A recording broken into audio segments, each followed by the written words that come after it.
Chapter 655. Klein couldn't go against his will to console Frank Lee, nor could he say that it was a good thing that the red wine fish couldn't reproduce.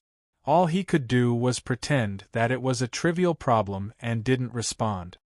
He took 2 steps diagonally and circled to the side of the ship, looking at the rough sea. At that moment, the clouds high in the sky had thinned a little. The crimson moon's light made the dark night a little brighter. In such an environment, Klein could clearly see the scene not far away. There were dark clouds that hung low, and he could see corporeal hurricanes sweeping back and forth, enveloping an unknown expanse of the sea. Under the illumination of the silver bolts of lightning, the dense rain danced in the wind, creating a scene of the apocalypse. Such a terrifying disaster might be just a few nautical miles away from the future or even closer, but it didn't seem to affect the ship. Only the winds turned a little stronger. This is the meaning of a safe sea route: proceeding in between storms. If one doesn't have a qualified navigator, one might end up being embroiled in a disaster just by proceeding normally. Klein turned his head to look in front of the ship and saw that it was dim and foggy. Visibility was extremely low, making it difficult to distinguish the dangerous and non-dangerous zones with the naked eye. Such a situation wasn't obvious on the west side of Orovie Island, but here, in a hidden sea route, it was normal. Klein was just about to retract his gaze when he suddenly saw a black behemoth hiding at the edge of the storm. A sea monster? He suddenly recalled the rumors he had heard at the bars at sea. After departing from a safe sea route, it was easy to encounter all kinds of monsters. Some of them were large in size and possessed strong offensive abilities. Once they surfaced, they would devour the ship. The future didn't stop advancing, and it didn't take long for it to close the distance between it and the dark behemoth. Klein finally saw it clearly and realized that it wasn't a sea monster, but a sailboat that was even larger than the future. The sailboat was nearly 200 meters long. It was raised high from the front and back, making it look like a crescent moon. Its surface was painted black. The cannons by the side of the ship were arranged in 3 rows, one above the other. The parts that protruded out of the deck, apart from the masts, were similarly tall and massive. They were at least the size of a 5-story house. The strangest thing about this ship was that it only had 1 sail, and on it was a black tombstone. Death Announcer. A heavy voice rang in Klein's ears. At some point in time, Frank Lee had abandoned the silver-scaled fish that had red wine as its blood and walked to his side. The first mate, who had a bounty of 7,000 pounds, had a sullen expression on his face. His muscles were tense, as though he would attack at any moment due to the slightest change in the huge sailboat. Death Announcer? Klein was stunned for a moment before he remembered what the name represented. It was one of the most famous and legendary ships in the 5 seas. It was the flagship of King of Immortality Agalito. I actually encountered one of the 4 kings. Klein clicked his tongue and couldn't help but be on high alert. However, he maintained his indifference and calmness on the surface as he continued looking at the Death Announcer from afar. Recalling how the second mate of the King of Immortality, Slaughterer Curtius, who had a bounty of 9,500 pounds, had recently appeared in Nas and warned him, Klein immediately felt relieved. He was no longer puzzled as to why he would encounter the Death Announcer not far from the Gargas archipelago. After putting this question aside, he thought of more rumors. And among these rumors, a number of them could be confirmed to be true. King of Immortality Agalito is a middle-aged man who is so pale that he looks like he's about to rot at any moment. His bounty alone is as high as 100,000 pounds. The people who were once his enemies, be they pirates, adventurers, or a particular naval fleet, are all dead. Only the other 3 of the 4 kings are still alive. He has never directly clashed with the official demigod. In this aspect, he appears to be extremely restrained. Almost no one knows his exact sequence. No one understands his beyonder powers. He's cruel by nature and has a penchant for slaughter. He might attack any person or ship at any moment. He likes to find excuses to renege on his promises. Apart from the title of King of Immortality, he's also widely known as the non-believer. Thankfully, I'm currently on the future. The King of Immortality will likely give Admiral of Stars some face. After all, Ma Hermit is one of the 7 pirate admirals. No, the 4 kings and the pirate admirals, apart from being able to coexist peacefully during the pirate conventions convened by the kings of the 5 seas, they would either cooperate or oppose each other under normal circumstances. Furthermore, it's mostly the latter. A few months ago, Admiral of Blood and Vice Admiral Dusk had a huge battle. Together with the King of Immortality's style, this matter might not be limited to a mere encounter. Just as this thought flashed through Klein's mind, he heard a deep bugle. Whoosh! The resting sailors in the cabin instantly woke up. Without bothering to put on their clothes, they either ran for the different cannons or came to the deck to prepare to engage the ship. The future instantly went from a peaceful state to a state of war. Klein turned his head and looked up. He saw that the window of the captain's cabin had been opened. Admiral of Stars Katlia was standing there in her unchanging black robe, staring in the direction of the death announcer. She wasn't wearing her thick glasses. Her pitch-black eyes were tinged with a deep purple color, making them look deep and mysterious. Indeed, she's also worried that the King of Immortality will suddenly launch an attack. Klein retracted his gaze and looked back at the death announcer that had its bow and stern raised. At this moment, the 2 ships had already brushed past each other. The pirates on the other side could be vaguely seen. Those pirates were similarly looking over. They were either as silent as statues, as though they didn't have any emotions, or brandished their sabers or blew at their guns in an extremely provocative manner. At this moment, just a match was enough to ignite the tense atmosphere, causing the battle to erupt. Finally, the death announcer didn't take any action. It remained silently in its spot as it watched the future pass it and gradually leave. Phew! Frank Lee, who was beside Klein, didn't hide his exhalation. He smiled again and said to Klein, "Heh, there have always been many rumors regarding the King of Immortality's strength. Some people say that he's indeed a demigod, while others say that he's only a Sequence 5. He only reached Sequence 4 with the help of the death announcer. But no matter what, he's already lived long enough. Tell me, if I crossbreed him with my fish, will it increase their lifespan?" Frank suddenly had an idea. "First, you need to be able to capture the King of Immortality, or make him interested in your fish." Klein lampooned and calmly said, "That's right. You can discuss this matter with him." Frank Lee was stunned for a moment before he sighed dejectedly. "He won't agree. He'll just plant me in the soil."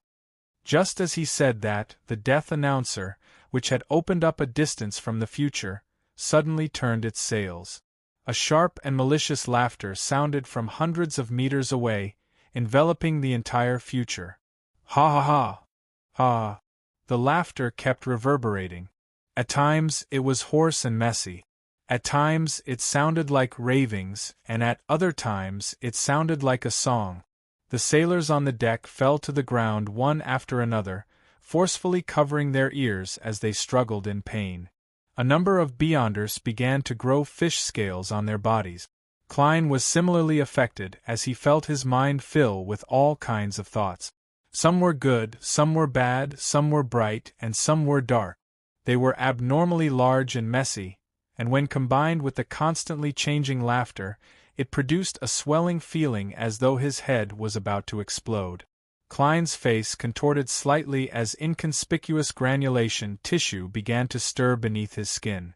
If he hadn't experienced the true creator's ravings and Mr. Door's cries for help, and if he hadn't suffered such devastation every time he traversed the gray fog, giving him a certain level of resistance, Klein would have been like poison expert Frank Lee. He would have pressed his head and squatted down, wearing a ferocious expression as he resisted the pain brought about by the terrifying laughter. Klein noticed that Frank's face was growing some short brown fur, as though he was transforming into a gigantic bear. At this moment, the symbols and magic labels on the future's bulkhead, deck, and mast lit up clearly, like a resplendent sea of stars on a moonless night. The sharp and hoarse laughter didn't weaken, but it seemed to widen the gap between it and the crowd. It came from a place even further away, appearing empty and illusory. The swelling in Klein's head was immediately alleviated as he finally had the strength to look up. Behind the open window in the captain's cabin, Admiral of Stars's face had dark marks on it. They looked as though they would crack at any moment, or disgusting things would grow out at any moment. At that moment, Catlia's palms were pressed against the windowsill. There were specks of starlight lingering around her, as though they corresponded with the resplendent sea of the future. Whoosh! A strong wind stirred as the sails automatically adjusted themselves. Despite losing the control of the sailors, the future's speed didn't decrease but increased as it quickly distanced itself from the death announcer. Klein looked at the room where the mysterious eyes had been watching the deck during the day. He discovered that the windows were creaking from the strong winds, but there was nothing abnormal about it. Whoosh! Amidst the strong winds, starlight descended, forming an ice floe that carried the future as it rapidly flew. Finally, the death announcer's figure vanished into the distance. The terrifying laughter that could make people lose control or go mad turned more illusory and distant. Frank Lee lowered his hands and panted heavily, barely managing to recover. The sailors on the deck were still struggling in extreme pain, but the situation didn't worsen. The King of Immortality's power is truly powerful. It's almost impossible to defend against. It's no wonder he's one of the four kings. Klein frowned slightly as he sighed. Although he was experienced and knowledgeable, this was the first time he was being directly attacked by a demigod in the truest sense of the word. He discovered that even Agalito, who was ranked last among the four kings, similarly made him feel weak. It was as though there was no way he could resist. With Agalito's style, would he allow the death announcer to keep chasing after him? Although there's a high chance that he'll wait for Slaughter Curtius to return, I can't eliminate this possibility. If he were to chase after me, I'll pray to myself and use the sea god's scepter to give him a whirlpool, a storm, and a bolt of lightning. After making up his mind, Klein looked at Admiral of Stars Catlia once again. This pirate admiral's face had already turned extremely pale, but there were no signs of darkness. The starlight lingering around her was slowly extinguishing. Divine Emperor of the Nine Heavens. Chapter 656. As the starlight around her completely disappeared, Catlia lowered her head and said to Frank Lee, who had just recovered, "Calm them down." This referred to the sailors who were still struggling in pain. As soon as he finished speaking, Catlia retracted her body, and the window closed with a clang. At that instant, Klein vaguely saw a green vine grow up from below, wrapping around Admiral of Stars in layers. As there was no sense of danger or evil, he instinctively believed that this was a mysticism method Hermit used to heal her injuries and restore her energy. The powers of her Beyonder pathway? Or a mystical item that belongs to her? Isn't she worried that the death announcer would chase up to them by allowing Frank to deal with the chaos on the ship? How far did the future fly in its final flight? Klein stopped craning his neck and turned to look at Frank Lee beside him. This first mate, who was both a poison expert and a formidable doctor, had already taken out a flexible tube from his overalls pocket. One side of it was connected to a small glass bottle, while the other side was embedded with a long, thin, and sharp needle.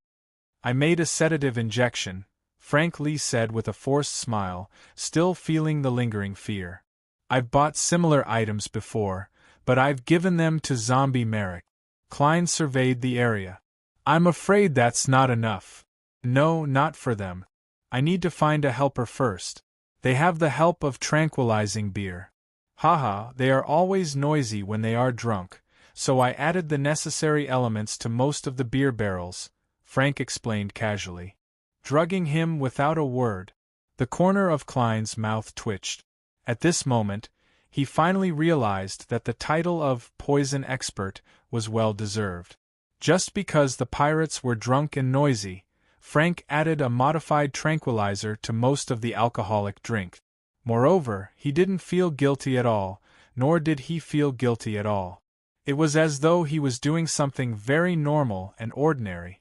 This guy is a warm and straightforward good person in some aspects, but in other aspects, he's even more terrifying than a devil because he doesn't think that what he does is evil at all. How did the Church of Earth Mother raise such a mad scientist? Klein controlled his expression and followed Frank Lee for a distance before he found Bosun Nina wriggling in the shadows of the bulkhead.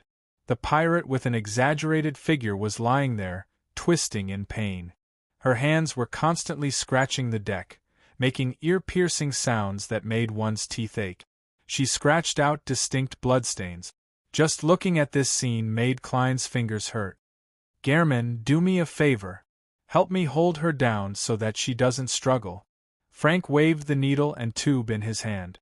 Klein did not refuse, but he did not say anything either.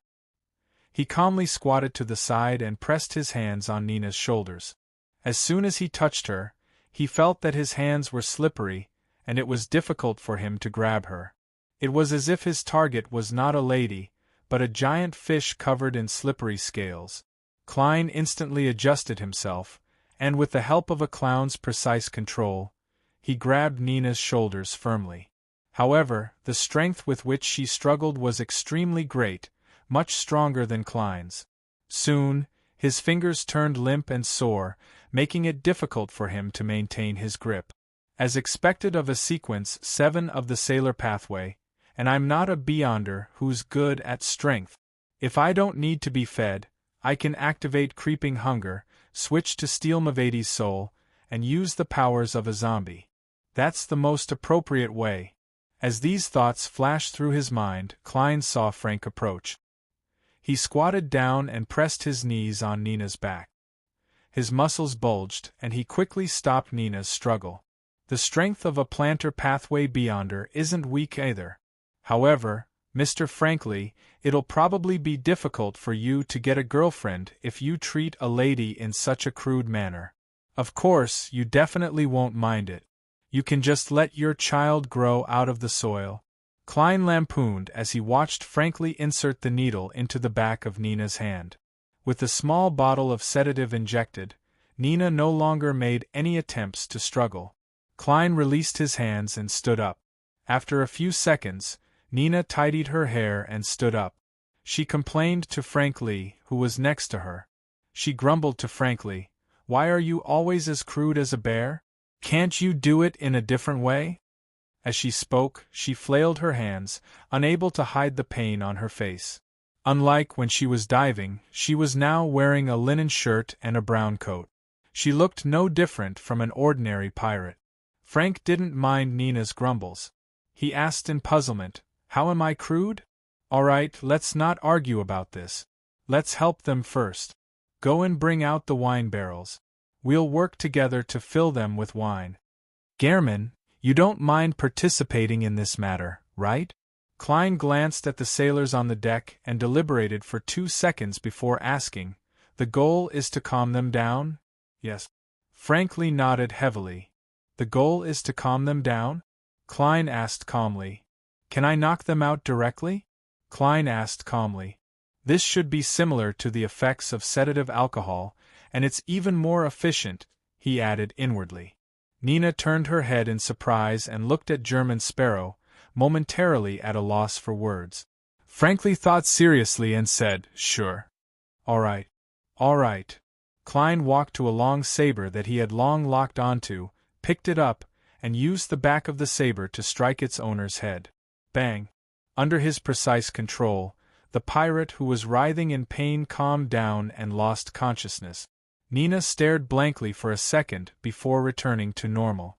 She then walked past Klein, slowed down, and suppressed her voice with a smile. "I've heard rumors about you, but I never expected you to be more exaggerated than the rumors. Under normal circumstances, it should be the opposite." Your train of thought is very, very unique. It's completely different from ours, and very similar to Frank's. This might be the reason why he treated you as a friend in such a short period of time. No, there's a difference between lunatics. German Sparrow isn't at Frank's level, Klein calmly observed and replied inwardly. He ignored Nina and walked on the deck with the long saber in hand. He knocked out the sailors and waited for them to wake up naturally. Frank wanted to imitate him, but when Nina asked, "Are you confident that you can only knock them out and not kill them?" Hence, he gave up the impulse and entered the cabin. He brought out the wine barrel and acted according to his original plan. Bang, bang, bang. Klein knocked all the way to the front of the deck. At this moment, an elder in his 50s wearing a pointed hat had already recovered. When he saw the cold and crazy adventurer approach, he hurriedly tried to stand up and blurted out, "No, I don't need it. I'm already fine. I'm fine. I'm fine, fine. There's no need to explain. The truth is obvious." Klein held back his laughter and prepared to turn to the bow. At this moment the old man introduced himself. "I'm the navigator of the future, Audiobook." Navigator? Klein glanced sideways and saw that many books had fallen beside Audiobook. They were either spread open, upside down, reclined, or laid flat. "Haha, I fell from above with them. They seem to have gone crazy just now," Audiobook explained. Klein shifted his gaze to his eyes and found that there was a hint of the color of the deep sea in his light blue eyes. "It's not the pair of eyes that stared at me on the deck during the day. But this feeling is somewhat similar to Admiral of Stars." "The same pathway?" Klein retracted his attention and saw that Nina and Frank Lee had calmed the rest of the sailors. Just as he was about to look back to see if the death announcer had caught up, Audiobook suddenly shouted, "Be careful! Voila!" A huge wave slammed into the bow of the ship, causing the future to shake violently. If it wasn't for his balance as a clown, Klein would have fallen like Frank. As for the huge wave, it splashed down like rain, drenching his half-top hat and double-breasted frock coat. There should be an iron here. It's unlikely for a crazy adventurer to wash his clothes. It would be odd if he didn't. I should have worn the clothes of the Rorsted Archipelago's natives. At that instant, a series of thoughts flashed through Klein's mind as his heart ached for him. He saw the torrential rain in front of him as the huge waves came one after another, as though they had formed a mountain. He felt the howling winds and heard the rumbling thunder. Am I at the edge of a safe sea route? Although I managed to escape the death announcer by flying, it also caused the ship to deviate from its course? Klein watched as Audiobook, Nina, Frank, and bloodless Heath Doyle, who had appeared out of nowhere, roused the sailors. They took their positions and nervously and hurriedly operated the future. Thanks to their hard work, the future changed directions in a timely manner, passing through the huge waves and dodging the bolts of lightning before returning to a safe sea route. After everything calmed down, Klein released the sea god domain charm and secretly exhaled. When he turned his head and saw that the death announcer didn't show any signs of chasing after him, he truly calmed down. He felt that the night wasn't peaceful at all. Surveying the area, he saw the pirates either rubbing their heads or constantly gasping for air, looking exhausted and about to collapse. Klein left the deck with a guilty conscience and walked to the cabin. He sighed inwardly. It hasn't been long since we left the Gargas archipelago, but the entire ship was nearly destroyed. It looks like the journey to find mermaids won't be easy. Going up the stairs to the upper deck, Klein slowed down his footsteps when he passed by the captain's cabin. He scrutinized it and discovered that the crack in the door was filled with green leaves, completely isolating him from the outside world. He moved his gaze away and returned to his room, considering if he should pray to the fool before heading above the gray fog. By responding to him, he could control the nearby waters and search for the death announcer's traces. He wanted to let King of Immortality Agalito, who liked to suddenly attack others for no apparent reason, enjoy the same treatment. No, there are eyes watching here. I should try my best not to do such a thing. Besides, doing so will only teach the King of Immortality a lesson and not seriously injure him. It's not worth it for me to take the risk. I can't let my anger blind me. I'll think about it after I successfully advance. Klein finally repressed his urge. /34_ 9 Heaven's Divine Sovereign. Chapter 657. Bakeland, outside the steam locomotive station. Furs was wearing a black gauze hat with blue flowers. She stood at the entrance of the subway, waiting for her teacher, Dorian Gray, to arrive. The drizzling rain on the streets and the cold wind blowing from underground made the author shiver a little. She felt that she had underestimated Bakeland's spring. I wonder how Zio manages to be busy all year round. Sigh, she said that before her father passed away, she wouldn't even get out of bed at home. Apart from going to the bathroom, servants would bring her food and drink. Now she can actually leave early every day and only return home at night. Regardless of the storm or the fog, nothing has changed. She completes one commission after another and catches one wanted criminal after another. With this in mind, Furs couldn't help but admire Zio. By last week, not only had Miss Sheriff paid off her debts, she had even saved up £200. I have to say that Sheriff is the most suitable beyonder job to be a bounty hunter. Of course, the choices are limited to low-sequence beyonders. Just as Furs's thoughts were about to wander, her gaze suddenly swept across a familiar figure. It was a gentleman of medium height, dressed in the most fashionable black suit in Rouen. He wore a half-top hat, and his shoulders were unusually broad, almost exaggerated. This was none other than Furs's teacher, one of the few remaining members of the House of Abraham, Dorian Gray Abraham.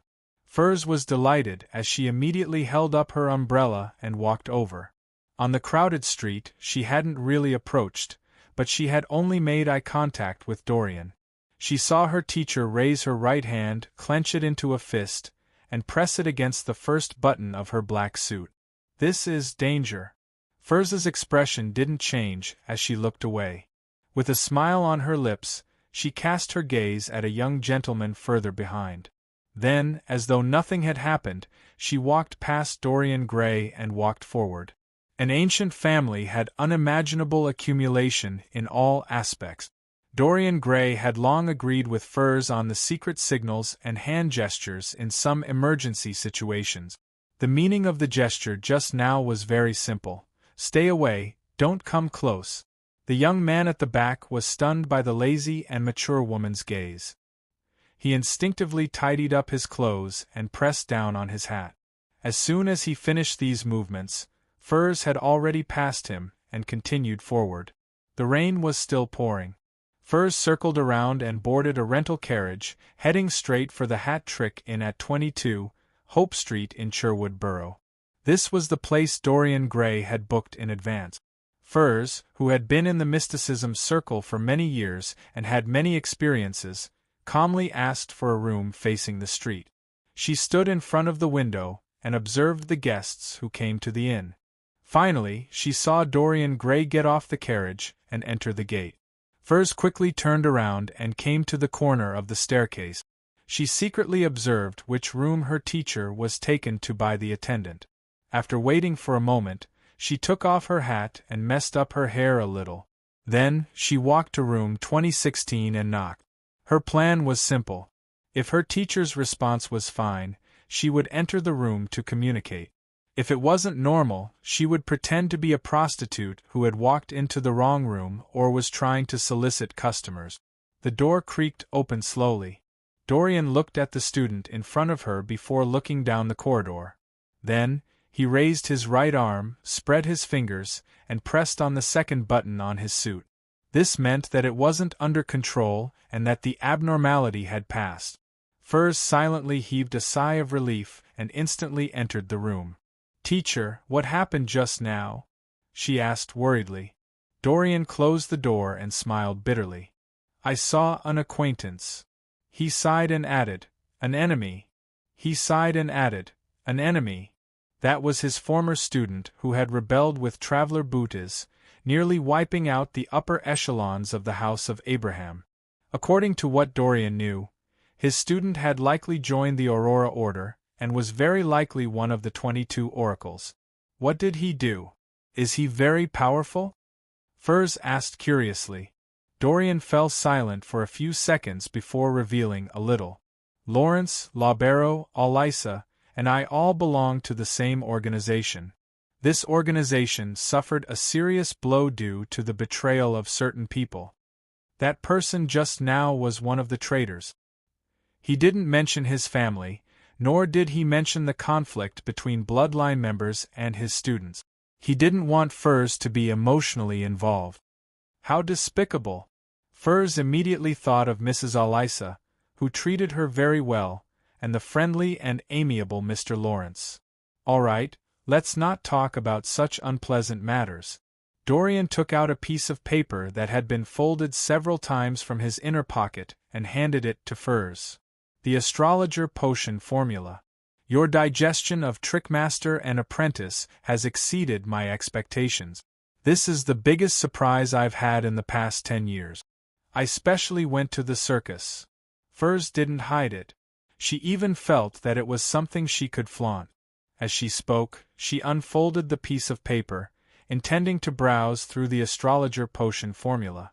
At this moment, Dorian nodded in relief. I'm very sorry.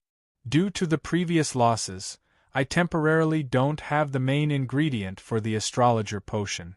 Just treat it as a final test. However, I have prepared a gift for you. As he spoke, he took out a palm-sized notebook from his left pocket. The cover looked very hard. It was bronze green in color and looked rather ancient. The notebook was made up of 3 types of paper. One was a charred yellow, which was rare. The other was yellowish-brown, like goatskin. There were about 10 of them, and the last was a simple and ordinary piece of white paper. On the cover, there was a line of words written in ancient Fasak. I came, I saw, and I record. Furs's gaze moved away from the astrologer potion formula and looked at the notebook. She recognized it as the relic of old Mr. Lawrence. It was the item she had specially sent to Pritz Harbor for her teacher. Dorian smiled. I believe you're no stranger to it. After Furs nodded repeatedly, he sighed and said, This is a rather powerful mystical item. This is a rather powerful mystical item. Out of all the items I've seen, it can be ranked in the top 5. This doesn't mean that it's more powerful than the next few, but that its negative effects are easily resolved. With the 2 combined, it's extremely valuable. What's it called? What's the negative effect? Furs couldn't help but feel excited and agitated. Dorian stroked the notebook's cover and said, It's called Lamino's Travels. It's called Lamino's Travels, but we prefer to call it Lamino's Spellbook. This spellbook can allow you to record a particular Beyonder power while witnessing it. This will be fixed to one of the pages of the notebook and will be stored for a long time. You can use it at any time. However, you have to remember that after using it once, the corresponding page will become blank again, waiting for you to record it again. That sounds impressive. Furs felt like she was dreaming. As long as I see a Beyonder power, I can record it and use it once? Isn't this another kind of shepherd?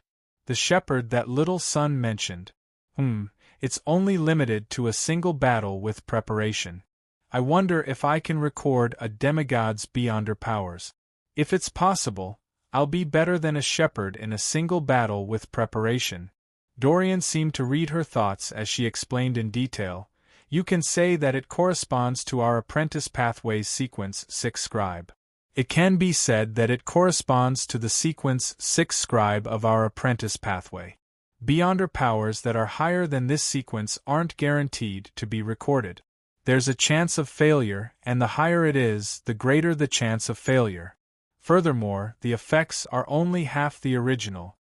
According to the experience of previous users, the chances of success against a sequence 5 Beyonder power isn't low, but at sequence 4, at the level of a demigod, it's rather difficult. It might not succeed once in 10 tries, and I believe no demigod will show it to you again and again. If it's an enemy, they would have already killed you 10 times. Do you see this?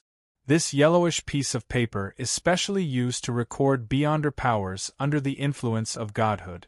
There are a total of 3 pieces, which also means that even if you're really lucky, you can only record 3 demigod-level beyonder powers and use each of them once.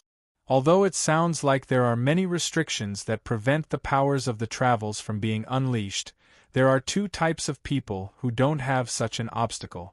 One is a lucky person, and the other is someone backed by a large organization or faction, the kind that has the help of a demigod. Furs instantly thought of praying to Mr. Fool and asking him to show his powers so that she could record them. But she immediately felt that it was too blasphemous as she hurriedly apologized inwardly. Following that, she sincerely hoped that Ma-am Hermit, who appeared to be the strongest in the tarot, would quickly become a demigod. Dorian didn't notice that Furz's thoughts had deviated as she continued. For example, the goatskin paper can record the beyonder powers of sequence 5 and 6. For example, the goatskin can record the beyonder powers of sequence 5 and sequence 6. There's a total of 10 pages, and the effects are more than half of the original, around 70 to 80%. The remaining records are beyonder powers below sequence 6. There are a total of 25 pages. The effects are close to the original, but they're still slightly inferior. Because of some things that happened before, there are only 5 pages left in the magic book that can be used. Study it yourself. Dorian paused and said with a serious expression, "Before I give it to you, I have to seriously remind you that it has a negative effect. Every time you use it, it will make you lose your way. You will encounter all kinds of dangers and get lost.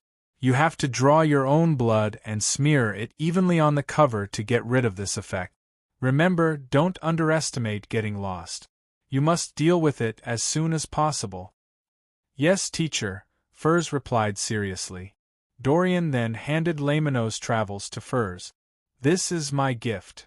"Teacher is so nice." Furs pursed her lips and blurted out, "What is the name of your student who betrayed you? What did he look like? If there's a chance, I want to avenge you and Mr. Lawrence." "No, don't think about it.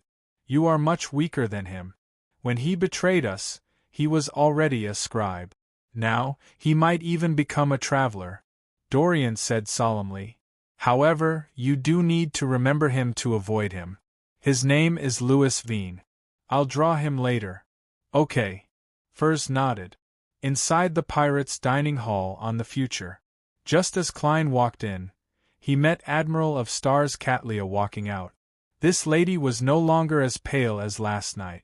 She wore a pair of heavy glasses and calmly said, "Be prepared. We will arrive at those waters in a while." "That fast? How far did we fly last night?" Klein was stunned. /34_ 9 Heavens Divine Emperor. Chapter 658. Of course, the days of a single chapter were still very enjoyable.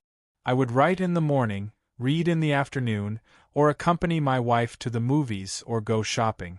At night, I would play mahjong with my relatives. Yep, I wasn't learning from a certain old thief or playing mahjong with my relative. Since my eyes weren't feeling well, I basically took turns playing mahjong with my wife. Back to the main topic, because my eyes hadn't fully recovered and the doctor's eye drops had been used up, I had to go to the hospital again tomorrow morning. So, I asked for leave to write the chapter at noon and recover at night. Actually, I had already gone to the hospital this morning.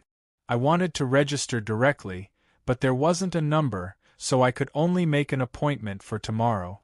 Plus, I had to take care of my eyes recently, so I couldn't write at night, so I didn't have any drafts left.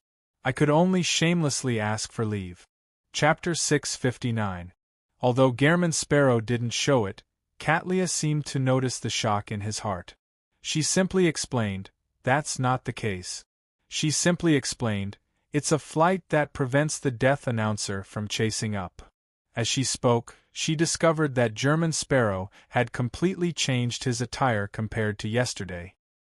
He wore a round-neck shirt, a brown jacket, wide-legged pants, and a dark-colored cap. He didn't look like an adventurer, but more like the natives of the City of Generosity, Byam. According to Nina, his clothes were drenched by the huge waves last night. He only has one set of decent clothes? Katlia thought for a moment and found the reason. She wasn't surprised by this. She even believed that this matched German Sparrow's craziness. He only prepared one set of decent clothes, spending the rest of his money on mystical items, beyonder weapons, and spirituality charms. Everything was done with the premise of raising his strength. It's no wonder the king of immortality gave up. He only attacked a passing ship in passing. There wasn't enough hatred to drive him to pursue them. Veteran pirate admirals still have a chance of escaping from the Four Kings. I'm almost there. Man, I haven't completely digested it, however. Acting as the crazy adventurer, German Sparrow, seemed to be very successful yesterday. The crew of the future gave me a very enthusiastic response. I should be able to completely digest it in another 2 to 3 days. And even if I enter dangerous waters, finding mermaids isn't that easy. There's still time. Klein nodded and repressed the urge to ask. He planned on walking past Admiral of Stars and head to the long table that he was staying at to get breakfast. At this moment, he saw a pirate rush in with a lively blue fish in his arms, heading straight for a corner. Sitting there was the second mate of the future, Heath Doyle, whose face was so pale that it was translucent. His nose bridge was rather uncoordinated. The 1-meter-long fish was placed in front of the bloodless. Heath Doyle reached out his hands and pressed down on the fish. His body bent bit by bit as his head drooped down inch by inch. His face pressed against the scales as though he was kissing them. Suddenly, the fish stiffened. Then, like a candle meeting fire, it quickly melted, turning into a pool of disgusting flesh and blood. The flesh flowed into Heath Doyle's mouth like liquid and covered his skin. Amidst the unbearable wriggling motion, the fish disappeared along with its bones and flesh. Not a single trace was left behind. Heath Doyle's face became very clean. Only his lips turned bright red like a blooming rose. Rose Bishop. The name of this sequence appeared in Klein's mind. Katlia, who was standing beside him, also saw this scene. She nudged her glasses and said, "Every Rose Bishop needs to replenish enough flesh and blood so that they can fully unleash their beyonder powers. Furthermore, it's not easy for them to lose control after being injured in battle." The corners of her mouth curled up slightly as she added, "However, the lunatics from the Aurora Order are more inclined towards human flesh and blood. Actually, they can be replaced with something else. From the looks of it, this bloodless with a bounty of 7,600 pounds is indeed very lucky."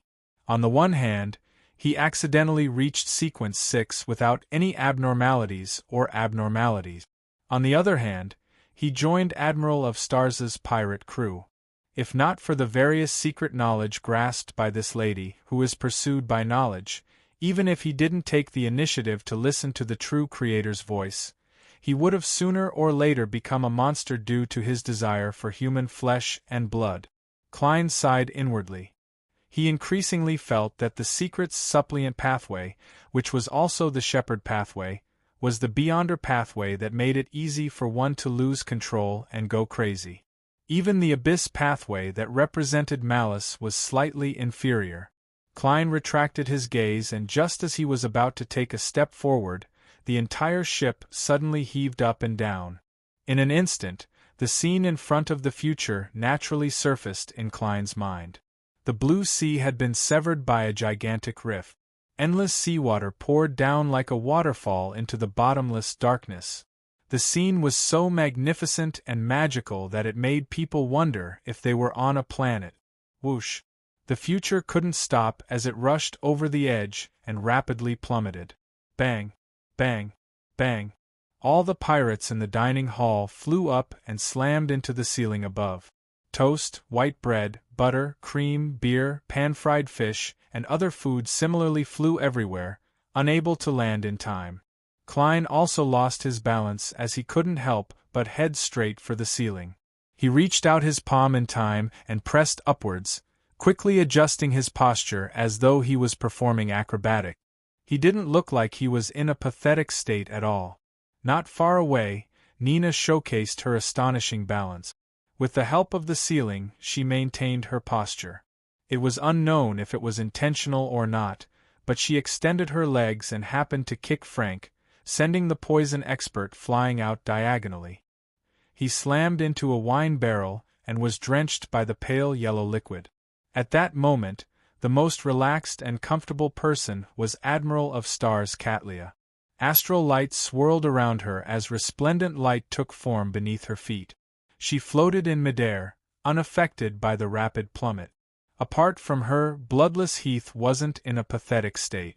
At some point in time, this Rose Bishop had blended into the shadows and vanished. Just as the future was about to completely plummet into the bottomless dark crevice, seawater suddenly surged up like a fountain. It held up the ship and threw it high into the air, throwing it to the other side of the chasm. After feeling light as a feather, Klein believed that the future had landed firmly on the surface of the sea. This prevented the sea god domain charms he clenched in his right hand from being of use. At that moment, the sunlight outside the window turned bright as it shone in, illuminating the dining hall in an abnormally messy manner. Klein, who had long recovered his balance, quickly walked to the window and saw that the boundless sea outside seemed to be burning with golden flames, as though it had been noon all this time. And it was still early in the morning. Klein looked up and narrowed his eyes. He saw that the sky was filled with sun rays. There were no clouds, nor could he see the sun. It was all golden. It was no wonder Rhodes's description of this place wasn't a real sea, but a remnant of a war between the gods. As he swept his gaze across the area, he noticed that there was a ruin not far away from him. Most of the ruins were submerged by seawater. Beyond the surface were gray stones and stone pillars that were stacked into peaks. At the top was something like a dome. It relied on its own curvature to support a sizable space. This ruin must have been huge. Through the transparent seawater, Klein could see that it extended all the way to the bottom of the sea without an end. This is an extremely dangerous ocean. Katlia had arrived beside him at some point in time. Klein turned his head sideways and looked over, waiting for Hermit to continue. Katlia looked ahead and said with a sigh, "That's right. I haven't been here many times, and it was all a long time ago. Me, not us. That also means that back then, I didn't come with the crew of the future. Or was I a subordinate of Queen Mystic?" Klein acutely noticed the problem with Admiral of Stars's choice of words, and had a vague guess. Katlia didn't turn her head as she looked at the sky and the sea that was covered in golden flames.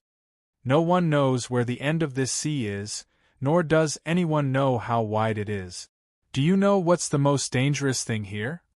If I had known, I would have gotten Rhodes to explain in detail back then. Klein shook his head frankly. As he had nearly been captured by a demigod under the true creator, he had relied on the die of probability to escape. Therefore, over the past 2 months, he hadn't dared to bring the radio transceiver to the real world. He was afraid that the true creator, who was paying close attention to this region, would sense it. Therefore, he hadn't had the chance to contact Rhodes. His original plan was to use the paper crane to seek advice from Snake of Fate Will Septon after approaching these dangerous waters. He wanted to grasp the corresponding environment from him, but to his surprise, he encountered King of Immortality Agalito. The future didn't give him any buffer time before arriving at his destination. Katlia's dark, purplish-black eyes that were covered by the thick glasses turned adrift for a moment. There are many ruins floating here. There are all kinds of mutated monsters, including demigods and ancient evil creatures who have lost control. This isn't the most dangerous part. If that's all, this sea will become the hunting ground of the 7 churches, a treasure trove for them to harvest high-sequence ingredients or items. Of course, there are many monsters and evil creatures who have lost control. They might not be real. They can really kill us, but they won't leave anything behind after they are killed. Upon hearing this, Klein immediately thought of Dragon of Imagination Anquel. Whatever this Dragon King thought of, he would appear. Could it be that this sea is the battlefield of the second epic's ancient gods? Klein nearly frowned. Admiral of Stars Katlia continued with an airy voice, "In here, you will never be able to guess what kind of danger you will encounter. Here, you'll never know what kind of danger you'll encounter. Maybe you'll melt when you get close to a ruin and turn into a candle-like monster. Maybe you'll turn into a stone in a storm the moment you deviate from the explored route and shatter into pieces. To Beyonders at our level, this is the greatest danger." Klein turned his head slightly and sharply asked, "What about Beyonders that exceed our level?" Katlia sighed with a smile. "These waters are filled with sounds that shouldn't be heard. The higher the sequence, the easier it is to hear them. Therefore, most of the demigods who dare explore this place will encounter problems. They will either go mad or lose control, forever lost here. It's no wonder the 7 churches didn't send any powerhouses to reap the harvest. Most of them have problems. That also means that a small number of demigods can survive here?" Klein looked out the window in enlightenment. At this moment, the future had closed the distance between it and the ruins. All of a sudden, a loud and clear panting sound rang in everyone's ears at the same time. /34_ 9 Heavens Divine Sovereign. Chapter 660. Phew! Gasp! The loud panting slowly and rhythmically entered Klein's ears, sending a chill down his spine. He felt an inexplicable sense of horror, but he didn't have any premonition of danger. It wasn't only him. Admiral of Stars Katlia, poison expert Frank Lee, and all the other pirates heard the panting. They either turned their heads, looked out, picked up their weapons, or were on high alert, clearly showing their rich experience. After a little analysis, Klein discovered that the violent panting originated from the ruins in front of him. It came from the pile of rocks and stone pillars above the sea. At this moment, bloodless Heath Doyle appeared from the shadows. He held his head with both hands and grunted in pain. There's a corpse there." "Corpse? A corpse that's panting heavily?" As Klein's thoughts raced, he subconsciously took off his heavy glasses and looked at the ruins. Katlia's expression suddenly turned solemn as she turned to the pirates in the mess hall. "Quick! Speed up and circle around it. Don't approach it." Her voice had a magnetic quality to it, jolting everyone awake. The sailors immediately ran out of the mess hall and headed for the area that required help. Under Navigator Odilov and Bosun Nina's instructions, they adjusted the sails and changed their course, crossing the ruins from a distance. Only when the pile of rocks and stone pillars vanished into the horizon did bloodless Heath Doyle lower his hands, his expression no longer in pain. Upon seeing this scene, Klein narrowed his eyes. He felt that this Rose Bishop, the second mate of the future, might be a huge latent danger for this voyage. This wasn't because he was discriminating against Beyonders of the Secret's suppliant pathway, but because he had made a judgment based on Admiral of Stars's description and Heath Doyle's performance. Just now, everyone had heard the loud panting, but only Heath Doyle was in pain. He instinctively believed that there was a corpse buried in the ruins, and Katlia's performance after the investigation had indirectly proved his words. In other words, even if Heath Doyle didn't actively listen to the true Creator's voice, with his listener beyonder powers, he would still be able to hear more than ordinary people and most low and mid-sequence beyonders in a normal environment. When he encountered the panting sound just now, when the source of the sound was close enough, he would be more affected and receive more information about the danger. Here, avoiding such ruins didn't mean that the corresponding problems could be resolved. This was because, according to Katlia, these waters were filled with sounds that could make even demigods lose control. If there came a day when Heath Doyle's condition wasn't good, he might hear the fatal whispers. In a similar aspect, even if a Sequence 6 Rose Bishop is inferior to a demigod who isn't good at listening, it wouldn't be too great. To explain it in terms of the die of probability, all I need to do is throw a 2, not a 1, for Heath Doyle to go crazy or lose control from the sounds he shouldn't hear. I have to warn Ma Am Hermit, although she should have long thought of it and made the corresponding preparations. Klein retracted his gaze and heard his stomach growl inconspicuously. He had not had time for breakfast. At this moment, light beer was spilled all over the floor, cream was trampled everywhere, fried fish, toast, white bread, and other food were either lying or hanging, all of which had become rather dirty. I should be able to eat it if I remove the outer layer. Klein looked at a loaf of bread leaning against the table leg and hesitated whether he should take action. This was in conflict with German Sparrow's men. When he decided to wait for lunch, Admiral of Stars Catlia instructed the chef. Prepare breakfast for the rest of the people. Give these to Frank.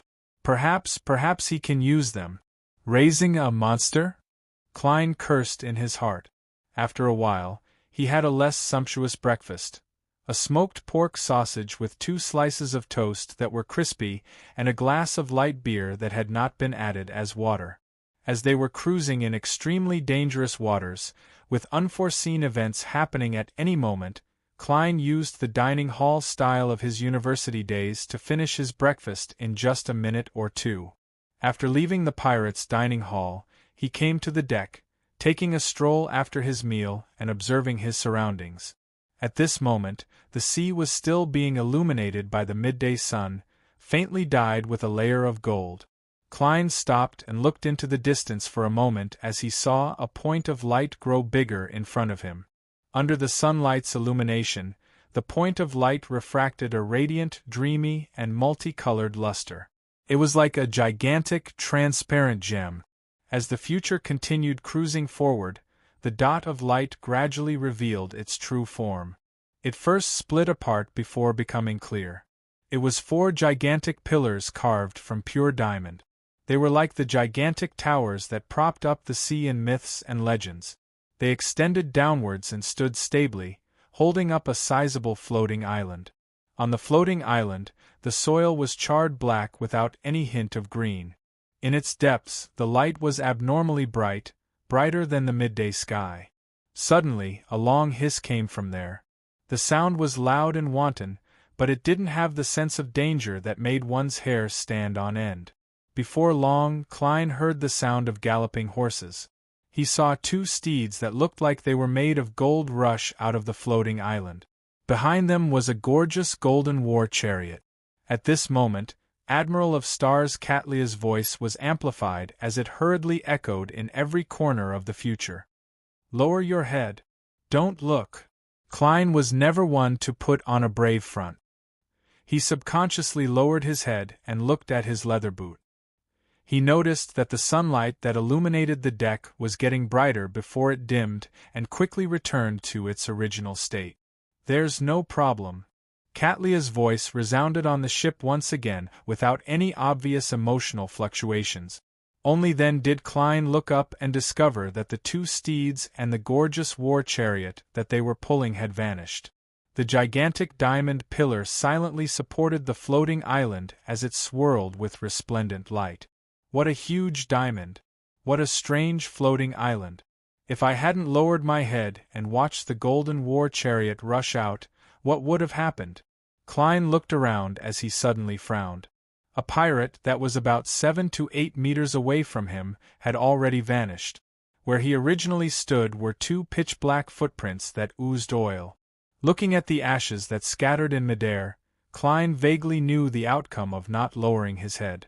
Thankfully, Admiral of Stars had been here a few times in the past. She knew which areas to avoid and which to lower her head.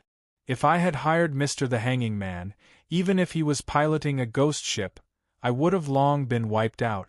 No, if the future hadn't arrived at its destination ahead of time, leaving me with no buffer time, I would have long sought Snake of Fate Will Septon's help.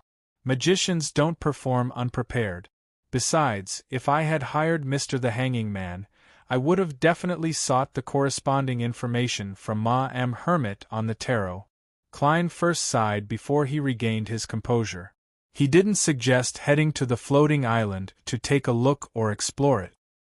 He allowed the future to pass by from the side as it sailed forward. In the following period of time, the sea resembled the outside world. All that was left was the undulating surface of the water. It was empty, silent, and boundless. Klein would occasionally see bonfires floating on the surface of the sea, but he didn't find any traces of marine life, including mermaids. Time ticked by as lunch was quickly prepared. Just as Klein was about to leave the deck and head for the dining hall, he suddenly felt his surroundings darken. The sky, which had always been in a state of noon, had lost its sunlight and was completely shrouded in darkness. This change was so fast and sudden that Klein's first reaction was that someone had turned off the lights. Silently, the future was covered in a layer of resplendent starlight, illuminating the paths that led everywhere. Katlia's magnetic voice was amplified once again as it resounded in everyone's ears. Go back to your room or find a corner and fall asleep. Then wait for them to wake up naturally. The poison expert, Frank Lee, asked loudly in puzzlement. What happens if I don't sleep? At this moment, his voice rumbled like a giant bear talking. Katlia stood behind the window of the captain's cabin. When we wake up, we'll find that you've disappeared, and we'll never find you again. The nights here are so scary? Klein was curious, but he had no intention of trying to stay awake. He returned to his room and, using the starlight from the future that hadn't been extinguished, unfolded the paper crane, took out a pencil, and quickly wrote. What matters need to be taken note of when heading to the dangerous sea zone in the easternmost part of the Sonia Sea? Where can I find mermaids there? Putting down the pencil and folding the paper crane, Klein didn't take off his coat and lay in bed. With the help of cogitation, he quickly fell asleep. In the hazy world, he instantly jolted awake as he clearly realized that he was dreaming. I wasn't invaded by anyone. Klein surveyed his surroundings and realized that he was at the top of a mountain. Behind him and to his left and right were black buildings that resembled monasteries. In front of him was a withered tree and a protruding boulder. At the top of the boulder, Admiral of Stars Katlia sat alone. She hugged her knees and leaned forward as she stared at the mountain opposite her. She was still wearing the classic black robe that exuded a mysterious vibe. Her expression was indescribably lost. At that moment, she didn't move at all, as though she had turned into a stone statue. Why is she in my dream? Klein took a few steps forward and leaped onto the boulder. Before he could ask, he was suddenly stunned by the scene in front of him. He felt as though his body and mind had been shaken.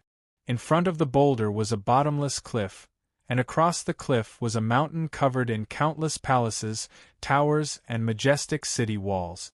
The buildings were magnificent and gorgeous as they were stacked on top of each other. Individually, they were abnormally huge, unlike places where humans live. When combined together, it gave off an indescribable sense of history, wonder, and myth. The sun hung far away, scattering the colors of dusk onto the city as the light seemed to freeze. This is a dream shared by all of us. Katlia continued, hugging her knees as she spoke as though she was in a dream. Divine Emperor of the Nine Heavens. Chapter 661. A dream shared by everyone? Klein repeated Katlia's words inwardly and vaguely understood the present situation. The dark night of this dangerous sea connected the dreams of all the creatures here. Meanwhile, creatures that weren't asleep right now, because their spiritual bodies weren't in this dream, they would lack the necessary protection and suffer from indescribable attacks. As for why this kind of attack would cause them to disappear and not die on the spot, Klein had never personally experienced something like this, so he really couldn't guess. As his thoughts raced, Klein retracted his gaze from Katlia and looked at the magnificent city on the other side of the cliff. If this world is really formed from the dreams of the local creatures, then whose dream does this unimaginable city belong to? He stared at her for a few seconds and asked, "What's its name?" What was the name of this city that only existed in myths and legends? Admiral of Stars Katlia stared ahead in a daze as she spoke dreamily. I don't know. Every time I enter the dream, I have the chance to see it, but I can never get close to it. She said that it's somewhat similar to Faceax's Twilight Hall. She should have her own guesses, but she never told me. Her? That Queen Mystic? The Great Dusk Hall is where the Church of the God of War's patriarch is. Klein looked around and deliberated. I'm going to look around. He believed that the future wouldn't stay in these waters for just a few days. He would definitely encounter more nights and enter the world of dreams more often. Therefore, to prevent any accidents and obtain information, it was necessary to explore. There was no doubt that exploration required companions. Katlia was still sitting with her arms around her knees. Her tone was still erratic. Not interested. This isn't something a mature pirate admiral should say. You can be more tactful. Ma-am hermit, you are like a willful young lady. Klein was taken aback as he nearly suspected that he had heard wrongly. This conflicted with his image of Admiral of Stars. When he thought of how German Sparrow was also a volunteer who was not afraid of dirty or hard work, he immediately felt relieved and quickly made a guess. Katlia wasn't completely lucid in the dream. She knew that she was dreaming, but she was unable to effectively control it. In other words, she would unconsciously reveal the emotions buried deep in her heart and the part of her personality that she usually suppressed. No wonder she said that she would never be able to get close to the miraculous city on the other side, because she had no intention of exploring it at all. Klein thought for a moment and deliberately asked, "We might be able to find something here." "I'm not going," Katlia answered without hesitation, but she did not shake her head. "I want to wait here, wait." As expected, he's in a half-awake state. Klein deduced from the other party's reaction and tone. Without wasting any more time, he turned around and jumped off the boulder. But when Klein's feet landed on the ground, he subconsciously looked back. Admiral of Stars Katlia was still hugging her knees as she sat there. There was no one else around her, and the solidified dusk of the city on the other side shone down on her, casting a long shadow that intersected with the withered trees. The mountain breeze blew gently as the shadow swayed gently. Katlia didn't move as though she was stubbornly waiting for something. At times like this, a psychiatrist is needed to interpret the dream's emotions. This has nothing to do with the revelations obtained from divination. Klein curled his lips as he surveyed his surroundings in search of a direction to explore. He discovered that everywhere to his left and right were black buildings belonging to the monastery. Furthermore, there was a towering wall that separated them from the cliff. Regardless of where he wanted to explore, there was no way to circle around the monastery unless he jumped off the cliff. Since he had no other choice, Klein went straight to the monastery's pitch-black door. The door was nearly 10 meters tall, and it didn't look like it was prepared for humans. Klein sized it up for a few seconds, took a deep breath, reached out his hands, and pressed them against the two sides of the door. A creaking sound immediately sounded. The door's weight exceeded Klein's imagination. His muscles bulged as his face flushed red, but all he could do was slightly shake the target. He was unable to push it open. Thankfully, this is a dream. As long as I believe it logically, I can raise my strength. There's no need to really activate creeping hunger. Klein exhaled, causing the glove on his left hand to turn pale. Amidst the dark green shimmer, he obtained the powers of a zombie. His arms thickened as his legs swelled up. Creak! A heavy grinding sound sounded as the door slowly opened, revealing the scene inside. Two dark towers and black buildings were connected to each other by a covered bridge, enclosing a wide gray stone square. The square was filled with holes with huge arrows stuck in them. There were a few burning bonfires, as though it had been attacked before. Klein passed through the door and entered the square. To his surprise, he saw Frank Lee, Nina, Ottolov, and company there. Is this their dream? It doesn't look like it. Or could it be that everyone's dream is limited to themselves and randomly appears somewhere in this world? Klein guessed with uncertainty. Frank Lee was the closest to him. He was holding a shovel and shoveling gravel. Beside him were the white bread, toast, and fried fish that had previously fallen to the ground. Is he planning on using them as fertilizer to grow something? He's even growing it in his dreams. Klein leaned over and asked casually, "What are you doing?" Frank didn't stop as he revealed a smile. "I'm cultivating some little things. They need to sleep in the soil for a period of time before they can grow and reproduce." "What's their use?" Klein asked curiously and worriedly. Frank said with a beaming smile, "They're a type of hybrid bacteria. They're a type of hybrid bacteria that can allow bulls to produce milk. This way we can harvest more milk and let more people drink good milk." "Let those bulls go." Klein's face twitched. "Will it work?" "The effects are fine, but I'm very worried that they might not reproduce," Frank said with a frown. "May death forever favor them." Klein prayed as he walked past Frank Lee and walked towards the entrance of the black building across the square.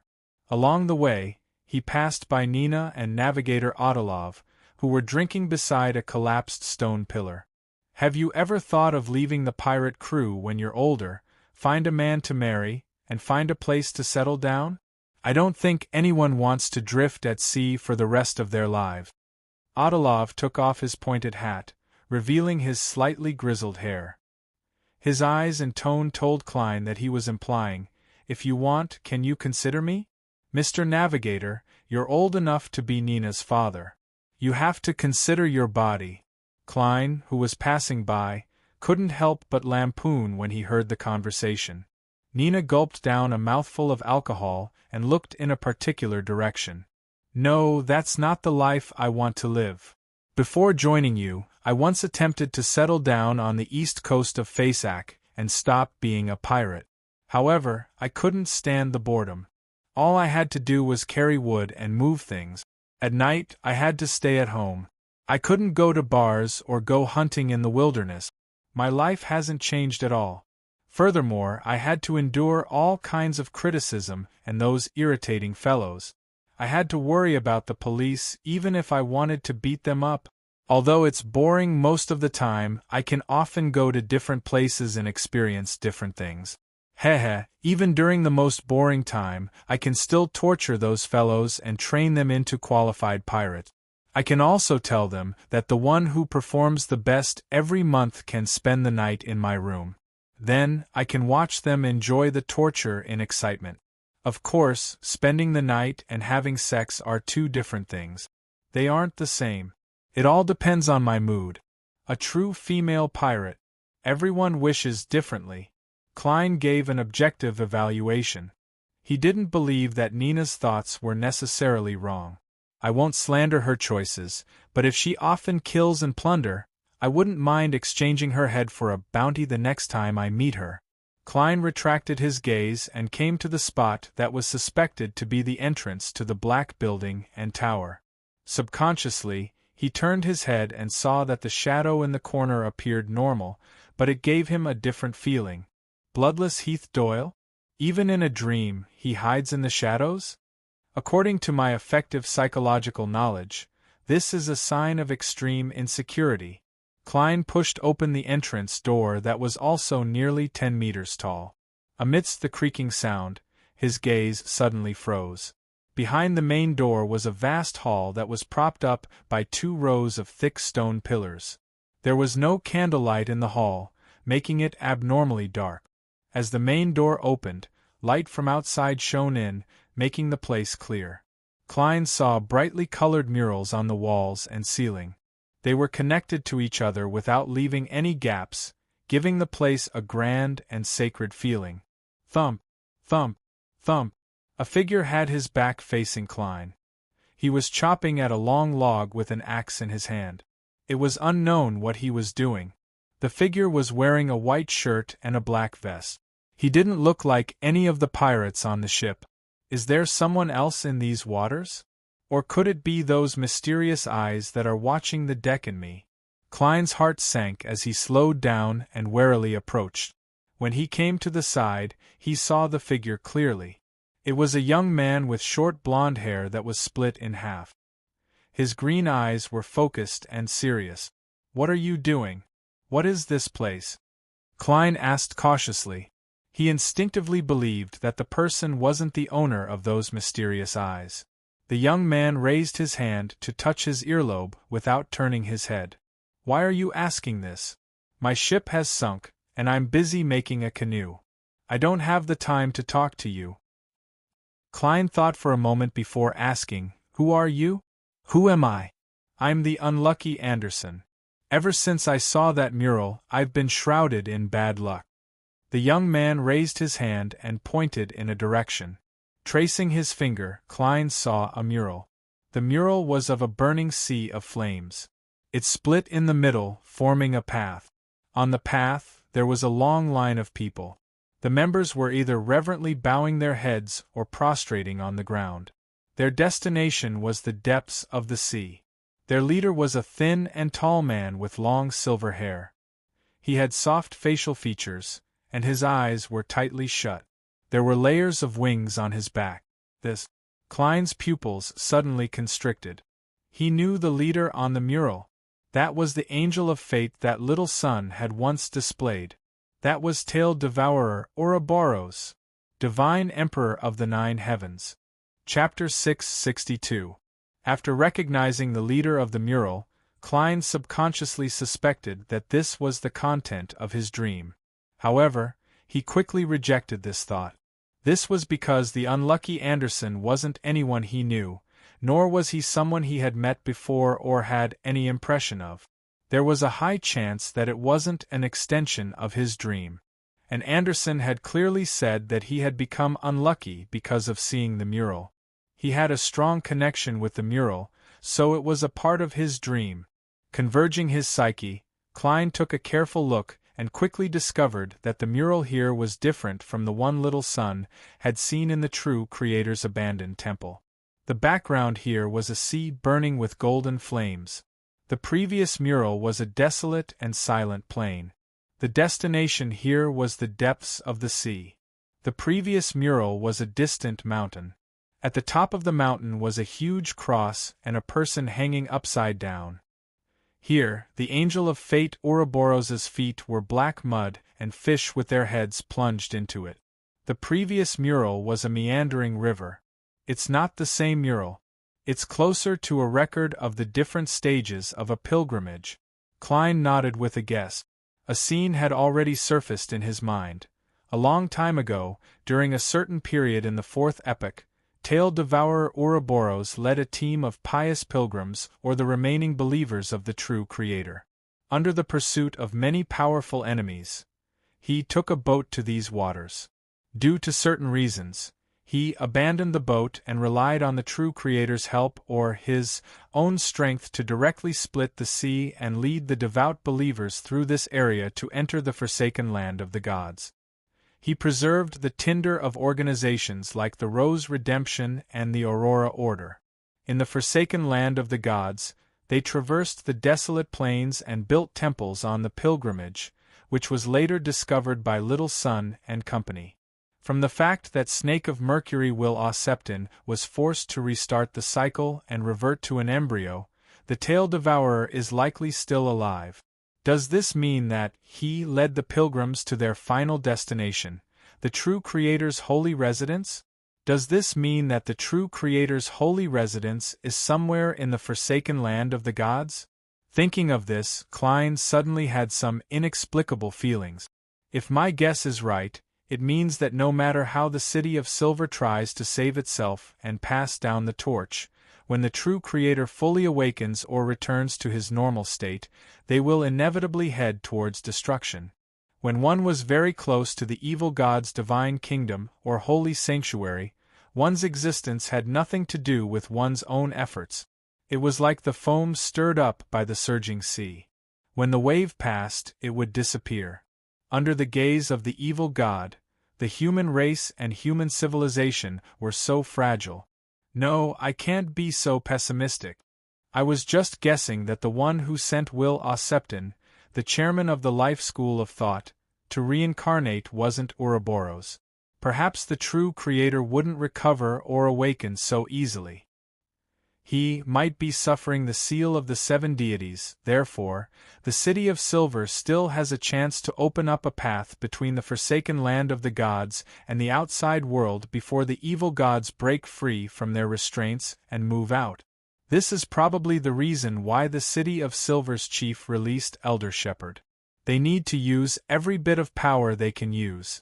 Klein forcefully reined in his thoughts. He immediately felt a little worried, afraid that he had already fallen into the cycle of fate created by the Tail Devourer. At that moment, he instinctively wanted to take 4 steps counterclockwise and go above the gray fog to forcefully retrieve the memories that might have been erased. But in the end, he held back this urge and planned on observing first. From the perspective of interpreting the symbols, there were no circulating rivers here. There were only black mud with fish stuck in it. It meant that there was no cycle of fate, only the entanglement of bad luck. This matched Anderson's words. As a king of angels, Ouroboros definitely doesn't only have one cycle of fate. It's completely logical for different temples and murals to have different powers. Besides, this is a dream. Besides, even if I don't do anything and really fall into a cycle, constantly repeating my conversation with Admiral of Stars to the point of observing, the problem will still be resolved when Monday comes. When that happens, the tarot definitely won't be held as planned. Miss Justice and the rest will definitely pray in puzzlement, and I'll be able to use this to recover my memories. Klein instantly felt confident. The panic and tension in his heart had either vanished or been buried deep within him. He looked up and realized that the hall was very deep. He couldn't see the end at a glance, and the light that shone in from the door was only limited to the entrance. The other areas were rather dark, and the deeper he went, the darker it became. He could only vaguely see wooden doors on both sides, but he had no idea where they led to. Looking at the dark and gloomy scene, Klein's desire to continue exploring dropped to its lowest point. I've already encountered a mural left behind by a king of angels here. Who knows what will happen if I head deeper and enter other rooms? The fear of the unknown was an extremely ancient emotion. Being able to predict danger without knowing the source of the danger was the unknown that brought the most intense fear. Klein observed himself for a few seconds before stopping. He turned to Anderson, who was cleaving at the gigantic tree with an axe. "Why are you here?" Anderson raised his head to look at him and sneered. "I'm a treasure hunter. What do you think I'm here for?" "Treasure hunter?" Klein asked in passing. "There's treasure here?" Anderson continued burying his head in creating the so-called canoe as his voice turned deep. "There are treasures everywhere in these waters. As long as you can successfully obtain them and leave alive." "That's true. But the problem lies in the fact that it's very dangerous if you aren't a demigod. And it's even more dangerous for a demigod." Klein looked deep into the hall. "Do you know what's there?" Anderson traced his gaze and glanced at it. "I don't know. At least a third of my companions formed a team and explored that area, but they never returned." "Are you referring to the real world or the dream?" Klein asked with careful thought. Bang! After the axe landed, Anderson smiled. "Of course, the real world. The ones who explored the dream were a third of my companions. They similarly never returned." Klein drew a breath and thought for a moment. "What happened to their bodies in the real world?" "They mutated into monsters and killed many of their companions." Anderson pulled out his axe and cleaved down with all his might. Clang! Amidst a crisp sound, his axe shattered into two. As the rupture happened to the back, the fragments shot at him.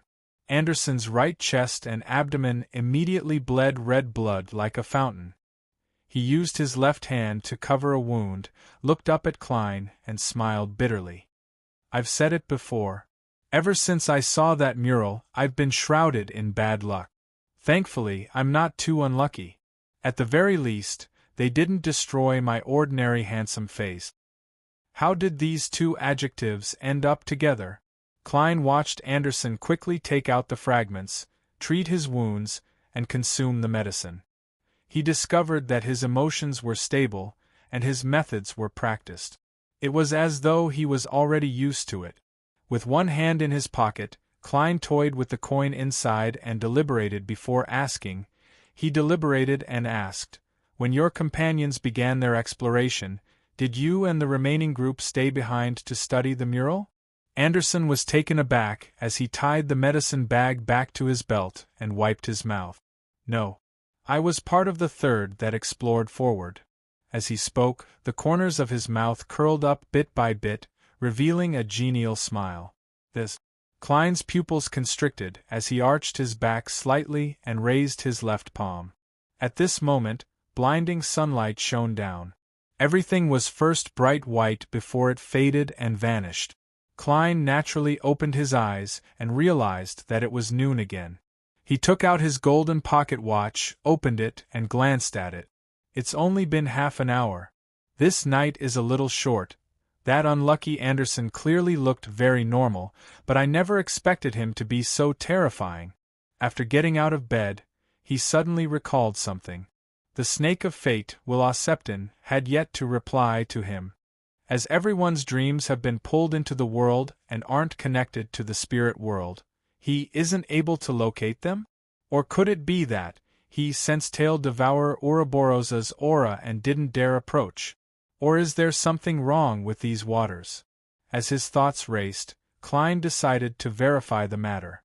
As for how to verify it, the method was simple. It was to take advantage of the noon to sleep again.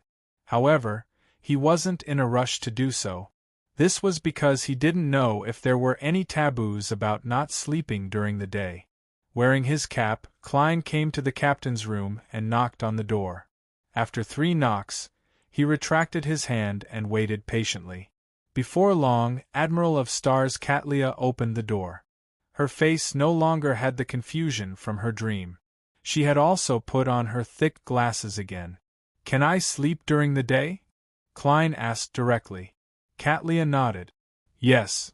After answering, she hesitated for a moment.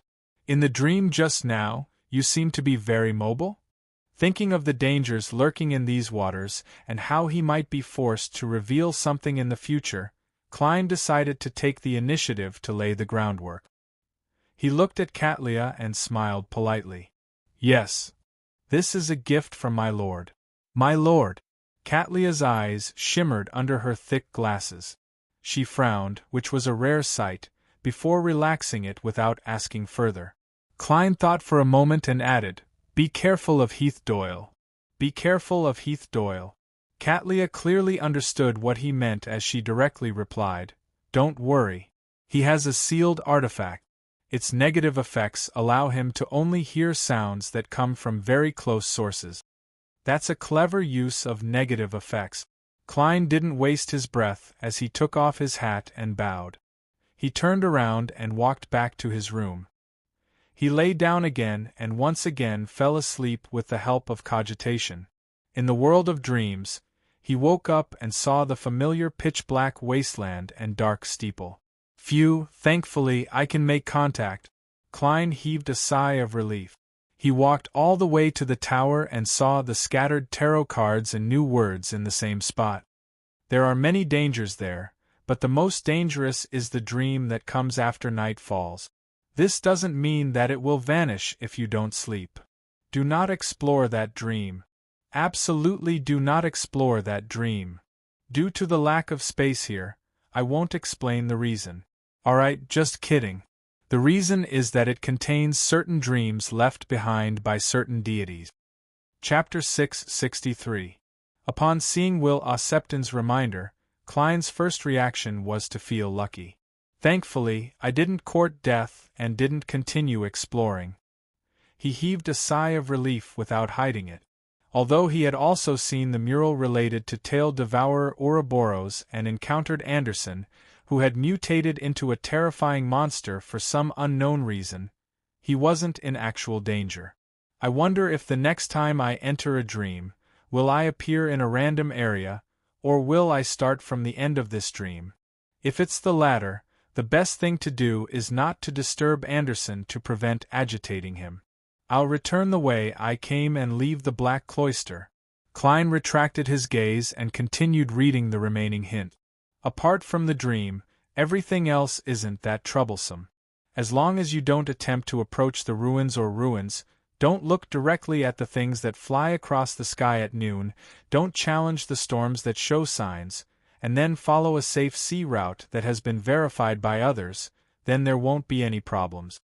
As for mermaids, you will definitely encounter them if you keep sailing forward.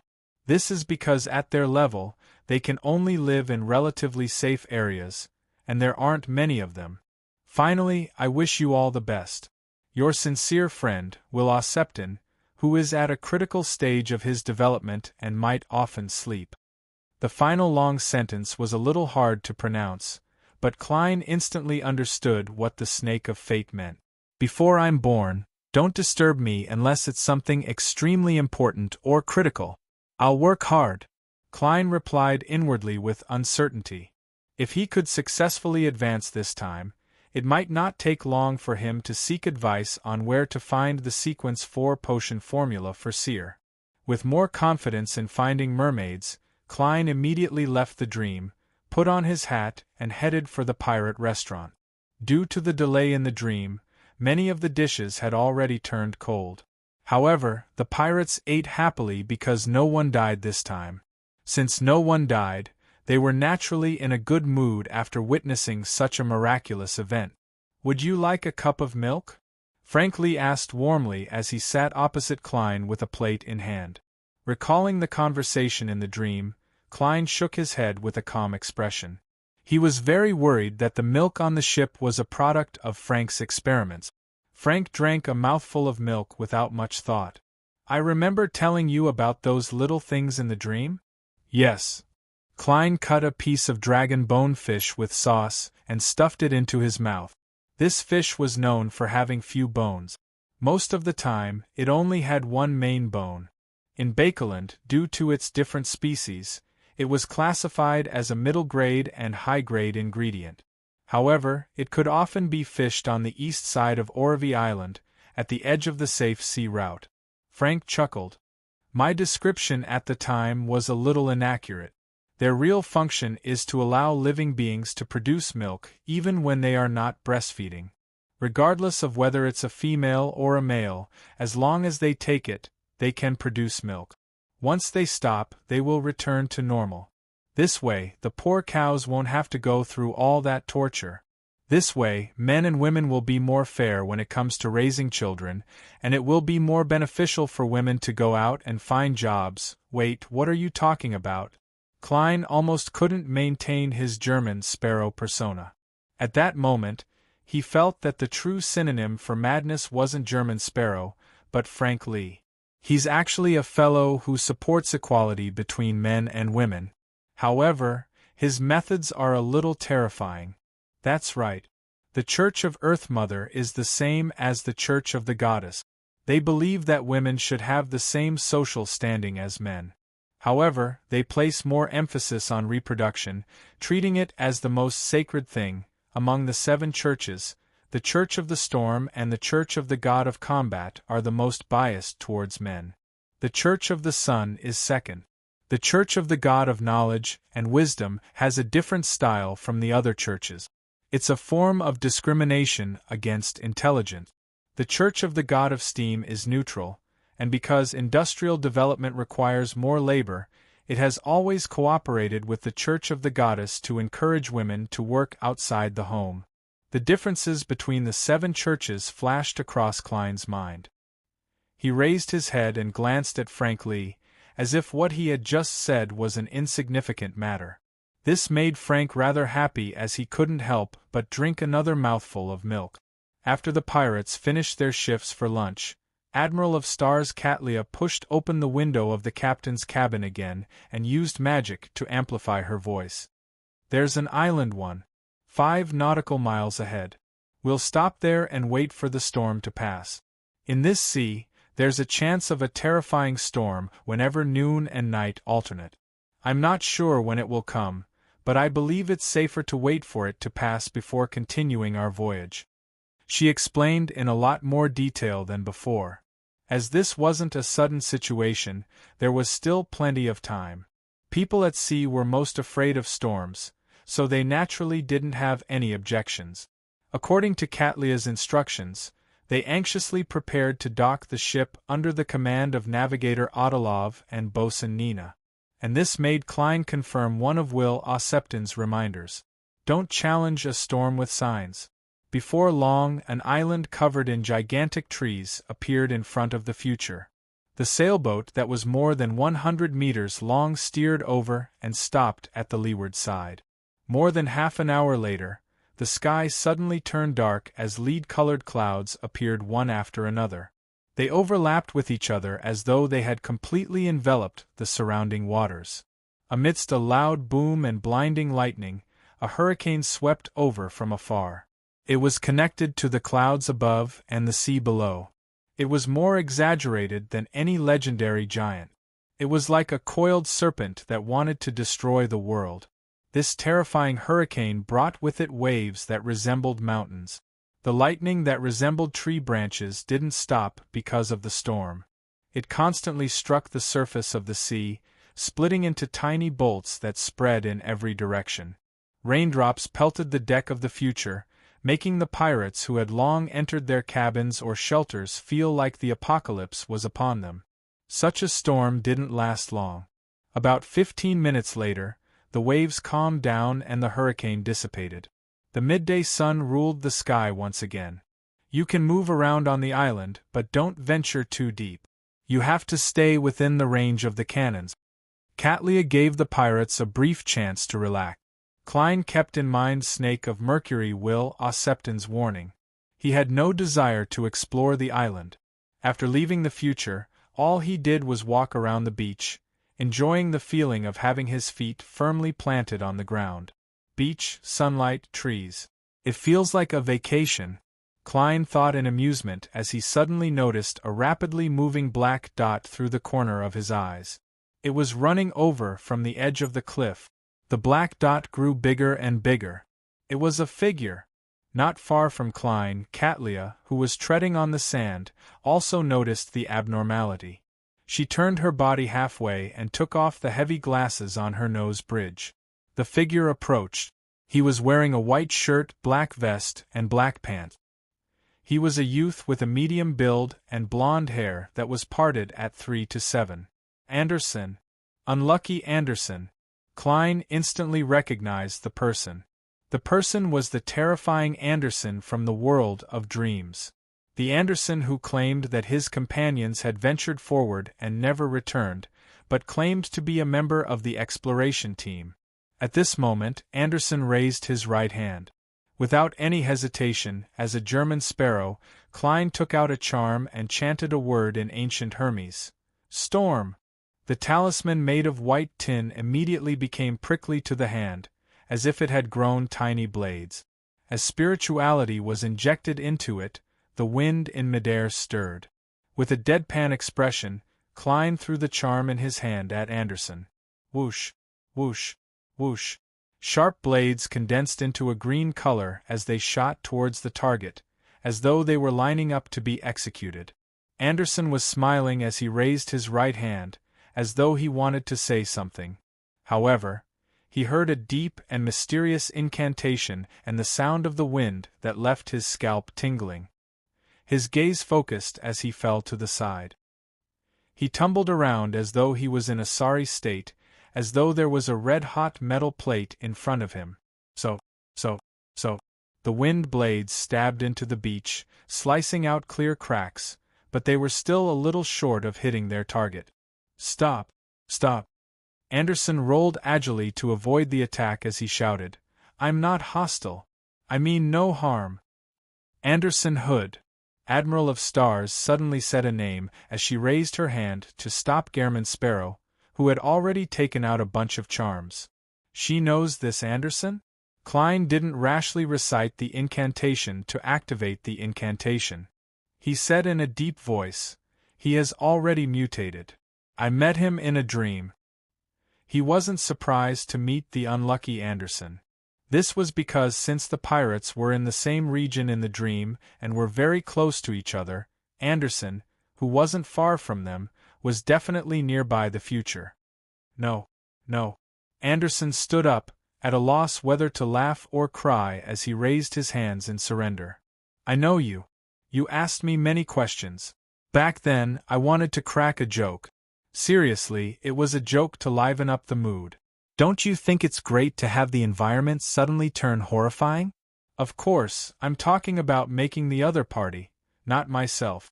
If I were to explore it, how would I still be alive? This is what I'm worried about. Klein didn't believe his explanation. Anderson shrugged his shoulders. As soon as I said it, I was about to explain and tell you that I was just joking. I was going to ask you for help, hoping that you could come here and take me with you. But in the end, the dream ended. Bastard, I'm so unlucky. It fits the characteristics of being unlucky, Klein muttered to himself. He had planned on taking out a coin in front of her and using divination to probe her when he suddenly heard Katlia say, "Listen to him tell me what has happened. He's very famous in the bewildering fog sea and has the title of Strongest Hunter." Chapter 664. The Strongest Hunter. Klein was shocked by this title. After thinking about it carefully, he realized that there was no bounty on him. In other words, Hood's self-description in the world of dreams was true. He was more of a treasure hunter. It's a pity that the German Sparrow hasn't killed any of the pirate generals. Otherwise, I'd be the strongest hunter. Klein didn't let down his guard as he stared coldly across from him.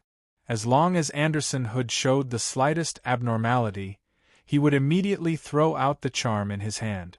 Anyway, the activation incantation was the same. For him, who was now a sequence, he could also inject spirituality at the same time. Upon hearing Admiral of Stars's introduction, Anderson shook his head seriously. No, not the strongest hunter. Oh, he's quite modest. Klein sighed in his heart. Anderson chuckled and added, if Admiral of Stars still insists on it, it's best to add a restriction in front, below demigod level. Yes, the strongest hunter below demigods. I take back what I said earlier. The corner of Klein's mouth twitched slightly. Upon seeing Admiral of Stars not respond, Anderson's hands naturally drooped down. This region of the sea is very dangerous, but it also hides many treasures. I believe the two of you are aware of this as well. There were many adventurers, or more accurately, treasure hunters, who entered this place in search of fortuitous encounters. However, most of them didn't make it out alive. I'm talking about most of them. There are definitely some lucky ones who were able to obtain items and materials and successfully leave. This treasure hunting group was gathered by two treasure hunters who have experience in this area. They claim that they have figured out which ruins should not be explored in the first half of the safe route, which ruins should be explored, which monsters should be hunted, and which methods should be used to avoid the out-of-control evil creatures. I've always been curious about this place, and I was successfully convinced by them to join their treasure hunting group. And then, Admiral of Stars Katlia's dark purple eyes had long reflected the other party's figure. Anderson sighed. In the beginning, it was very smooth. We avoided danger and obtained quite a number of items left behind by the explorers before us. We also hunted some monsters and obtained several materials. The turning point was when we discovered a strange temple on a submerged island. There were quite a number of well-preserved murals there. This gentleman has seen them in the world of dreams. He pointed at Klein with his chin. That's not the point, Klein replied calmly. Anderson shook his head with a bitter smile.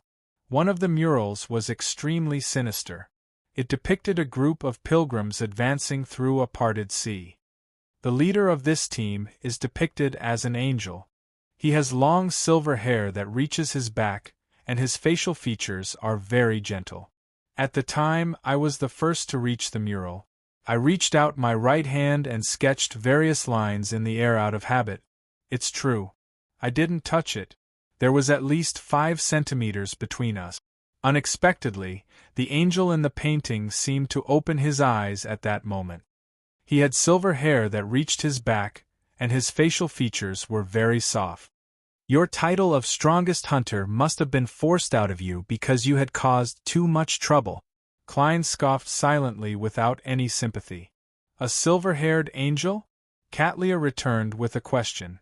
Yes, but I don't know which angel it is. At the very least, it hasn't appeared in the various murals of the 7 churches. Of course, it might have been randomly added by the muralist and might not be real. Just as Anderson was about to raise his hand to stroke his hair, he realized that the man in the round-neck shirt, brown jacket, and cap was staring at him coldly. It was as though he would attack without any hesitation if he made any strange movements. And at that moment Klein was thinking of something else. This fellow is very professional when it comes to art. At the very least, the typical person wouldn't be able to understand so many religious paintings. Having failed to obtain an effective answer, Katlia immediately turned her head to look at Klein. Her gaze had a hint of inquiry. She had just heard from Anderson Hood that German Sparrow had seen the mural. Perhaps this member of the organization with the Lord's blessings can recognize which angel it is. Admiral of Stars Katlia had a baffling feeling that German Sparrow might really know the answer. Thinking of how Hermit could easily obtain an answer by asking on the next tarot, Klein didn't hide it. He simply said, Tail Devourer Ouroboros. Tail Devourer Ouroboros? That angel of fate? That king of angels? Katlia subconsciously pursed her lips as the purple in her eyes turned more obvious. The last time she heard this name was on the tarot, thanks to Miss Justice's information. That was the first time she learned of the existence of a king of angels. She never expected to encounter a clue in the real world in just a few months. Tail Devourer Ouroboros? Anderson ruminated over the name in a daze. Klein didn't say a word, looking as though he had no interest in explaining. Seeing that Admiral of Stars wasn't saying a word, all Anderson could do was laugh out loud and continue. Back then, I thought it was a hallucination because nothing abnormal happened after that mural. Following that, our team split into 2. Most of them were frightened by my description, believing that we shouldn't explore the temple. The remaining 1/3 yearned for more treasures and set off deep into the temple. We waited an entire day, waiting for the turn of noon and night thrice, but we didn't see them return. We were all outstanding treasure hunters, so we knew that something had definitely happened. After some confirmation, we didn't dare stay any longer or wait. We immediately left the temple and boarded a ship to return the way we came. We had already obtained enough, so we didn't wish to take any more risk. Wait, none of you have any plans to save your companions? The members of an adventurer team that were gathered at the last minute will definitely only care for themselves and their closest friends when they encounter danger. According to my experience, those companions of yours who have disappeared might be eating the corpse's fingers. Klein lampooned, but he didn't reprimand Anderson. Anderson sighed again and said, After we left the temple, we discovered some abnormalities in our bodies. After we left the temple, we discovered that there were some changes to our bodies. On one hand, we became very unlucky. No matter what we did, nothing went smoothly. Even when we were quietly drinking a few mouthfuls of light beer, we would discover that someone had mistaken the barrel for a toilet and peed in it. Well, this wasn't my experience. It was my companions. On the other hand, we obtained control over our bodies in the dream. We were no longer in a daze, knowing something but being unable to take action. Therefore, a portion of my companions, about 1/3 of the original number, ventured deep into the world of dreams out of curiosity. They never returned. Katlia, who was listening silently, asked, On the other hand, we obtained control over our bodies in the dream. She asked, What happened to their bodies in the real world? They mutated into monsters and killed many of our remaining companions, as well as most of the sailors. Anderson took a deep breath. Although we successfully killed those monsters, we lacked enough sailors and encountered a series of unfortunate events. We didn't reach the island before the storm, so our ship sank and so did our loot. The rest of our companions either drowned, were struck to death by lightning, or were eaten by the monsters in the water. I didn't see all of them with my own eyes. I was the only one who was slightly stronger and luckier than them. I was tossed away by the waves and successfully swam to this island. I began to try to make a canoe to get out. As you can see, my last axe was shattered and reflected in my dream. Anderson's last sentence was directed at Klein. What an ill-fated treasure-hunting team! Klein drew a crimson moon for him in his heart. He believed that Anderson's description was likely true. His experience didn't seem fabricated out of thin air, but it was unknown if he was hiding anything. Perhaps Anderson had really gone deep into the temple and ate the corpse's finger, but he had come out thinking that he was fine. Perhaps he had already explored several places in the world of dreams and had suffered from unnoticeable corruption in the dreams of certain unknown creatures. After Anderson Hood recounted his experience, he smiled at Admiral of Stars Catlia and an unknown person. "Do I have the honor of riding the future? I'll pay the fare." He looked like he was willing to let them name a price. Catlia turned her head again and looked at Klein, as though asking him if he would agree. "Does that mean you're more inclined to agree? Aren't you going to do a check? Even I have to head above the gray fog for a divination before I can give a clear answer. Why are you so confident? A sequence 5 beyonder power of a mystery prior?" Klein deciphered some information from Catlia's glance. Just as he was hesitating and guessing, Anderson anxiously said, "I'm very familiar with the upcoming sea route. I can help you avoid the dangers lurking in the safe sea route. I can tell you which ruins you can't explore and allow you to avoid the singing of mermaids in time." Singing of mermaids? Klein's eyes nearly lit up. It wasn't easy for him to maintain his image as a German sparrow. "Yes, it's a day's journey from here. I'm referring to a day in the outside world. We'll circle around a ruin and turn." At this point, Anderson suddenly came to a realization as he closed his mouth with a smile. He didn't speak further. Klein thought for a moment, took out a gold coin in front of Anderson, and recited in a low voice, "That's right." He softly recited, "There's a problem with Anderson Hood." He repeated it 7 times, following the standard procedure of divination, but in fact, he didn't expect an answer. He was probing the other party.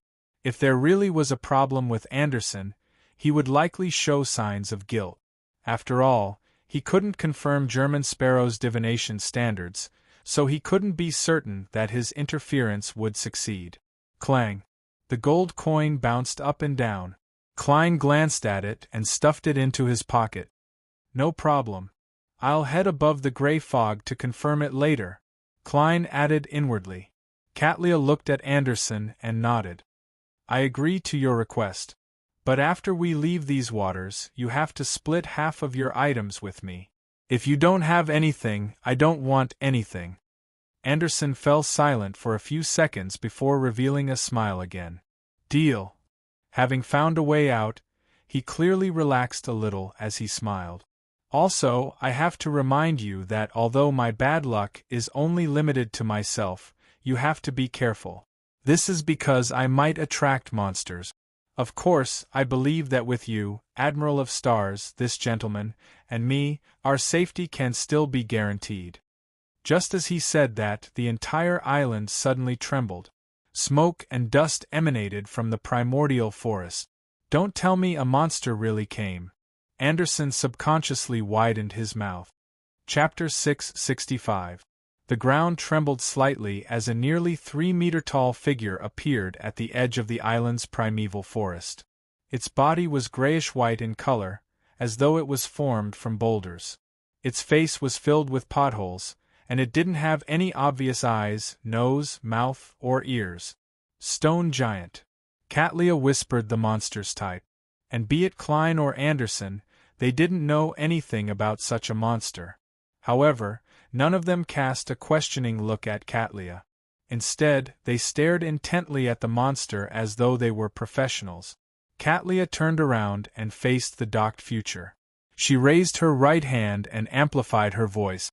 The pirates on duty immediately adjusted the direction of the dozens of cannons on the port side, aiming them at the heavy stone giant. Boom! Boom! Boom! Cannonballs flew out and landed around the stone giant. Dust instantly billowed up, blanketing a large area.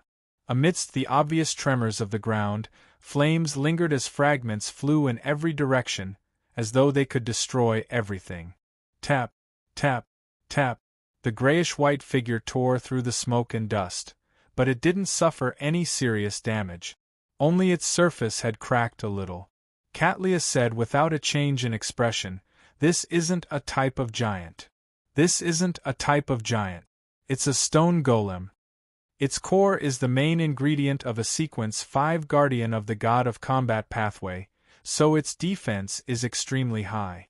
Amidst the reverberating cannonballs, Klein nearly suspected that there was something wrong with his hearing. "Since you know the stone giant's forte, why did you fire a salvo of cannons? Isn't this a waste of cannonballs?" he thought, puzzled and lampooned. Perhaps hearing his thoughts, Katlia looked at the approaching stone giant and said, "That's right. I've never encountered such a beyonder creature before, so I wish to do a test. I'm convinced by this reason." Klein was left speechless. At this moment, Anderson Hood, who had been observing the stone giant, raised his hand. "Which one of you has the beyonder powers of the frost domain?" "Me," Katlia replied calmly. Seeing that Hermit had a solution, Klein swallowed the words he was about to say. To him, if it wasn't necessary, he really didn't want to activate creeping hunger even though the zombie did have the ability to control ice. He reckoned that he wouldn't be able to find any suitable food on this island. Katlia took out a grayish-black scroll from a hidden pocket in her wizard robe and whispered a word in ancient Hermes. "Freeze!" Without a sound, the scroll was engulfed by the icy blue flames, and soon after, a crystal-clear stream of light fell from the sky. They quickly landed on the stone giant's body and froze the target inside, hanging one icicle after another. With a teeth-aching cracking sound, the layers of ice shattered one after another, and the stone giant slowly walked out of that area. However, the ash-gray color on its surface deepened a bit, and its movements were much stiffer than before. At this moment, Anderson raised both of his hands, like a conductor gesturing for the audience to applaud. The bottom of the stone giant's feet instantly burst into orange-yellow flames, as if it had stepped into some sort of trap. Water vapor quickly rose from its surface, and then it cracked, revealing deep cracks one after another. Anderson pulled his right arm back and condensed a blazing white spear in his palm. The flame at the tip of the spear shrank to a point and burst forth with a dazzling brilliance. The spear flew out and accurately hit the crack in the stone giant's abdomen, burning a large hole there. Anderson Hood, who was originally on the beach, seemed to have merged with the white spear. When the fire lit up, he strangely appeared behind the stone giant. He clenched his left fist and swelled his arm. Then, with an uppercut, he dug into the stone giant's abdomen. This seemingly simple attack created an exaggerated effect. The stone giant immediately froze on the spot, and cracking sounds could be heard from within. In just a few seconds it collapsed into a pile of rubble. An absolutely fatal attack. Klein's pupils constricted. Katlia stood calmly in her spot and said without any surprise, "That's right." Without any surprise, she said, Sequence 5 of the Hunter pathway is Reaper. Furthermore, they are good at discovering the weakness of their prey. Reaper. Harvests lives? No wonder. Klein nodded slightly. At this moment, Anderson crouched down and rummaged through the stone giant's remains. Then, he turned his head and smiled bitterly. This isn't a real monster. In other words, there was nothing. As Anderson described the situation, the pile of rubble disappeared at a discernible speed. An unlucky fellow like you shouldn't open boxes to loot corpses. Klein couldn't help but lampoon inwardly. Anderson returned unhappily as he kept nagging, "This is the biggest problem in these waters. That's the biggest problem with this sea region. Not every monster can provide you with wealth. This is because such a conjured monster is a part of a higher and more powerful monster. Of course, it could also be the influence of remnant powers and auras. Klein had long made a judgment on this. After this period of sailing, he discovered that there were beyonder traces of the sun, evernight, storm, and spectator pathways. He had more concrete guesses about his previous thoughts. He had originally suspected that these waters were a battlefield left behind by the second epoch ancient gods. Storm belonged to Elf King Saniathrim, Spectator belonged to Dragon King Ankwelt, and Evernight belonged to Annihilation demonic wolf Fleegria. With Little Sun providing the City of Silver's mythological records, Klein had a basic grasp of the authorities of the 8 ancient gods of the second epoch. However, the constant noon and the golden sun chariot made Klein waver in his judgment. This was because none of the 8 ancient gods grasped the sun pathway. Soon, Klein thought of Amon and Adam's father, the City of Silver creator who had the title of God of the ancient sun. After this creator awakened, he took back the authorities of the ancient gods after numerous intense battles. Hence, he left behind the ruins of the Battle of the Gods. The incomplete mural he had seen in the ancient elven ruins surfaced in Klein's mind. Elf King Saniathrim was fighting the City of Silver's creator, who was also the ancient god of the sun. While he was lost in his thoughts, Anderson had already regained his chuckle and looked at him. He looked at him and asked, "How should I address you?" "German Sparrow." Klein gave a simple name. "German Sparrow?" Anderson was first taken aback before returning to normal. "I've heard of you. You're an adventurer who nearly hunted Vice Admiral Ailment. You have the title of the craziest hunter. Last month, when I passed by the Rorstad Archipelago and Orvie Island, I planned on having a drink with you and getting to know you, but I had no idea where you went." "Last month? I was volunteering at the hospital." Klein nodded. "Now we know each other. Also, try not to speak." Anderson forced a smile. "I know. My bad luck will make my bad words come true. All right, don't look at me. I'll stop talking. You can put down your charm." Due to the appearance of a monster like the stone giant, the pirate's relaxation time was shortened. The Future quickly set sail once again and headed deep into the sea. Along the way, Klein remained standing on the deck, leaning against the ship's railing as he observed his surroundings. As for Anderson, he wandered around the ship, conversing with the pirates with great social skills. Impressive. He easily figured out the situation on the ship. Klein glanced at Anderson, who was drinking with a few pirates in the shadows of the cabin, and he sighed with emotion. Of course, this strongest hunter probably doesn't know that the alcohol he's drinking is a sedative produced by some unknown substance. Klein held back his laughter as he thought mischievously. With Anderson's help, the Future successfully circled around 2 hidden whirlpools and a palace ruin floating in the sea as it continued following a safe sea route. About 3 hours later, night fell once again. Klein quickly regained his lucidity and rationality in his dream as he opened his eyes to look around. His vision was pitch black. There was nothing. Am I blind? This thought instinctively surfaced in Klein's mind. Then, he reached his right palm into his pocket and took out a box of matches. This was a necessary casting material for a magician. With great familiarity, he took out a match and lit it. Immediately, a weak flame appeared in front of Klein's eyes. The flame struggled to expand a little as it vaguely illuminated his surroundings. This was a prison cell, a cell with an unlatched metal door. Why am I here? I'm not beside Admiral of Stars, nor am I in the Hall of Murals where Anderson is. Random within a certain range? As his thoughts raced, Klein flicked his hand and extinguished the match that nearly burned his fingers. His left palm was quickly dyed with a layer of pure and resplendent sunday. His eyes seemed to have 2 miniature suns. With the Priest of Light Soul, he had obtained the night vision powers that belonged to Light of Holiness. Surveying his surroundings, Klein saw that the cell he was in wasn't too cramped, but the ground was dirty and messy. There were many footprints, and he had no idea what had happened here. Most of them are human footprints. A small number of them are rather exaggerated. Perhaps they belong to giants. The single bed is broken in the corner, and there's a key by the door. Who succeeded in breaking out of prison? Klein came in front of the unlatched metal door and carefully looked out.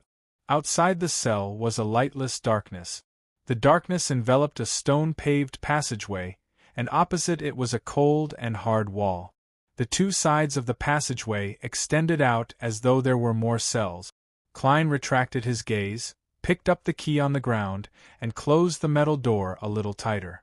He didn't attempt to open the door and continue staying in the cell.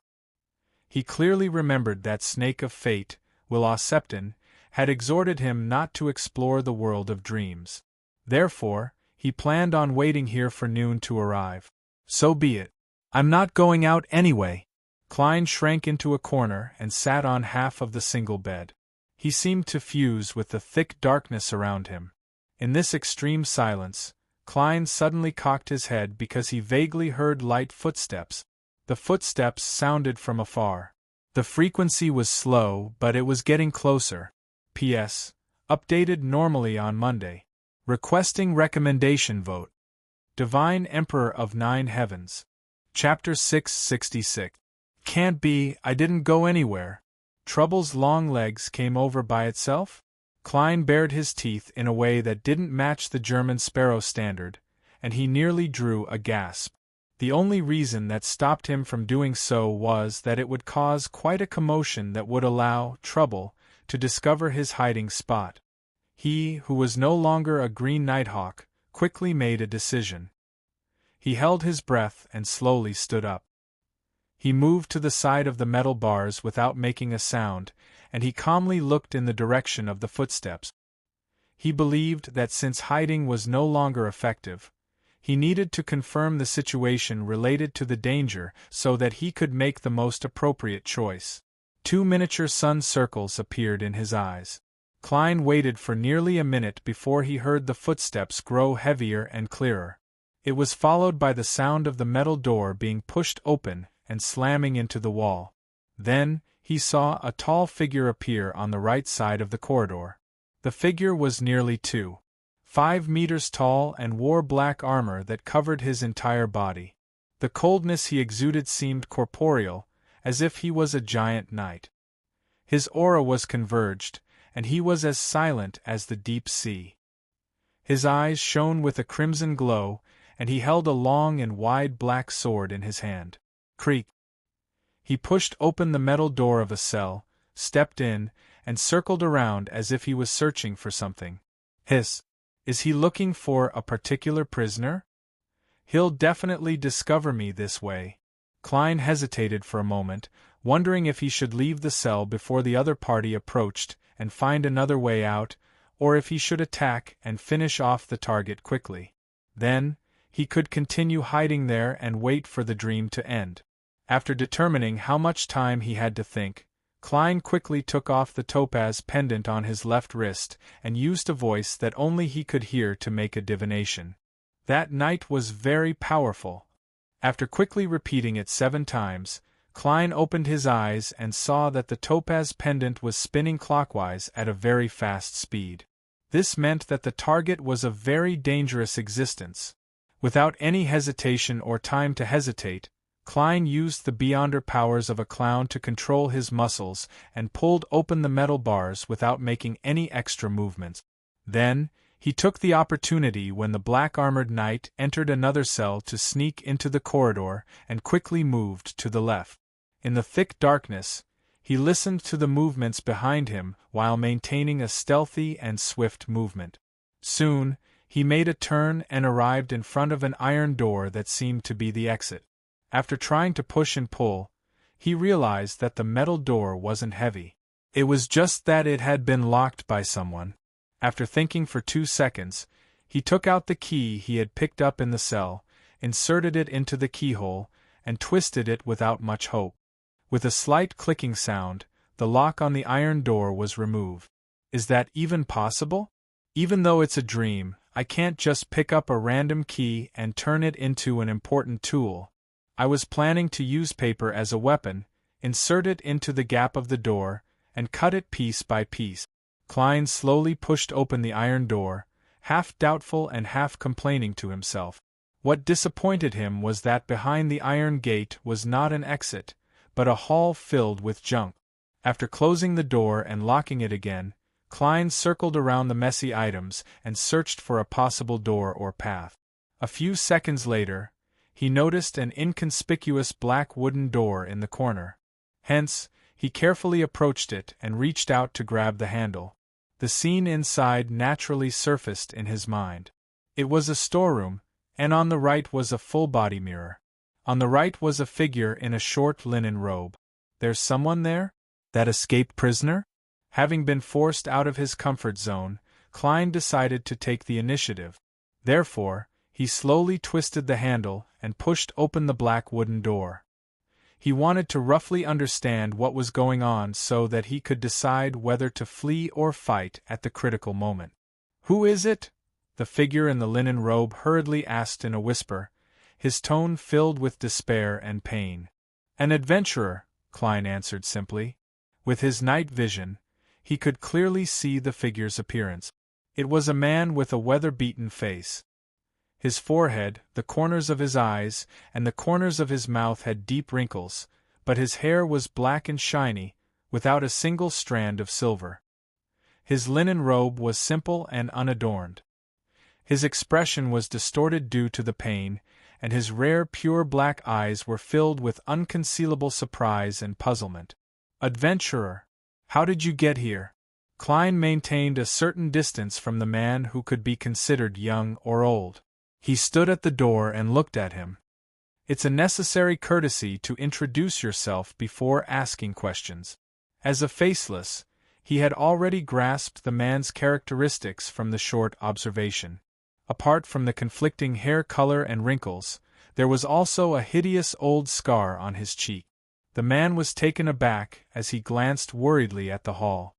"It's best you close the door. We can't be caught by that devil, otherwise." The muscles on his face visibly twitched, as if he had recalled something bad. "Devil," Klein muttered, reached out his hand and closed the black wooden door. The man heaved a sigh of relief and smiled bitterly. "Sorry, I was indeed impolite just now. My name is Leo Master, an ascetic from a religious organization." "A religious organization? From the looks of it, you aren't a believer of one of the 7 deities." Klein discovered a problem with the man's choice of words. If he was an ascetic who believed in one of the 7 deities, he could have said it directly. Even a priest of the Church of the Sun and a bishop of the Church of the Storm wouldn't come to blows the moment they met in such a dangerous place. Leo Master gave a self-deprecating laugh. "Yes, I worship the original Creator. He is an omniscient and omnipotent existence, the source of all greatness. He is the beginning and also the end. He is the God of all deities." Upon hearing that the man worshipped the original Creator, Klein's first reaction was that it was the Twilight Hermit Order. However, there are indeed some small religions in the northern and southern continents that worship the original Creator. There are quite a number of people who believe in the original Creator. Klein deliberated and asked, "What's the name of your religious organization? How did you come here?" Leo Master hesitated for a moment. "The easternmost side of the Sonia Sea is where my lord slumbers. His holy mountain is hidden somewhere here. I led a pilgrimage team here in an attempt to witness a miracle and redeem myself. Perhaps it was a necessary test. We were captured by that devil, and we died one after another. Later, I seized the opportunity and escaped the cell. I hid here and waited for the devil to leave." Klein thought for a moment. "Do you know the name of that devil? What characteristics does he have?" "Him?" Leo Master shook his head and said in puzzlement, "I don't know his exact name, but many pilgrims seem to know him. They address him as the Saint of Darkness." "Saint of Darkness? A demigod? Is this Leo Master's dream, or is it the demigod's dream?" From the results of my divination, it should be the latter. Otherwise, I wouldn't be in such great danger. Klein was just about to ask which organization Leo Master belonged to and figure out the Saint of Darkness's beyonder powers when he suddenly noticed the full-body mirror in front of the ascetic through the corner of his eye. In mysticism, a mirror was a passageway that connected a hidden and unknown world. It was very easy for terrifying accidents to happen. Therefore, Klein, who was in a dangerous dream, carefully walked over. He planned on using the powers of a priest of light to destroy the item. No, don't. Leo Master seemed to sense Klein's intentions as he shouted in horror, if not for it, I'll die immediately. Klein looked at the mirror in puzzlement. Although the environment was abnormally dark, the mirror clearly reflected two figures. One of them was the wrinkled, raven-haired Leo Master, and the other was the thin, black-haired, brown-eyed German sparrow who wore a cap. At that moment, while Klein didn't take any action, the German sparrow in the mirror slowly turned his head and revealed a sinister smile at him. The mirror's surface suddenly rippled as a hand reached out. Klein blinked his eyes, and the German sparrow who looked identical to him crawled out of the mirror. His face was tainted with an obvious gloominess due to the darkness. It's terrifying. Unfortunately, I don't look like German Sparrow. Therefore, you didn't scare me. If Zhoming Rue were to crawl out of the mirror, I'd probably wake up from the fright. Klein calmly looked at his opponent and raised his left hand. A layer of sunlight flowed over it. The sinister German Sparrow laughed as he similarly raised his left hand, causing his glove to suffuse a noble but sinister black color. This corresponded to the powers of a baron of corruption. My clone? Klein thought for a moment before he raised his right hand with a deadpan expression. In his palm was a short, milky white scepter that had appeared out of nowhere. The scepter's tip was embedded with a circle of azure-blue gems. See God's scepter. Although the actions in a dream had to conform to logic to achieve the desired effects, Klein suspected that the illusory world was unable to affect the gray fog or the mysterious space. Therefore, he had attempted to simplify the ritual process, telling himself that the sea god's scepter was stored in a unique region similar to the spirit world. He could retrieve it whenever he wanted. The outcome of the attempt delighted Klein. Indeed, the world of dreams was unable to distinguish the difference between the unique region in the spirit world and the world above the gray fog. Under the premise that the sea god's scepter belonged to him, this demigod-level sealed artifact had been retrieved. It really works. Otherwise, I'll have to engage in an intense battle with him. Klein secretly heaved a sigh of relief. He similarly believed that the mirror was unable to replicate the parts related to the gray fog. The sinister German sparrow looked opposite him in a daze. He instinctively raised his hand, but his right palm was empty. Then, he saw countless bolts of silver lightning shoot out, enveloping him in layers. It made him expend paper figurine substitutes one after another, but he was unable to jump out of the region. Sizzle! A gigantic lightning ball illuminated the narrow room that made it impossible to dodge. Following that, it vanished with the German sparrow in the mirror. For some reason, Klein felt a baffling sense of calmness at that moment. It was as though he had entered the time of a sage.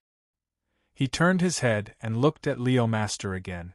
What's the name of the religious organization you joined?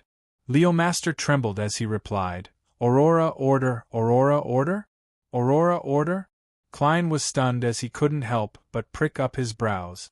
At that moment, there was a loud thud outside. The locked door seemed to have been kicked open. Thump, thump, thump. The heavy, drum-like footsteps headed straight for the corner, as though it had discovered Klein and Leo Master's hiding spot. Klein suspected that the commotion from the lightning storm had alerted the Saint of Darkness. There's no way to hide. With the sea god's scepter in hand, Klein kicked the black wooden door to the storeroom, sending it flying towards the Saint of Darkness. As the wooden door tumbled, he saw his target's appearance clearly. At some point in time, the knight in black armor had pushed up his visor, revealing a face with deep wrinkles. A few strands of raven-black hair were revealed, as well as an old scar on his cheek. He looked identical to Leo Master. Even the minute features were identical. The only difference was that his eyes were emitting a crimson glow. P.S. Seeking recommendation votes and monthly vote. Chapter 667. Klein was alarmed as he instinctively turned his body to the side, preventing his back from showing Leo Master, who was trembling in horror in the storeroom. He was no longer certain that the prisoner in the linen short robe was fine. At this moment, the knight who wore black full-body armor and had a face that resembled Leo Master's lit up with crimson eyes. He raised the heavy and wide sword with both hands. Tap! He took a step forward and cleaved forward. The speed was so fast that Klein's eyes nearly failed to capture it. Klein, who was facing him from the side, subconsciously raised the sea god's scepter, causing the blue gem at its tip to light up. Whoosh! A corporeal hurricane rose out of thin air, circling around Klein layer after layer, protecting him at the eye of the hurricane. Shing! The black stream of light cleaved down as the strong winds disintegrated layer after layer. They shot out in every direction, causing the entire hall to shake. Boom!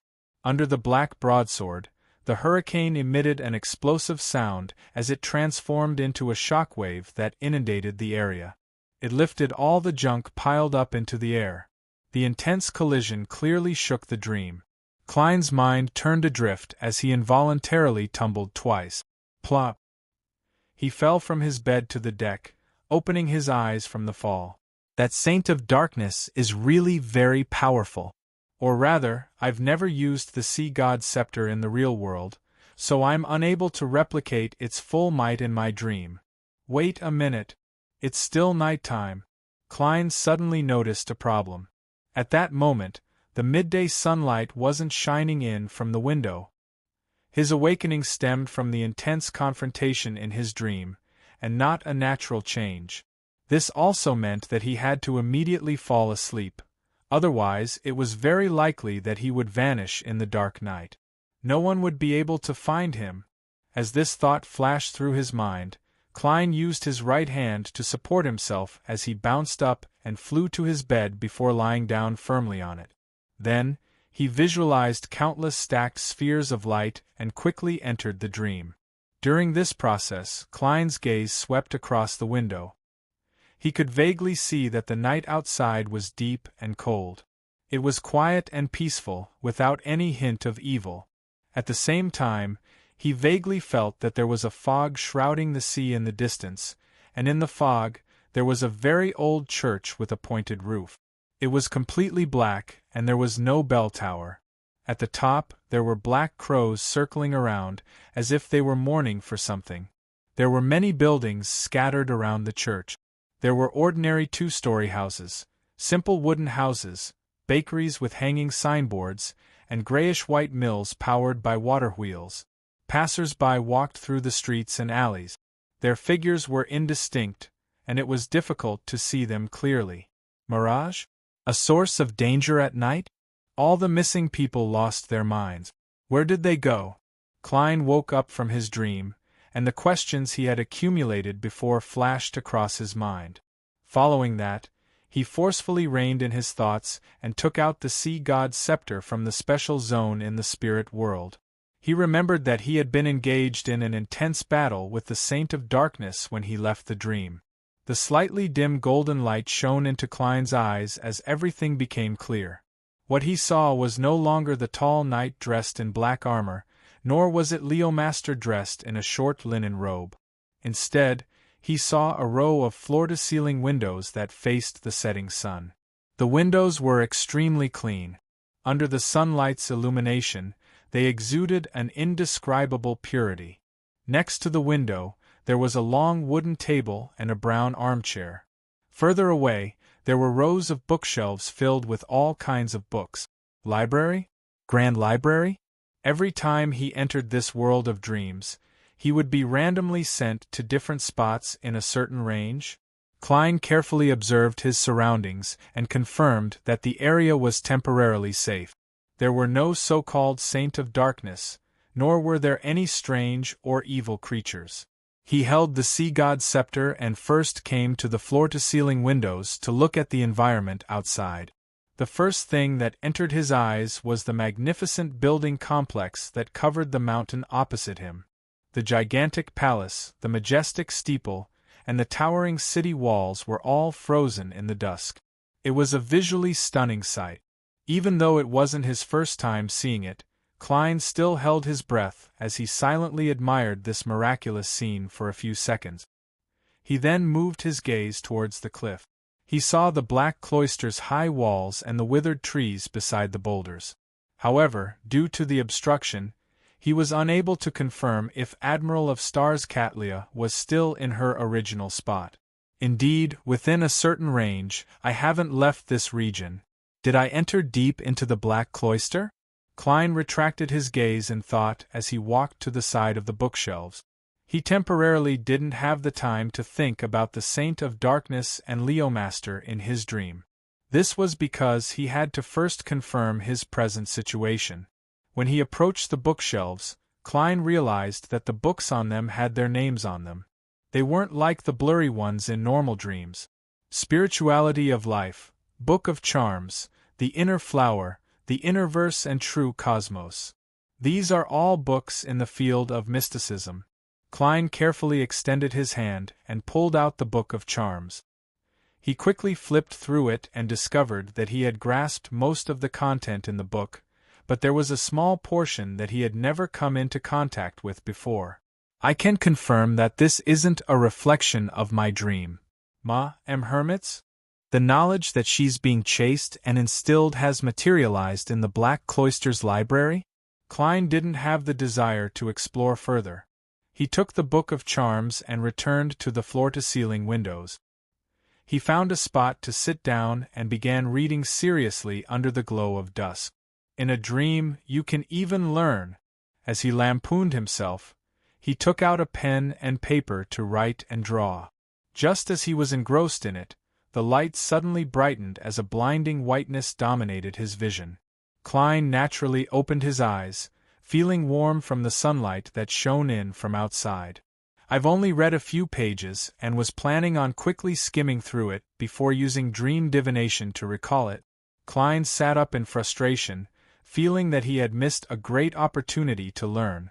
This was because he couldn't be sure if he would randomly end up in the Black Cloister's library the next time.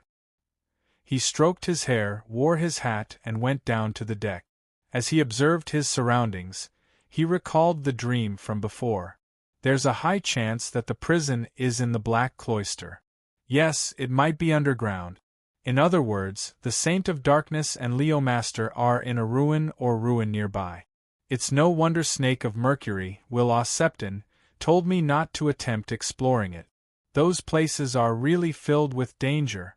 Why does the Saint of Darkness and Leomaster look identical? This dream is a little strange. Also, that full-body mirror is very magical and sinister. It actually replicated a German sparrow. Upon recalling this, Klein began to search for examples from his own experiences, using comparison to confirm his train of thought. This was what it meant to rely on experience. Soon, he made the connection. He recalled how he had used the mental terror candle back in Bakeland to help Father Utravsky get rid of his past self. A split personality. Could it be that Leomaster himself is the Aurora Order's Saint of Darkness? Due to certain reasons, he had a split personality. His good self and evil self were separated? That deep and sealed prison of darkness is a reflection of his inner dream? Yes, that full-body mirror. Leomaster said that if it were to be destroyed, he would vanish as well. And when I looked at the mirror, the German sparrow in it had indeed formed a corporeal body. It's inclined towards evil. It's no wonder I had the feeling of being a sage after killing the German sparrow in the mirror. So it's because I had purged some of the evil and evil thoughts in my heart. Yes, that full-body mirror might not be in the form of a mirror in the real world. These waters clearly have the beyonder remnants of a visionary, conjuring many monsters that aren't real but can kill, and this belongs to the spectator pathway.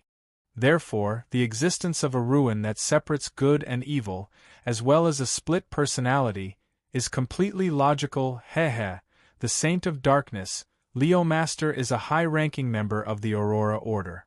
He was definitely evil, but that ruin or item triggered his opposite side, which is the good hidden in his heart.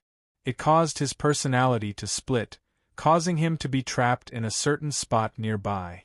Klein felt that he had roughly figured out the truth of the matter, and felt a little regretful. Unfortunately, he didn't enter the same spot the second time. Otherwise, with the Sea God's scepter and Leomaster's good side, he might really be able to defeat his evil side, the Saint of Darkness. And the damage done to him in the world of the dream would extend into reality. This way, a good saint who knows the Aurora Order very well will appear. He will be able to strike a blow against this evil cult. Klein silently drew a breath and turned his body halfway to look at Anderson Hood, who had just walked out of the cabin. "Where did you go in your dream?" "I didn't see you," the strongest hunter said, as if they were close. Klein frowned and asked, "Why should I let you see me?" Anderson was taken aback. "Shouldn't I be where I was when I left the dream when I entered it again? There are other reasons why I randomly appear in certain places within a certain range. My own uniqueness?" Klein realized that the problem was more complicated than he had imagined. He deliberated and said, "After I entered the dream, I was somewhere else." "That's strange." Anderson frowned, seemingly perplexed as well. Without waiting for Klein to speak, he said thoughtfully, "There's another strange thing." "What?" Klein cooperated and asked. Anderson looked around and said, "The last time I pretended to be a canoe in that hall, I heard the sound of a door opening and footsteps coming out. But when I looked up, I didn't see anything. I thought it was someone from this ship, but I don't think so. P.S. It's the last few days of February, looking for monthly votes and recommendation votes." Chapter 668. Who opened the door deep in the Hall of Murals and came out? A rampager or beyonder creature that was nearby back then? Furthermore, he has the ability to move in dreams? After hearing Anderson Hood's recount, Klein made a logical guess. As his thoughts raced, he suddenly had a new idea. Could it be the owner of the mysterious eyes that had been watching the deck and me? That's possible. If that mysterious person has really been lurking on the ship all this while and has entered these waters, he'll definitely fall asleep when night falls and appear in the world of dreams. Hermit doesn't know of his existence at all, or has she tacitly approved of his actions? This is the trump card that allows her to accept my mission and not be afraid of the dangers here? No, I can't be sure. At the very least, I can't be sure that the person who opened the door deep in the Hall of Murals is the mysterious person on the ship. Klein looked deeply at Anderson. He asked, "Why don't you think so?" Anderson Hood had mentioned that he originally suspected that the person who opened the door was a member of the future, but he later felt that it wasn't the case. Anderson chuckled. "I just visited everyone on the ship in a dream and discovered that none of them possess the ability to move freely in that world, apart from you. Unfortunately, I was pushing open the door from outside," Klein said calmly.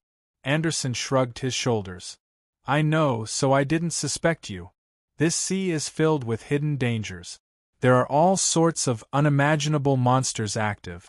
Perhaps the person who opened the door was the stone giant from before, or a rotting dragon that dreamed of countless treasures." Having said that, he leaned to the railing of the ship and looked out at the sea that was blanketed in golden sunlight. He smiled wistfully and said, "I discovered that after I escaped from the shipwreck crisis brought about by the storm, my bad luck was slowly dispelling. Clearly it's not fixed or permanent. Look, I successfully swam to that island. Although I encountered all sorts of bad luck, I managed to last until you arrived. Yes, I did attract the monster and made the stone giant appear, but didn't we easily finish it off? Also, I've been on the ship for hours, but nothing happened." "Doesn't that mean," before Anderson could finish his sentence, Klein coldly interrupted him. "Shut up. Doesn't this fellow know to speak less when he's angry? I really want to hit him. If I hadn't divined that you didn't mutate above the gray fog, and that you weren't possessed by a bigwig, I would have sunk you into the sea. Sequence 8 of the Hunter Pathway is Provoker. He must have easily digested that potion back then. Klein sincerely felt that Anderson was much better than Donna's when it came to provoking. Okay, I'll shut up. Anderson raised his hands and smiled bitterly without any anger. Seeing that he did not provide any more clues about the person who opened the door in the world of dreams, Klein was silent for a few seconds before he suddenly turned around and walked into the cabin. He realized that he had been negligent in one matter. Since Anderson, who was shrouded in bad luck, had boarded the ship, it meant that the chances of encountering an attack would increase. Therefore, he needed to make some preparations. After returning to his room, Klein took out the Aztec copper whistle and Will Ossepton's paper crane before entering the bathroom. He set up the ritual to summon himself and then brought Tinder, the sun brooch, and the Nightmare Beyonder characteristic from above the gray fog to the real world. He didn't immediately change the items he carried with him. Instead, he placed them in his luggage and placed them beside the biological poison bottle. This way, even if danger were to suddenly arise, he would have the chance to adjust his equipment in time and make a targeted choice. After doing all of this, Klein relaxed a lot. He packed the rest of his items and left the room to head for the deck, afraid that he would miss any traces of Mermaid. Just as he walked out of the cabin, he saw Frank Lee squatting beside him with a look of shock and confusion. What happened? Klein's heart skipped a beat.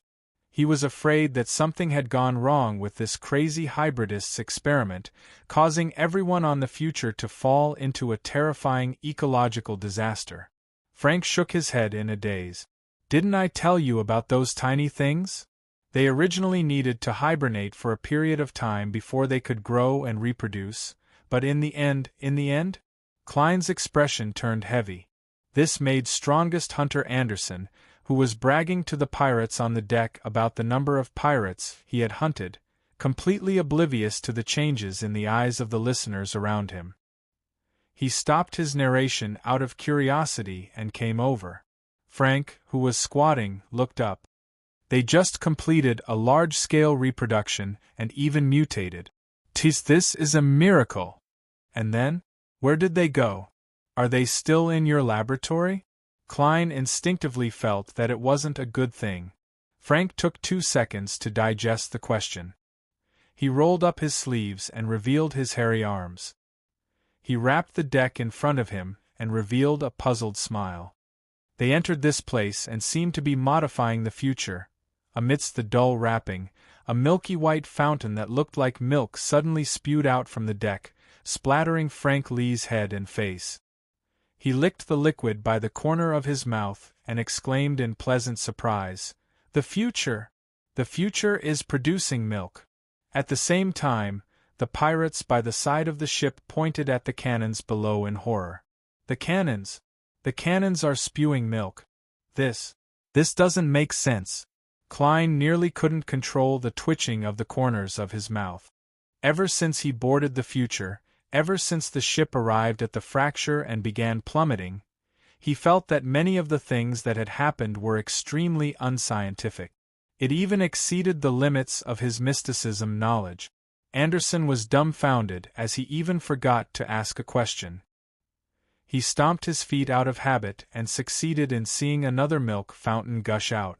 Thoughts quickly flashed through Klein's mind as he acutely grasped a problem.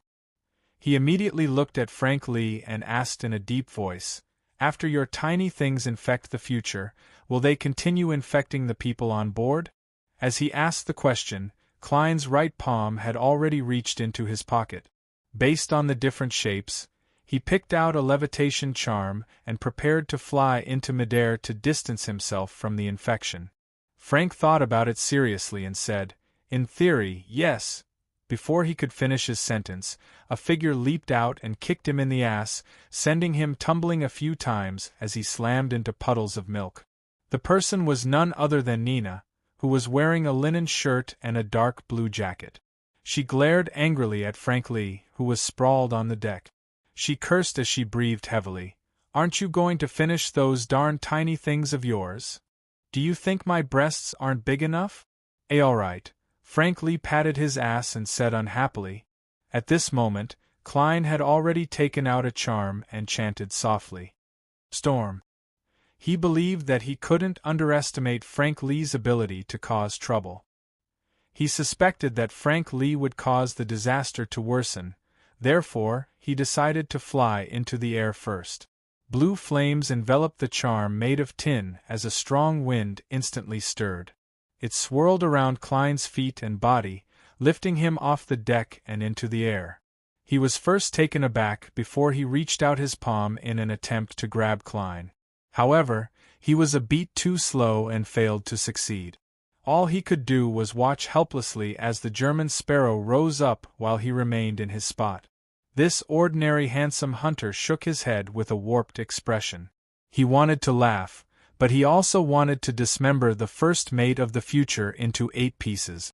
At this moment, Frank had already taken out a bottle of dark green powder and grabbed a handful. As he chanted an incantation in Jotun, he scattered it in every direction. The moment the powder touched the deck, it immediately produced green vines that grew crazily. Soon, they absorbed the milk and the tiny things, wrapping around the entire deck and cabin. In about 10 seconds, the future had turned into a vine forest. "Phew, it's done."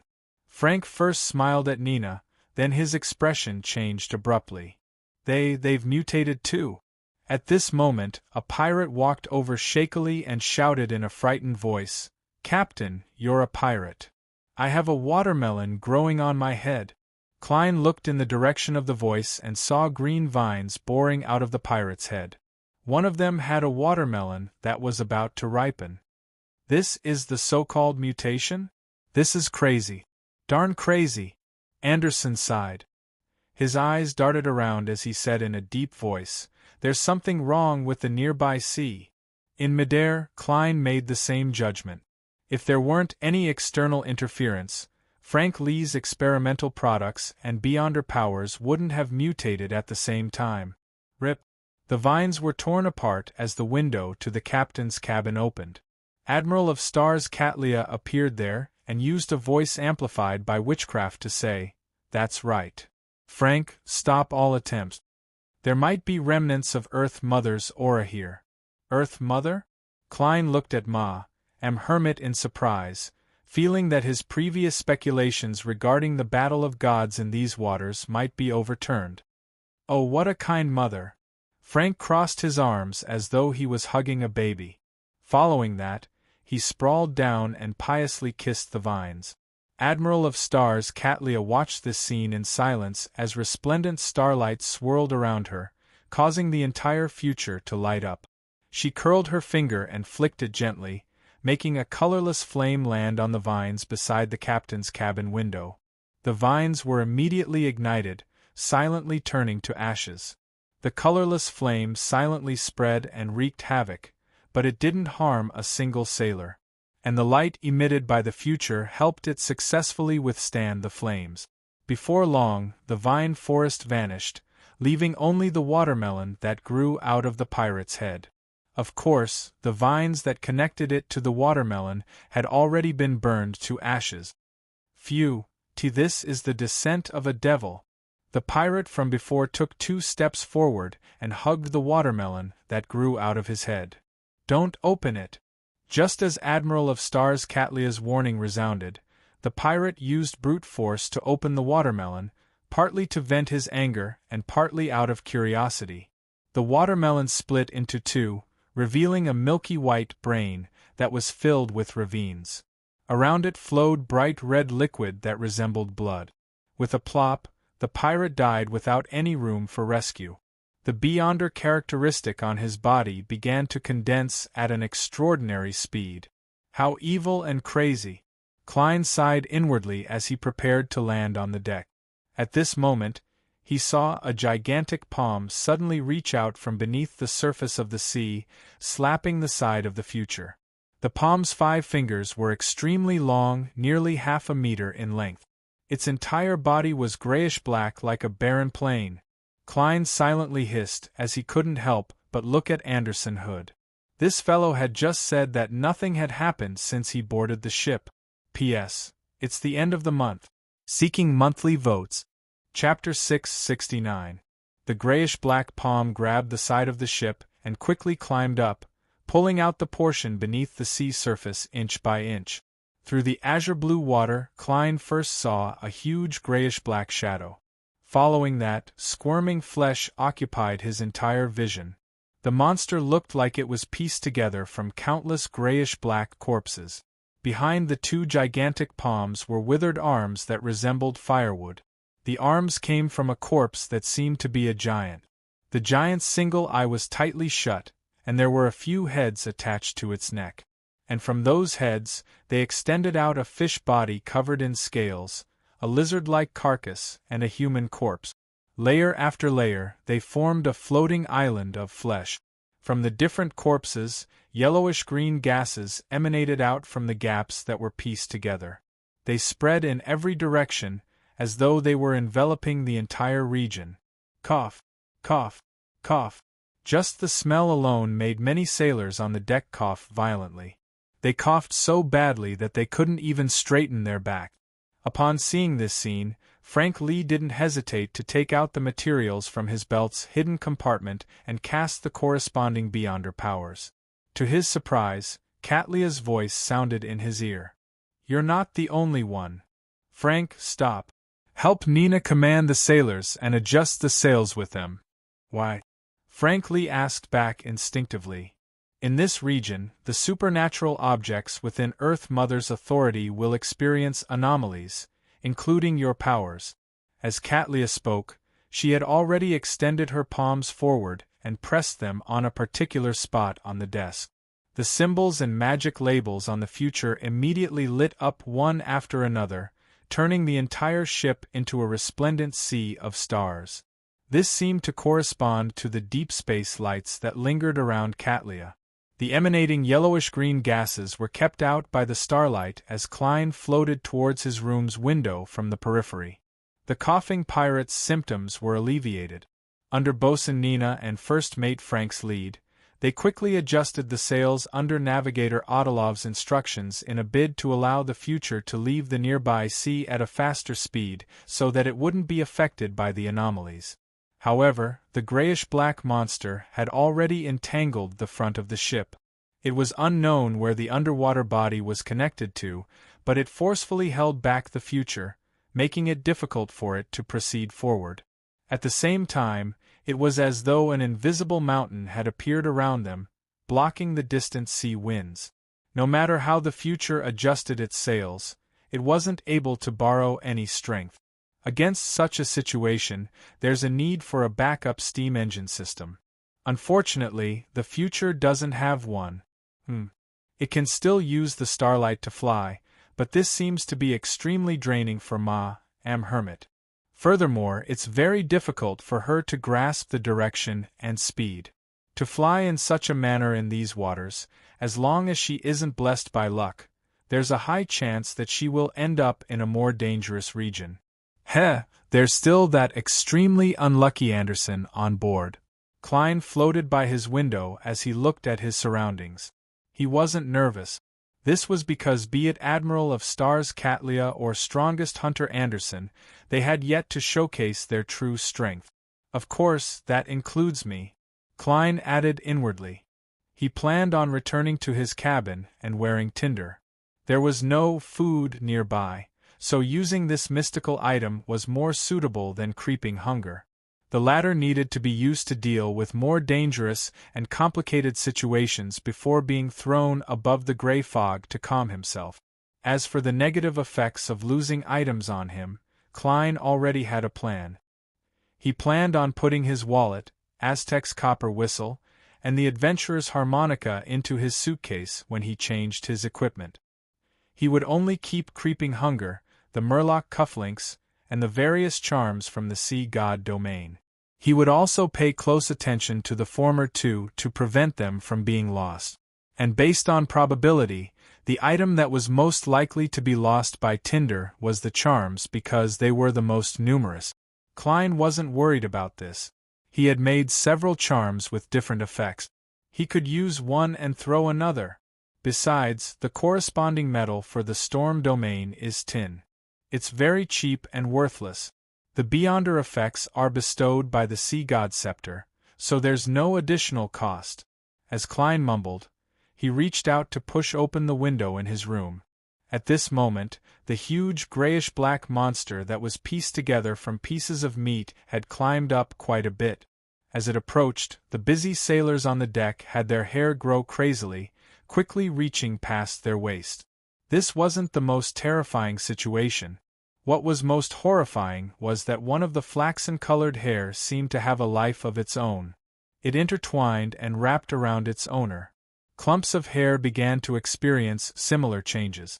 The resplendent sea of stars on the surface of the future failed to completely block out the effect. To a number of pirates who had shaved their heads, they weren't lucky because of their uniqueness. Their nose hair was growing at a discernible speed, blocking their breathing passages. By the window of the captain's cabin, Admiral of Stars Catlia had raised her arms at some point in time.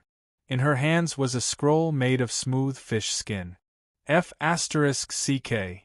As the ancient Hermes incantation reverberated and the scroll silently burned, a pale green beam shot out and struck the monster's gigantic palm that had appeared by the side of the ship. The squirming pieces of meat that were pieced together from countless corpses didn't stop at all. The palm struck the resplendent sea of stars, causing light to scatter as the ship shook. The dark purple color in Catlia's eyes deepened. She didn't take out a new scroll as she pushed her right palm forward. Cage! After the awkward-sounding and mysterious incantation was recited from the pirate admiral's mouth, the resplendent starlight that lingered around her flew out one after another, descending onto the terrifying grayish-black monster. The starlight instantly condensed, forming a gigantic transparent amber. It enveloped the squirming pieces of meat and confined them to their original spots. At this moment, the strongest hunter, Anderson, had an additional pitch-black and lusterless short sword in his right hand. There seemed to be layers of sinister patterns on it, but it was only an illusion. Taking advantage of the moment when the terrifying monster was trapped by the starlight cage, Anderson's body emitted a layer of scorching white flames. The flames flashed forward, leaping over the ship's railing and landing on the grayish-black pieces of meat that were pieced together from countless corpses. Following that, the scorching white glow rapidly swam across the surface as though it was painting to its limits. With a whoosh, flames surged into the sky as Anderson leaped back to the deck with the pitch-black short sword in hand. The massive monster remained frozen in place as though it had lost all its vitality.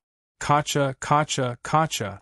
Bottomless wounds appeared on the surface of its body, and it split into countless small pieces of flesh in a second. The offensive strength of a reaper is truly exaggerated. Klein, who had adjusted his items, saw this scene the moment he returned to the window. Suddenly, he frowned indiscernibly. At this moment, something unexpected happened. The pieces of flesh that had split up stretched out their limbs and shot towards the deck of the future in a blanketing manner. The gigantic grayish-black assailant appeared to be unkillable. The number of pieces it was diced up into was the number of monsters it would transform into. Silently, a grayish-black piece of meat leaped up from the deck opposite the captain's cabin. It headed straight for Admiral of Stars in a bid to wrap around her head. A figure appeared from the shadows and blocked Catlia. It was none other than bloodless Heath Doyle. He opened his mouth as it split open from his nose to his chest and abdomen. Soon, it formed a vortex of slowly squirming flesh and blood. The vortex sucked at the grayish-black piece of meat and rapidly swept it inwards, wrapping it within its body. Heath Doyle's shadow landed on the deck as his body trembled a few times before finally returning to normal. As for the grayish-black piece of meat that the monster had split up, it had completely vanished. The most terrifying thing about this monster is its insane vitality. If only I can steal such a trait. After using another levitation charm, Klein floated out the window and extended his black-gloved right palm before spreading out his fingers. The scene in front of him changed as blobs of different colors replaced the corresponding people and object. These blobs of light constantly changed as they rapidly flickered, making it difficult to grasp the patterns contained within. With this angle, Klein discovered that the grayish-black pieces of meat shared some luster. They appeared to be split up, but they were actually one. He then calmly closed his right hand's fingers, grabbed one of the blobs of light, and turned his wrist to the right. Suddenly, Klein saw the yellowish-green luster be extracted as it fused into his right palm. This was the corresponding symbol of the fog of poison. He had stolen away the grayish-black monster's fog of poison. This was the effect of the tinder glove. At the same time, he realized that his Beyonder power, damage transfer, had disappeared. In 12 hours, I can only steal from the same target once. In enlightenment, Klein saw the yellowish-green fog that enveloped the future and corroded the resplendent sea of stars rapidly thin out. It was no longer obvious. The grayish-black pieces of meat that were scattered everywhere were showing signs of drying up and turning dark. The pirates took this opportunity to catch a breather. As for Admiral of Stars Katlia, she wore a golden brooch to the front of her classic robe. The brooch seemed to be made of gold, and it was shaped like a bird with a long tail. The surrounding atmosphere suddenly turned calm and serene. All the panic and nervousness vanished for some baffling reason. Even Klein was affected in an indescribable manner.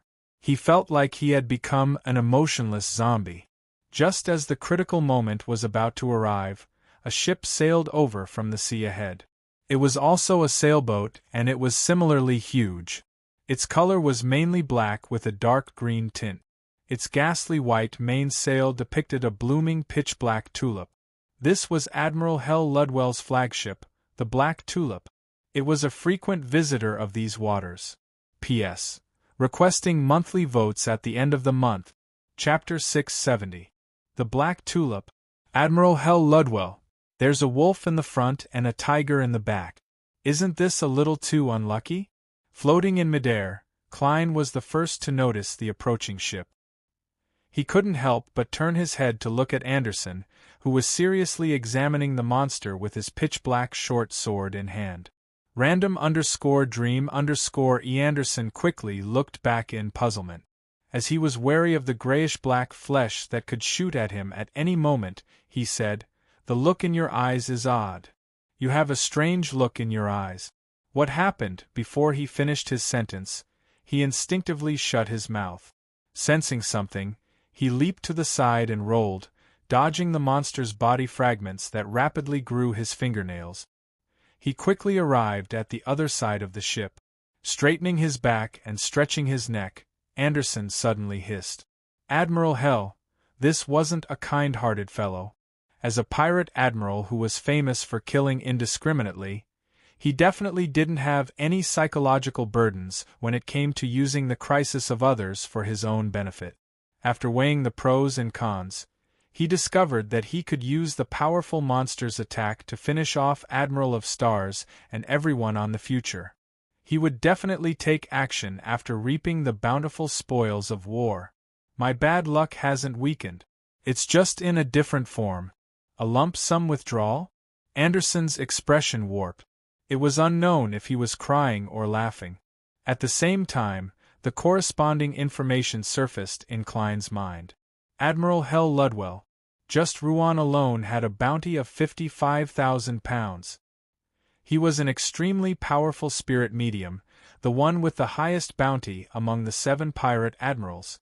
There weren't many pirates alive on his flagship, the Black Tulip. Most of the matters were handled by the undead creatures and spirit world creatures under his control.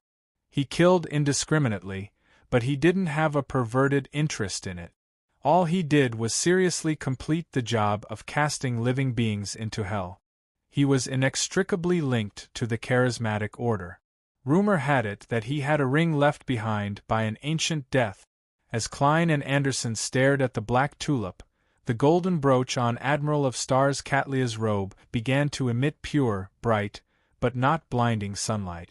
In front of the captain's cabin, a blurry figure appeared as it rapidly elongated.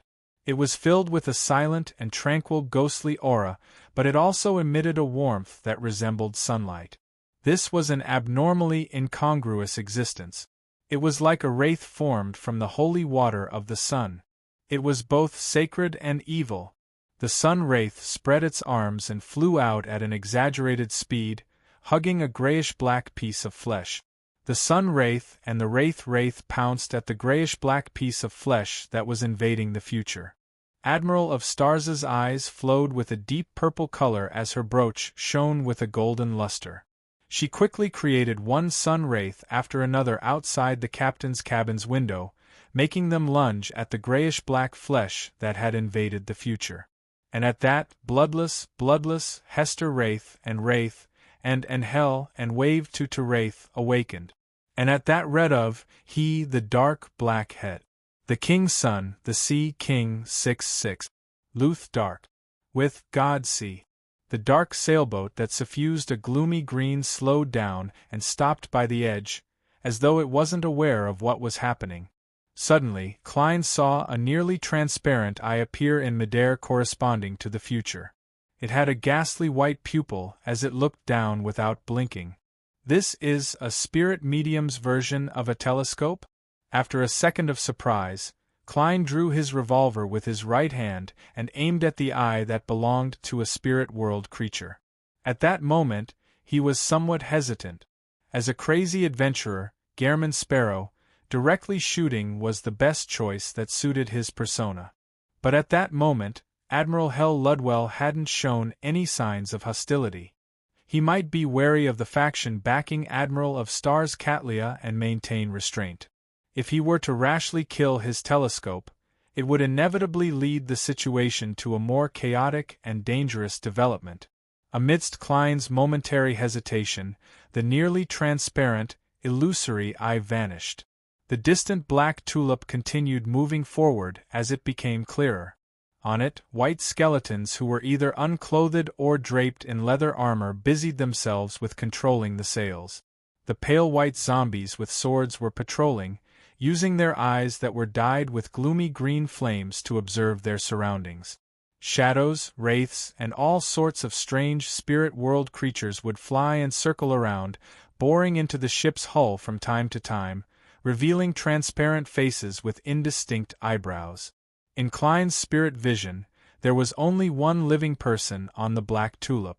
It was the man dressed in captain's attire who was standing on the front deck, silently watching him.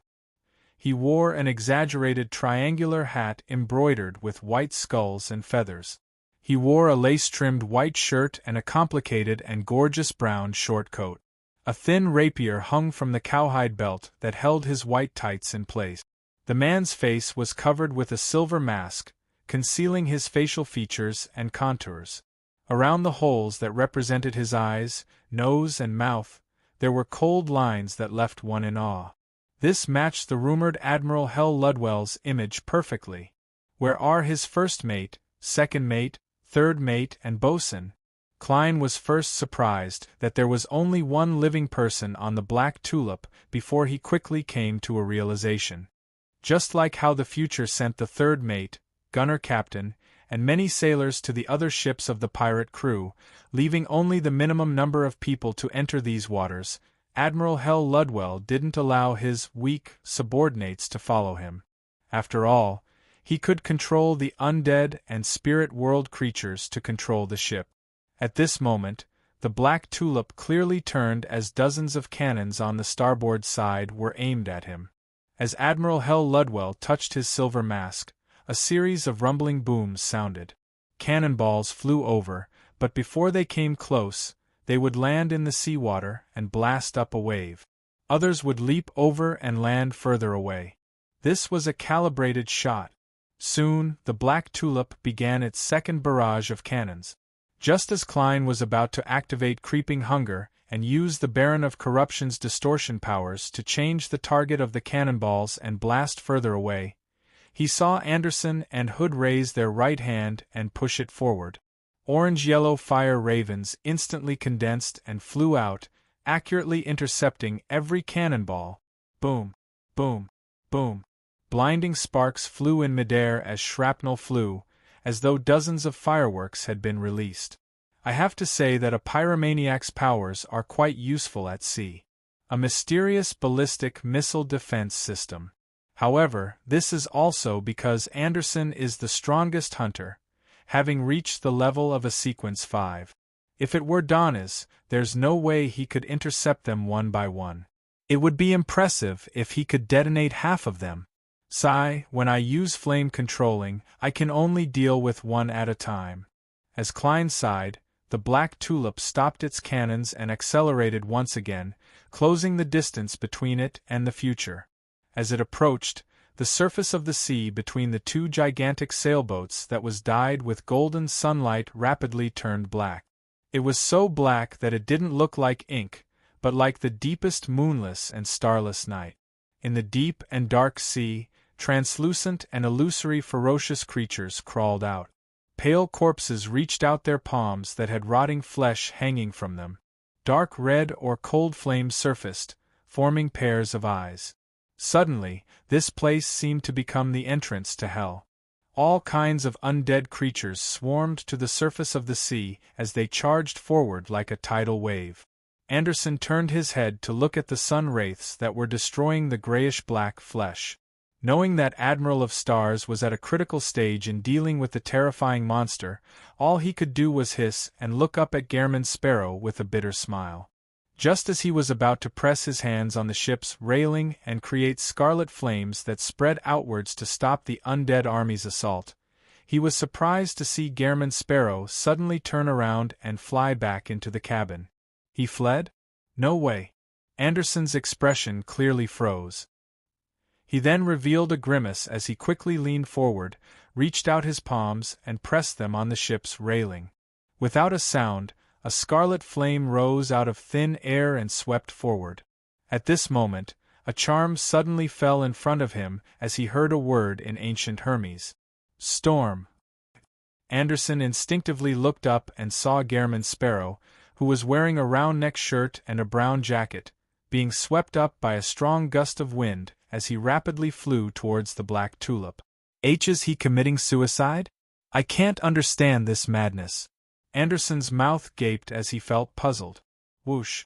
With the charm's effects, Klein flew to the space in front of the Black Tulip under the blessings of the wind.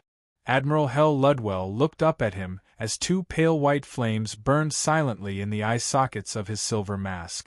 The shadows, wraiths, and spirit world creatures that were circling around the Black Tulip immediately swarmed up and charged at the enemy. They either opened their mouths wide as they let out silent screams or spat out their thin tongues that were embedded with miniature human faces. They appeared extremely excited. Klein looked at them with a deadpan expression as he reached into his pocket with his left hand and removed the wall of spirituality from a square metal box. Then, he took out the Aztec copper whistle that was tied together with a few matchsticks and threw it towards the Black Tulip's rear deck. All of a sudden, the transparent, cold, and blurry vengeful spirits and shadows all stopped moving like frozen insects. Following that, they didn't hesitate to turn around and fly to the back of the Black Tulip at high speed. The strange-looking spirit world creatures followed closely behind. In less than a second, the skeletons and zombies that were adjusting the ship's cannons betrayed Admiral Hell. The front deck was instantly empty, leaving Ludwell alone. But Klein pressed down on his hat and landed on the deck in front of Ludwell. He arched his body slightly as he released his right hand that was pressing down on his hat.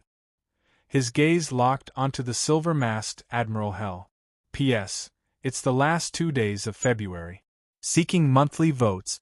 Chapter 671. On the future, Anderson Hood pressed his hands against the ship's railing as he watched the undead army that surged out from the pitch-black sea recede like a receding tide.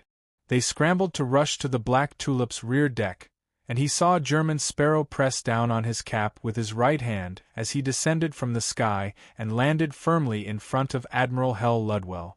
Such a scene had an indescribable sense of beauty when illuminated by dark red or dark green lights, wraiths, shadows, and all sorts of strange spirit world creatures.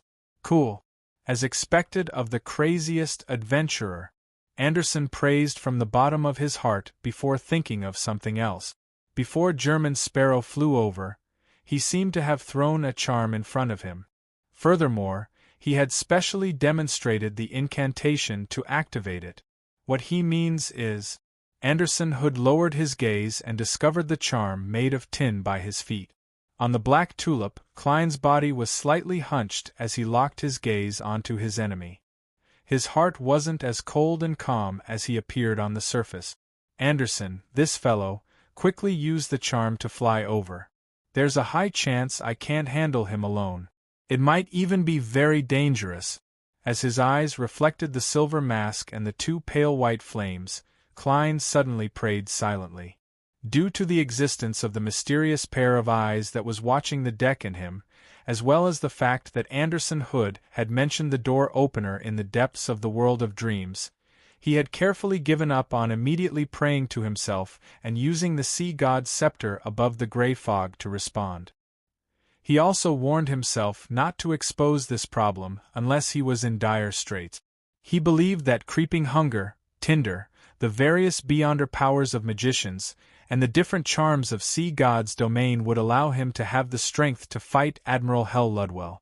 And with Aztec's copper whistles a lure towards undead creatures and spirit world creatures that were inclined towards the undead domain, it could help him cripple the most powerful means of a powerful spirit medium.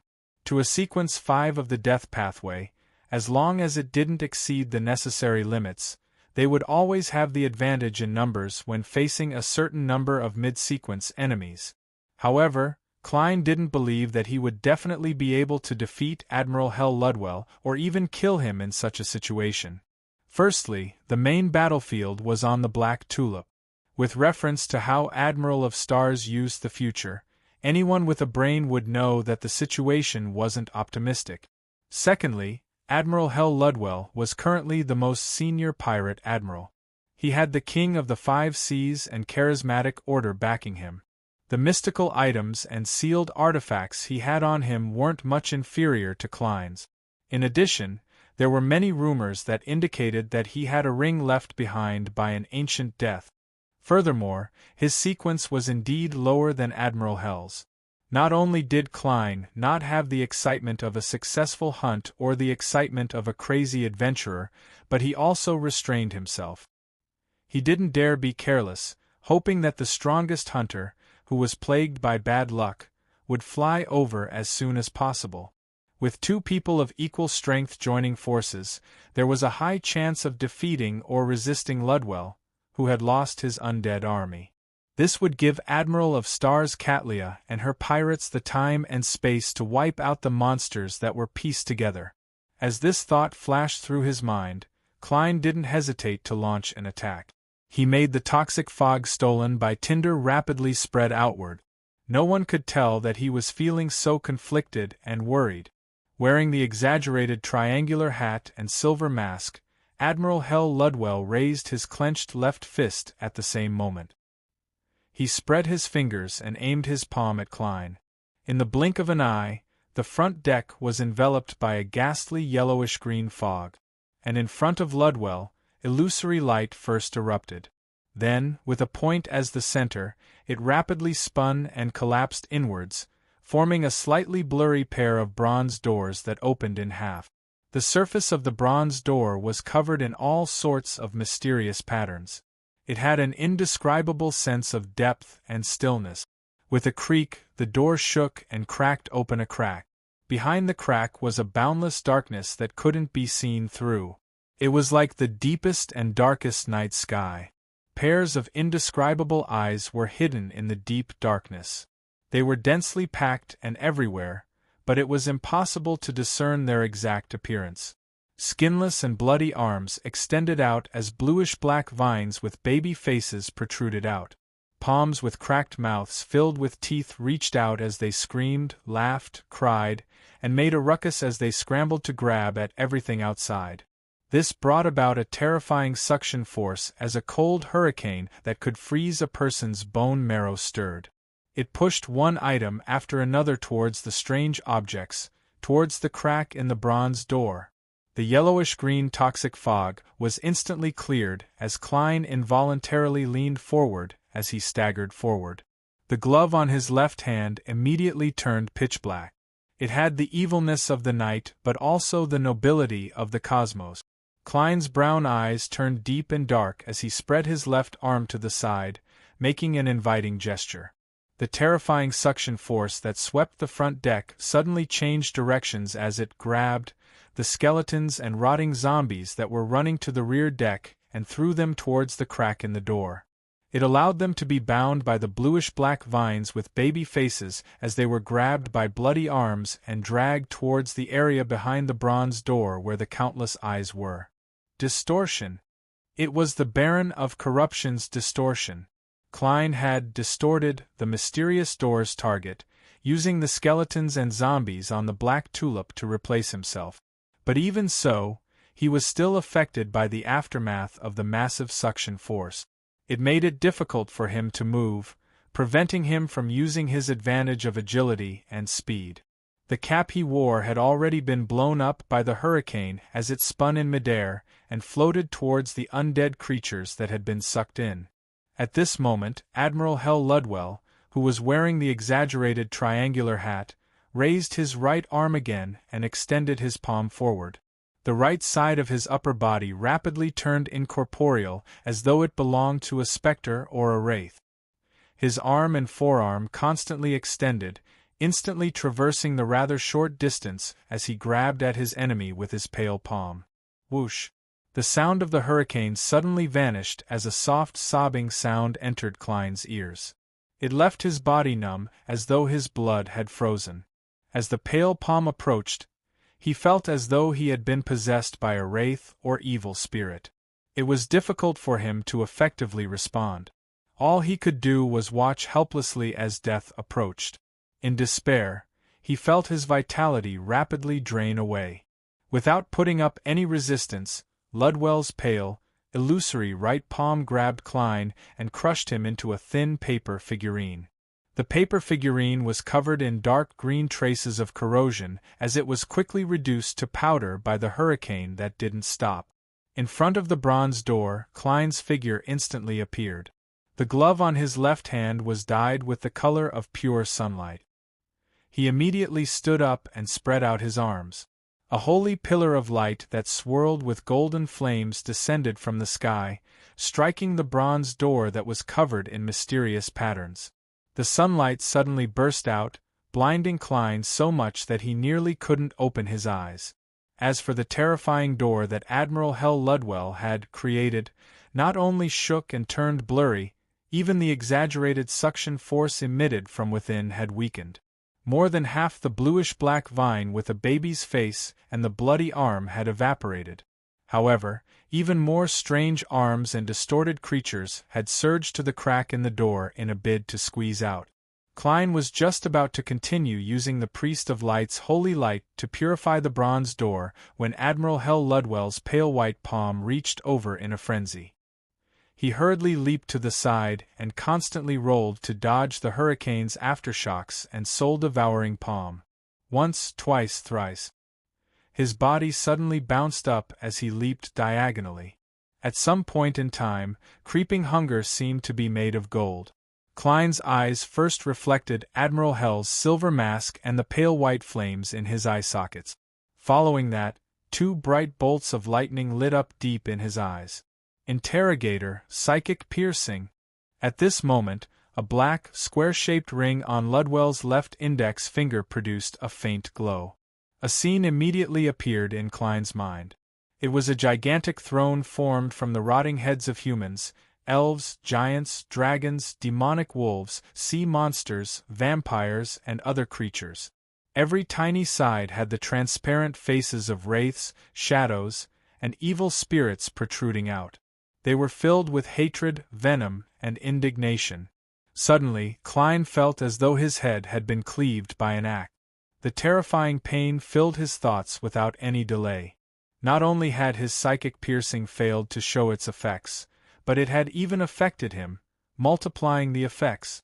If he hadn't experienced extreme pain, Klein would definitely have fallen to the ground, wailing as he struggled. But even so, he had temporarily lost the ability to resist as he arched his back with a warped expression. Seizing this opportunity, Ludwell slowly spat out a language that ordinary living beings couldn't understand from his mouth. The surroundings turned increasingly dim, hazy, and illusory. This was the language of death that came from hell and the underworld. Just as Klein felt a little better, he realized that his spirit body was floating up uncontrollably, separating from his body inch by inch. And the terrifying suction force of the bronze door was something that spirits couldn't resist. No way. Before his spirit body completely separated from his body, Klein barely managed to raise his right arm and spread open the 5 fingers of his tinder glove. Different lusters instantly appeared before his eyes as they constantly changed and flickered. Without any hesitation, Klein grabbed a blob of pale white luster that flowed with a gloomy green luster, twisted his wrist, and pulled it away. In this battle, he wanted to steal the beyonder power that created the bronze door the most, but he couldn't guarantee success. All he could do was pray for the goddess's blessings. The light flew out and entered Kindling's glove. However, this wasn't the beyonder power that Klein wanted the most. However, it wasn't too bad.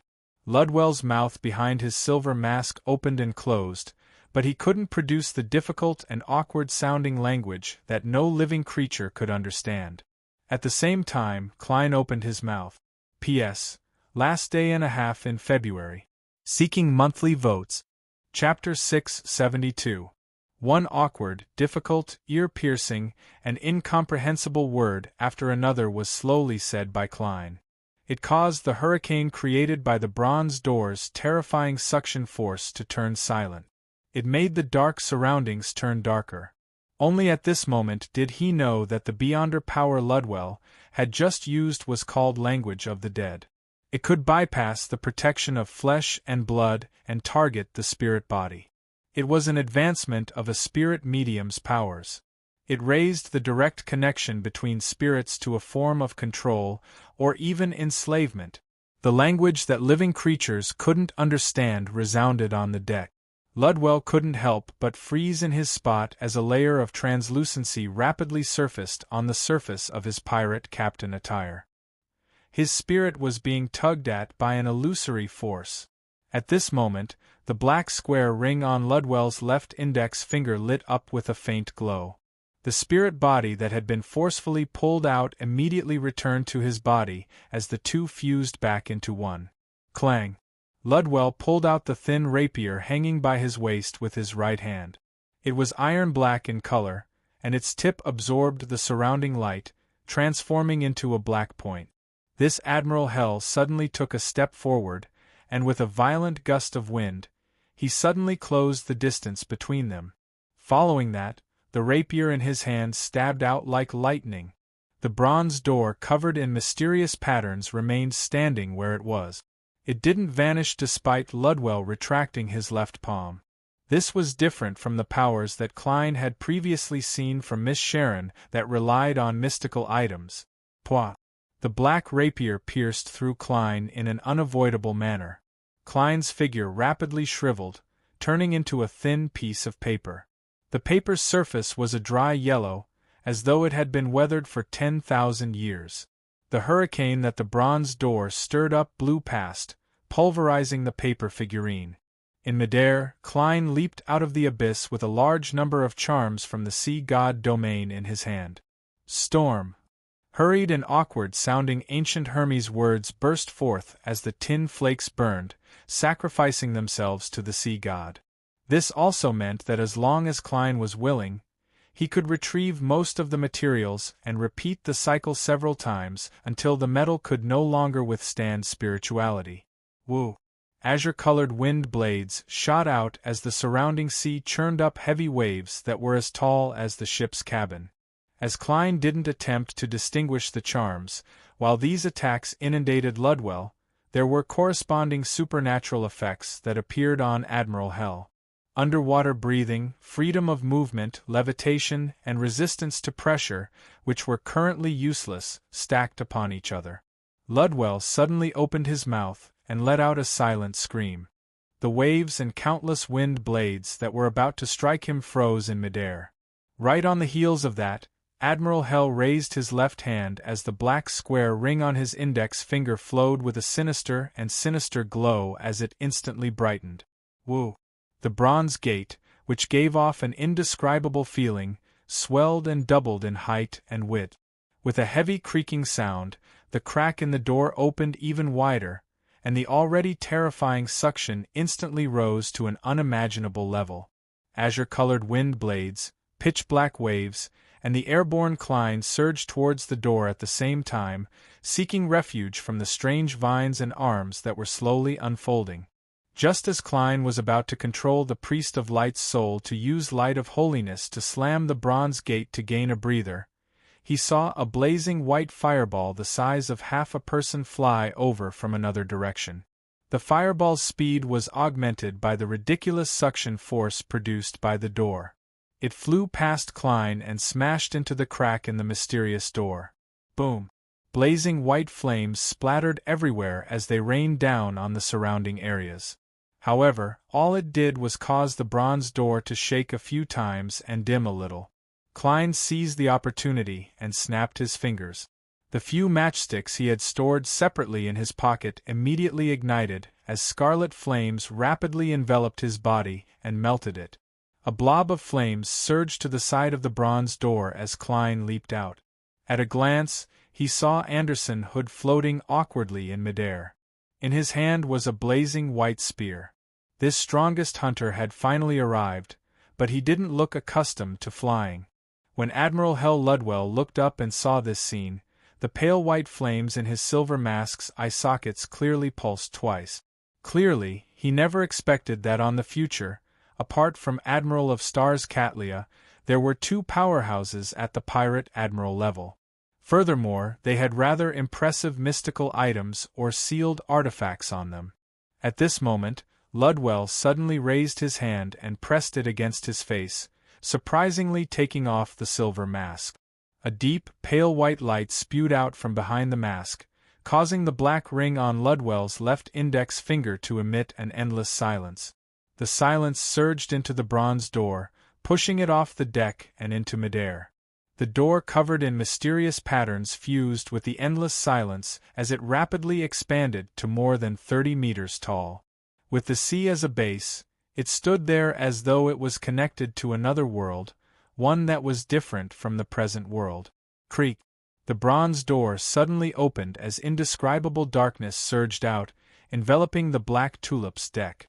Upon seeing this, Klein couldn't be bothered to attack.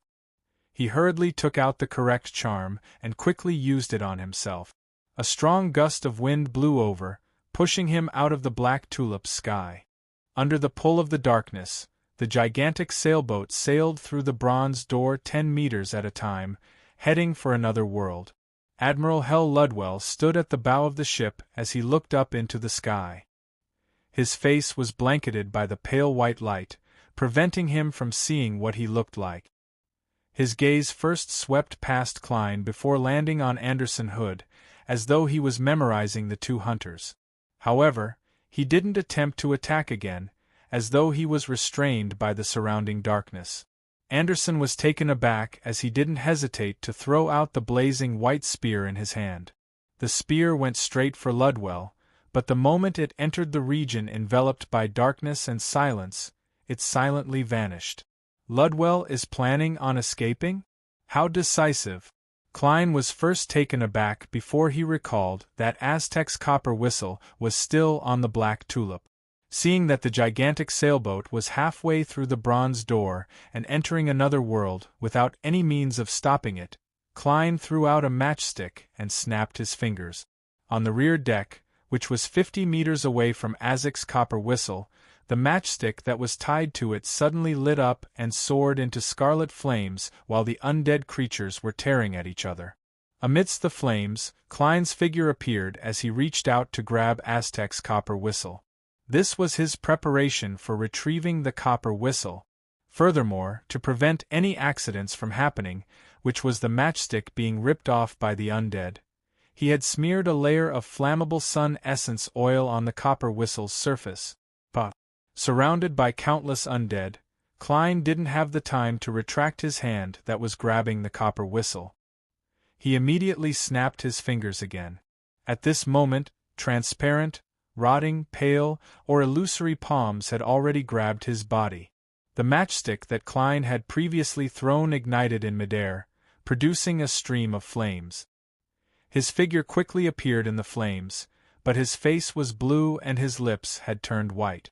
Klein, who had been grabbed by countless shadows, wraiths, and other undead creatures, felt a chill deep in his spirit body. He found it difficult to control his body as he plummeted into the sea that had been dyed with golden light. As the black tulip basically passed through the bronze door, the sea that resembled the entrance to hell had returned to normal.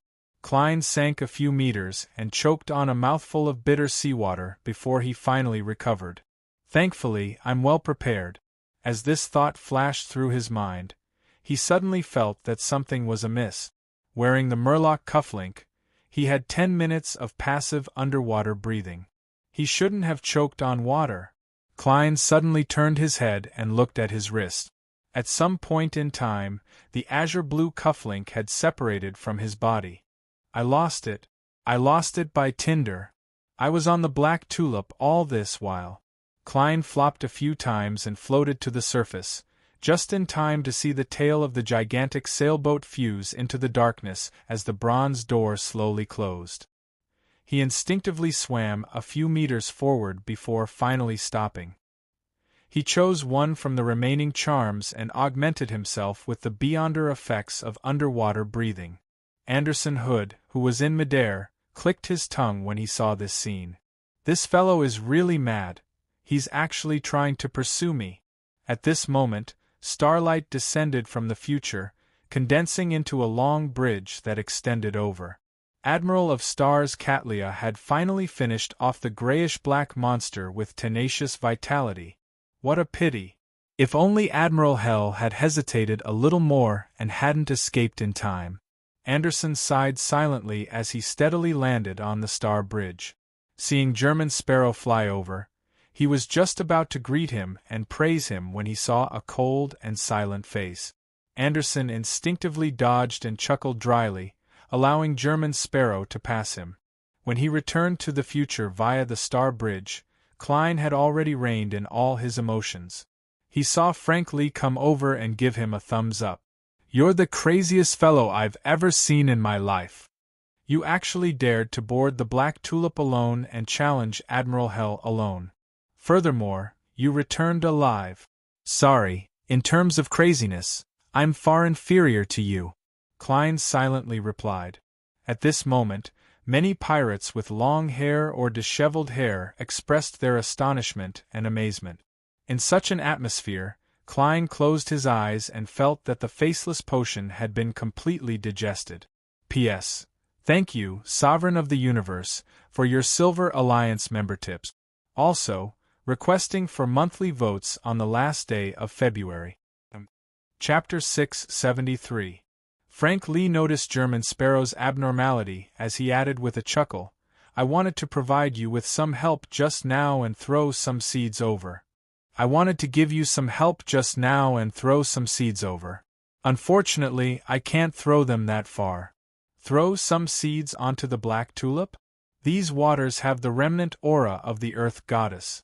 Beyonder items in the corresponding domain will mutate and attack without differentiating between friend and foe. I was on the black tulip back then. Thankfully, you didn't throw them. Klein suddenly recalled the tragic state the future had been in and the watermelon that had grown out of the dead pirate's head. Just as he was deliberating over his words to match German Sparrow's persona, he suddenly saw Heath Doyle appear from the shadows not far away. He was bending his back to vomit. This bloodless first retched before his knees went limp as he knelt on the deck. Ugh. he finally vomited a pool of yellowish-green liquid.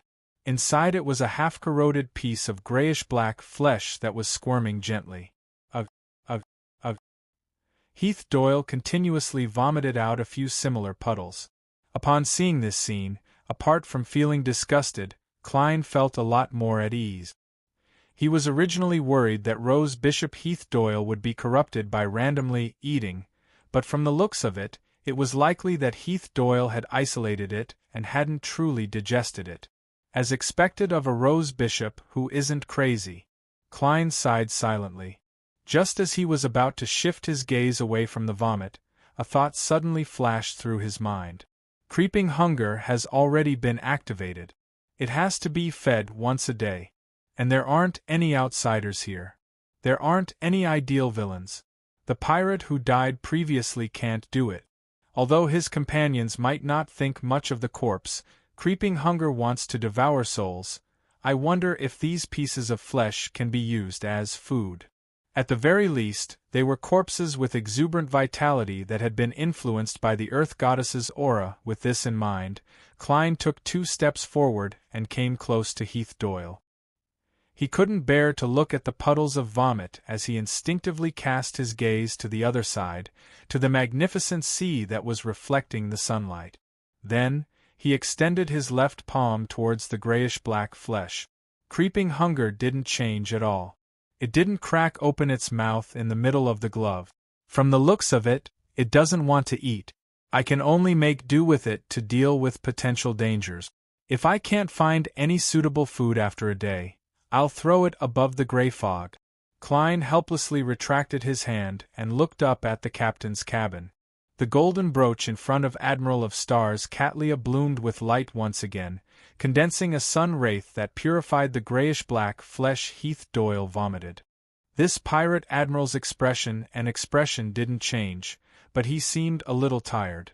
The dark purple luster in his eyes became more obvious. After confirming that the ship had set sail again, Cline did not stay any longer and prepared to return to his room to change his soaked clothes. Anderson glanced at him, leaned over, and opened his mouth curiously. "Shut up." Cline spoke first. This incident caused him to lose the Murloc cufflink. Therefore, he increasingly disliked a certain someone who was plagued with bad luck. He was just short of defining her as food for creeping hunger. "All right." Anderson raised his hands. "I'll drink in silence." Cline ignored him as he entered the cabin and returned to his room. In the bathroom, he took out a water creation charm and chanted a word in ancient Hermes to fill the bathtub with water. Then, he took off all his clothes and lay in it. The cold feeling and warm sunlight made him relax significantly. He picked up the pen and paper he had brought from his desk and wrote a divination statement. The location of the Murloc cufflinks. After reciting it 7 times, Cline lay down completely. Using the front of the bathtub as a pillow, he entered a dream.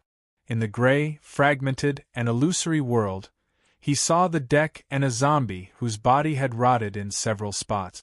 The blue Murloc cufflink was embedded in the flesh on the zombie's left waist. Beyond the deck, it was pitch black, making it impossible to see where the ship was. "Indeed, I threw it on the Black Tulip."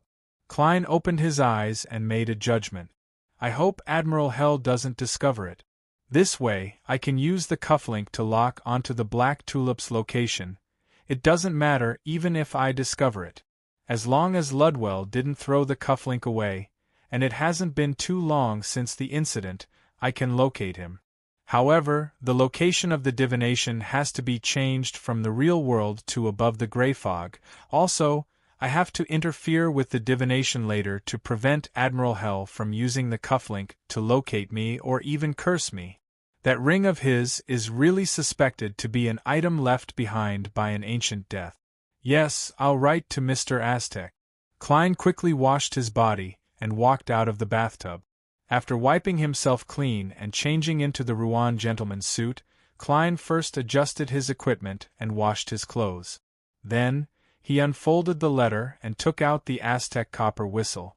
Standing by the desk and looking at the item on it, Cline's right hand suddenly slowed down. His eyes shimmered a few times as he put away the Aztec copper whistle and placed it into a tiny metal box. He then used a wall of spirituality to isolate its aura. He planned on leaving these waters and the future before summoning the messenger. I suffered quite a huge loss this time. Thankfully, I've finally digested the faceless potion. I can focus on waiting for the mermaid to appear. The actual situation in the ruins of the Battle of the Gods is different from what I imagined. There's actually the aura of Earth Mother. This definitely wasn't left behind after the battle. Otherwise, it's impossible for a deity to not be able to control their auras. None of the 8 ancient gods of the second epoch wielded the authority of the Earth domain either among their subsidiary deities. There are some that are suspected. For example, the giant queen, goddess of harvest Omabella, or the goddess of life, who is a subsidiary of vampire ancestor Lilith. Is this a battle of the gods with subsidiary deities involved, or is it really not something that happened in the second epoch? Klein was troubled by his lack of understanding of the ruins of the Battle of the Gods. All he could do was make guesses and use his imagination as a supplement. He reined in his thoughts and cut the paper figurine again. He then drew the changes and secret symbols belonging to the fool on it. But Klein lifted the paper figurine and shook it. Flames appeared out of thin air, burning the paper figurine to ashes. This way, he had already obtained the initial results he wanted. If he wanted to get better, he needed to head above the gray fog to make a response. He needed to use the Dark Emperor card to stir the power of the mysterious space, and cooperate with the Paper Angel to provide protection. After relying on Aztec's copper whistle, and Will Osepton's paper crane to interfere with any possible spying, Klein returned to the bathroom and completed the operation in an orderly manner.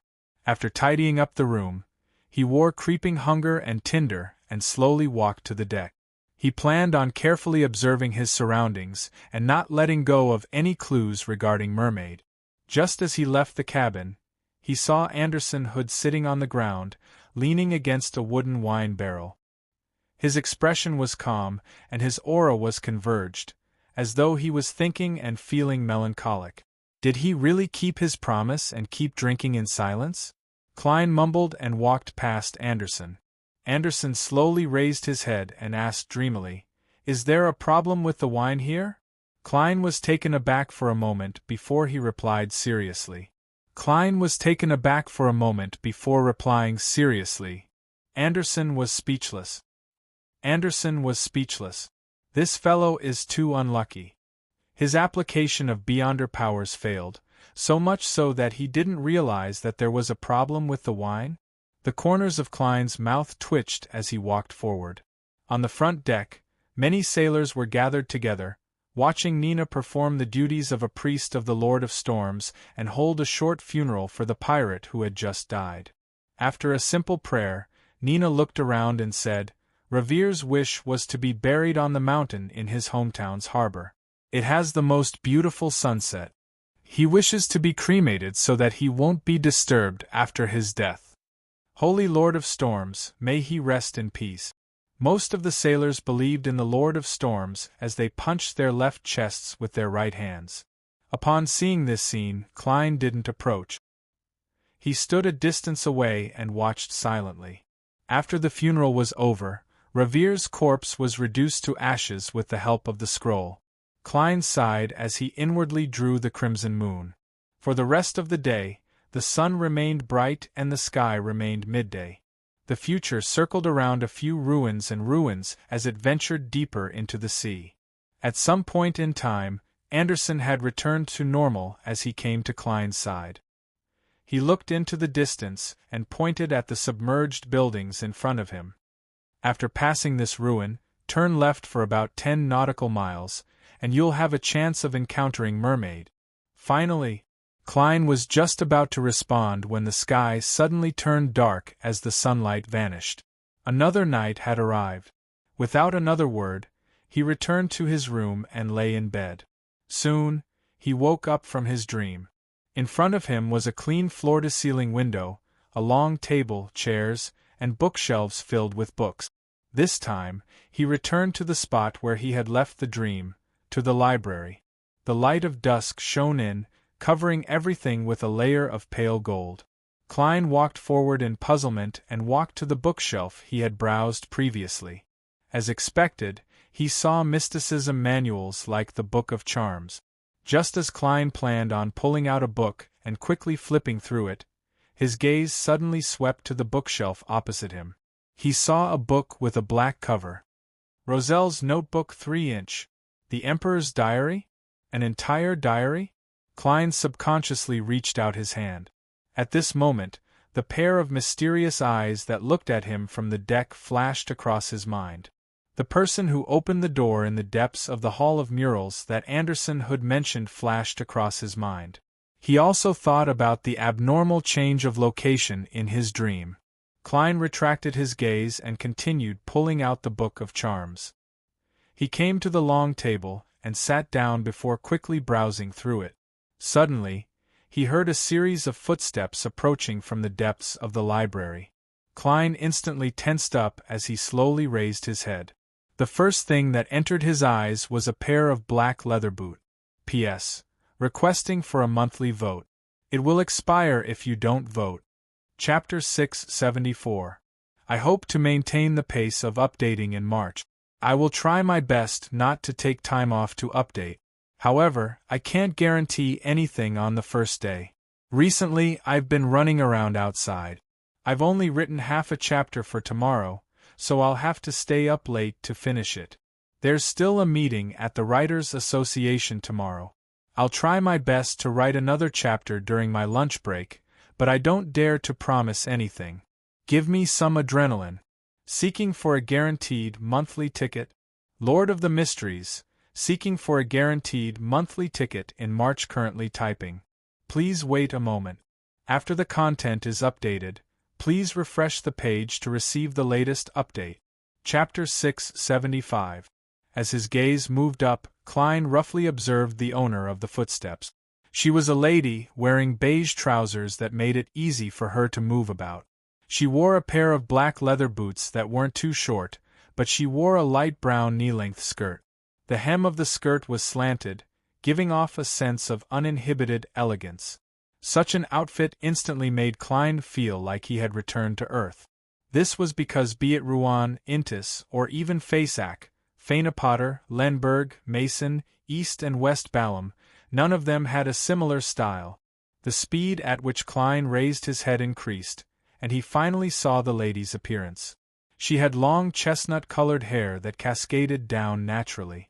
Her straight eyebrows were perfectly extended, and her eyes were blue and deep, as though they contained a concentrated ocean. She had outstanding beauty, but that wasn't what was most eye-catching. Her actions naturally exuded a sense of nobility, as well as the bearing of someone who had been in a high position for a long time, leaving a deep impression. Klein even subconsciously wanted to lower his head to avoid eye contact. Besides, she's very tall, about the same as my Klein Moretti. Klein suddenly added inwardly. After completely digesting the faceless potion, he increasingly realized that his self was a combination of personality, experience, knowledge, and various interpersonal relationships. His appearance and figure were the type that could be changed at will. Therefore, as long as he knew who he was, he didn't mind using the word state to describe the physical characteristics of his previous identities. After all, every change of a faceless could be fixed without any additional maintenance. This also meant that even without the corresponding Beyonder powers, he could still maintain the appearance of a German sparrow. And it was because of this that he could make Klein Moretti truly grow taller. Tap, tap, tap. The lady who gave off the feeling of looking down on others walked to the opposite side of Klein, pulled out a chair, and sat down. "We meet again," the lady said in a gentle but emotionless tone. This voice, this way of speaking, it sounds a little familiar. An idea flashed in Klein's mind as he vaguely grasped the source of the familiarity. The scene of the lady's arrival immediately echoed in his mind, and finally, it fixed on the pair of black leather boots. This is her. Klein suddenly recalled the relevant scene. When he snuck into the Royal Museum in his spirit body state and took away the Dark Emperor card, he encountered a demigod. The other party was sitting on the top floor of the wooden staircase between the tall bookshelves. His feet, which were wearing black leather boots, were hanging down in midair. He turned back into Sherlock Moriarty, and after being chased by the devil dog, he ran into a forest road made of green pea vines. He had no choice but to follow the carriage all the way to the sky. Outside the window, he saw a hammock made of pea vines and a pair of feet wearing black leather boots. It was her. Why would she appear in this world of dreams, and in this part of the sea? And he even said that they met again. I am now the German sparrow. As his thoughts raced through his mind, Klein replied with an indifferent expression. We haven't met before. So what if he was a demigod? As long as it's not an angel, I can use the sea god's scepter to fight against it in this world of dreams. Klein silently encouraged himself. The lady with slender eyebrows sat opposite him and raised her chin slightly. She stared at Klein for 2 seconds and said, Is that so? Mr. Hero Bandit Dark Emperor. With a boom, the thoughts in Klein's mind seemed to be struck by lightning, exploding into countless tiny pieces. It was messy, jumbled, and he couldn't find the main point. As she knows that I'm Hero Bandit Dark Emperor? She recognized me as the spirit body that stole the card of blasphemy from the Royal Museum? How is that possible? Wait, why did she directly address me as Hero Bandit Dark Emperor? If it were Sherlock Moriarty, I would be even more shocked. I might not even be able to hide the change in my expression. As thoughts flashed through his mind, Klein instinctively controlled the muscles on his face and calmly said, I don't understand what you're talking about. The lady, who was dressed in a different style from any of the current trends, didn't repeat her words, nor did she explain anything. Instead, she said in a straightforward tone, I was the one who provided your identity as German Sparrow. Klein instantly felt his scalp tingle. He felt that he had no secrets in front of her. The identity of German Sparrow was forged through Miss Sharon's means. This lady, this demigod, is her means? Right, Miss Sharon mentioned that someone in her circle is investigating the true identity of Hero Bandit Dark Emperor. She promised to fulfill a reasonable request from the person who completed it, and the material requirement was limited to high-sequence beyonders and below. According to Miss Sharon's description, the person who entrusted the task is about 1.7 meters tall and has a good body proportion. She has long chestnut-colored hair and likes to wear black leather boot. Man, isn't that the person opposite me? Back then, I suspected that she was the demigod I met in the Royal Museum. Furthermore, she knew very well that I took the Dark Emperor card. As thoughts flashed through his mind, Klein was momentarily at a loss for words. All he could do was maintain his silence. The lady with a slightly curved chin didn't continue the question of German Sparrow's identity. She looked out the window at the frozen dusk. She looked at the frozen dusk outside the window and said, While you were in the Rörsted archipelago, Nas Solomon's Dark Emperor also appeared in those waters. I believe you should know what this means, Mr. Hero Bandit. Seeing that the other party had not only exposed his identity, but had even provided him with clues and evidence, Klein could only move the corners of his mouth. The law of beyonder characteristics convergence. The expression of the lady opposite him softened a little, as though she was smiling. You really are Hero Bandit Dark Emperor. So you weren't sure. You only listed the clues and showed a confident attitude. How could she be so certain just now? Does she have any evidence that she hasn't shown? Klein felt vexed and abnormally puzzled. The lady who had been in a high position for a long time didn't speak further. She looked at the bookshelf and said, You discovered that the bookmark was the Dark Emperor card through his diary? Diary. This lady also knows that the so-called Roselle's notebook is a diary. Klein was stunned and did not answer. You didn't take the notebook just now because you sensed something? The lady asked again. This. Klein suddenly understood something and decided not to answer the question. He wanted to stop being so passive, and not have to follow the rhythm of the other party. He looked into the lady's deep blue eyes and said, "I'm not sure. You're the mysterious person spying on me on the future?" The beautiful but unapproachable lady calmly replied, "That's right. Katlia doesn't even know that I've secretly boarded the future, but you actually discovered." Clown's premonition for danger? After this period of observation, combined with the information from before, she can basically confirm that I'm a faceless, a magician. From her tone, she's very familiar with Admiral of Stars, a member of the upper echelons of the Moses ascetic order, or that Queen Mystic. Klein nodded. Yes. The lady raised her chin again as the corners of her mouth curled up slightly. It's impossible for a normal clown to have such a premonition for danger, even if he's already a sequence 5. She's discovered something special again. She seems to know the seer pathway very well. Indeed, it's because of the gray fog's influence that I can have a premonition for non-dangerous situations? Without giving him a chance to speak again, Klein asked in a deep voice. Anderson Hood heard the sound of a door opening and footsteps in the depths of the Hall of Murals. "Are they yours? Are you referring to the hunter who's plagued with bad luck?" the lady asked in thought. Yes. Klein nodded. "It's indeed me." The lady paused for a second. "Tell that hunter a prophecy. The most lethal danger is often hidden in the most ordinary of lives." "What do you mean?" Noticing that she had no intention of explaining, Klein deliberated and asked, "The person who made me appear in the Saint of Darkness's dream was you?" Noticing that she had no intention of explaining, Klein deliberated and asked, "The person who made me appear in the Saint of Darkness's dream was you?" The lady combed her chestnut-colored hair, and said with a gentle but indifferent voice, "It's not hard to guess. After this dream, I've confirmed that you've taken away the relic of that sea serpent in Cavituous. You also appeared in a spirit body state like the last time, taking away the item in front of John Cotman before disappearing? Yes, you also carried the Dark Emperor card." Klein didn't respond to the topic and instead he asked, "You're Queen Mystic?" "Many people call me that," the lady replied with a calm expression. "Seriously? This lady's bounty is as high as 650,000 pounds, just from Rouen." Klein silently drew a breath. "Ma-am, why are you looking for me?"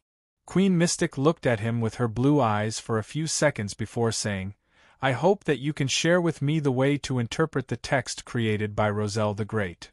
I hope you can share with me the way to interpret Emperor Roselle's words.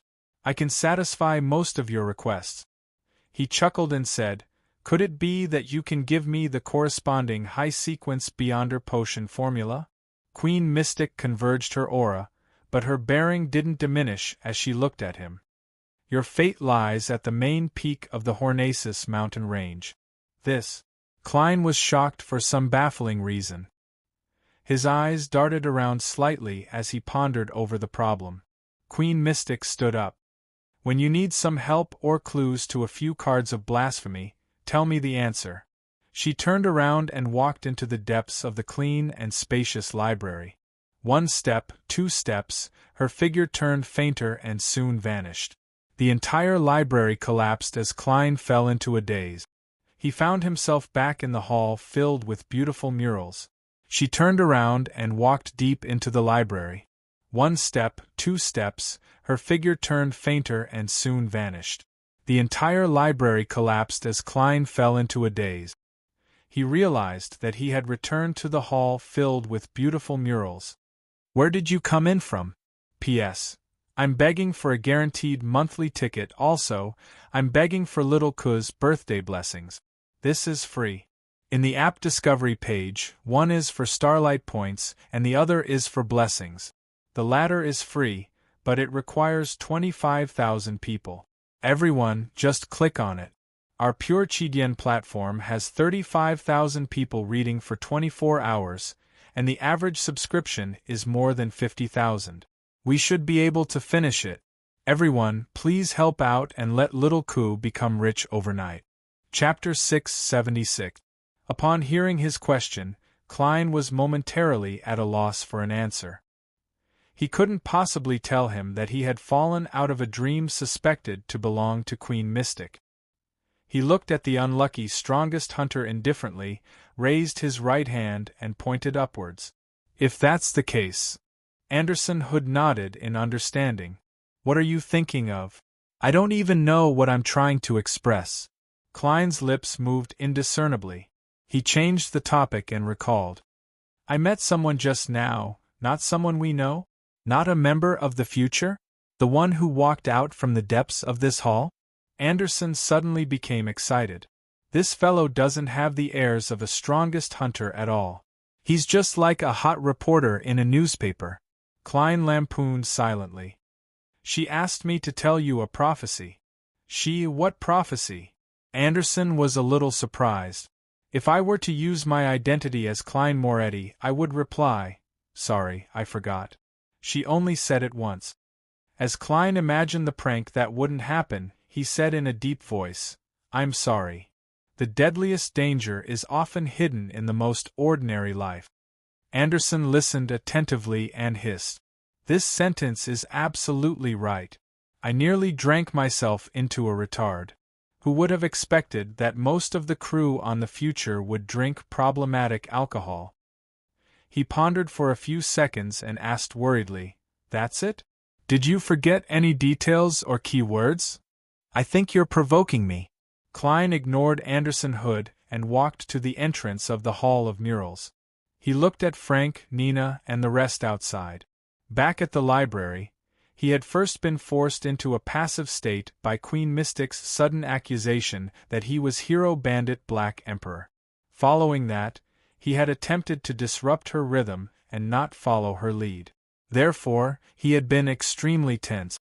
His thoughts were completely focused on how to respond and engage in a verbal confrontation.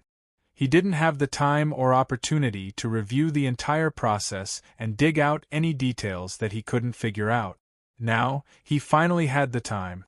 First, the most important problem that I have to immediately figure out is how much Queen Mystic knows about my identity and Roselle's diary. She thinks that I have mastered the way to interpret the words created by Roselle the Great and not the words themselves. Although the two meanings are not too different, it is enough to prove that the identity of the Emperor and I as transmigrators is something that she can't think of and doesn't have any clues pointing to. Miss Sharon isn't someone who has just entered the mysticism circle, nor is she a novice who has just come into contact with complicated matters. When she found someone to help me forge an identity, it was impossible for her to reveal who the client was. Furthermore, the photo I provided was of the German Sparrow. In other words, Queen Mystic hasn't come to the conclusion that Sherlock Moriarty is equivalent to German Sparrow.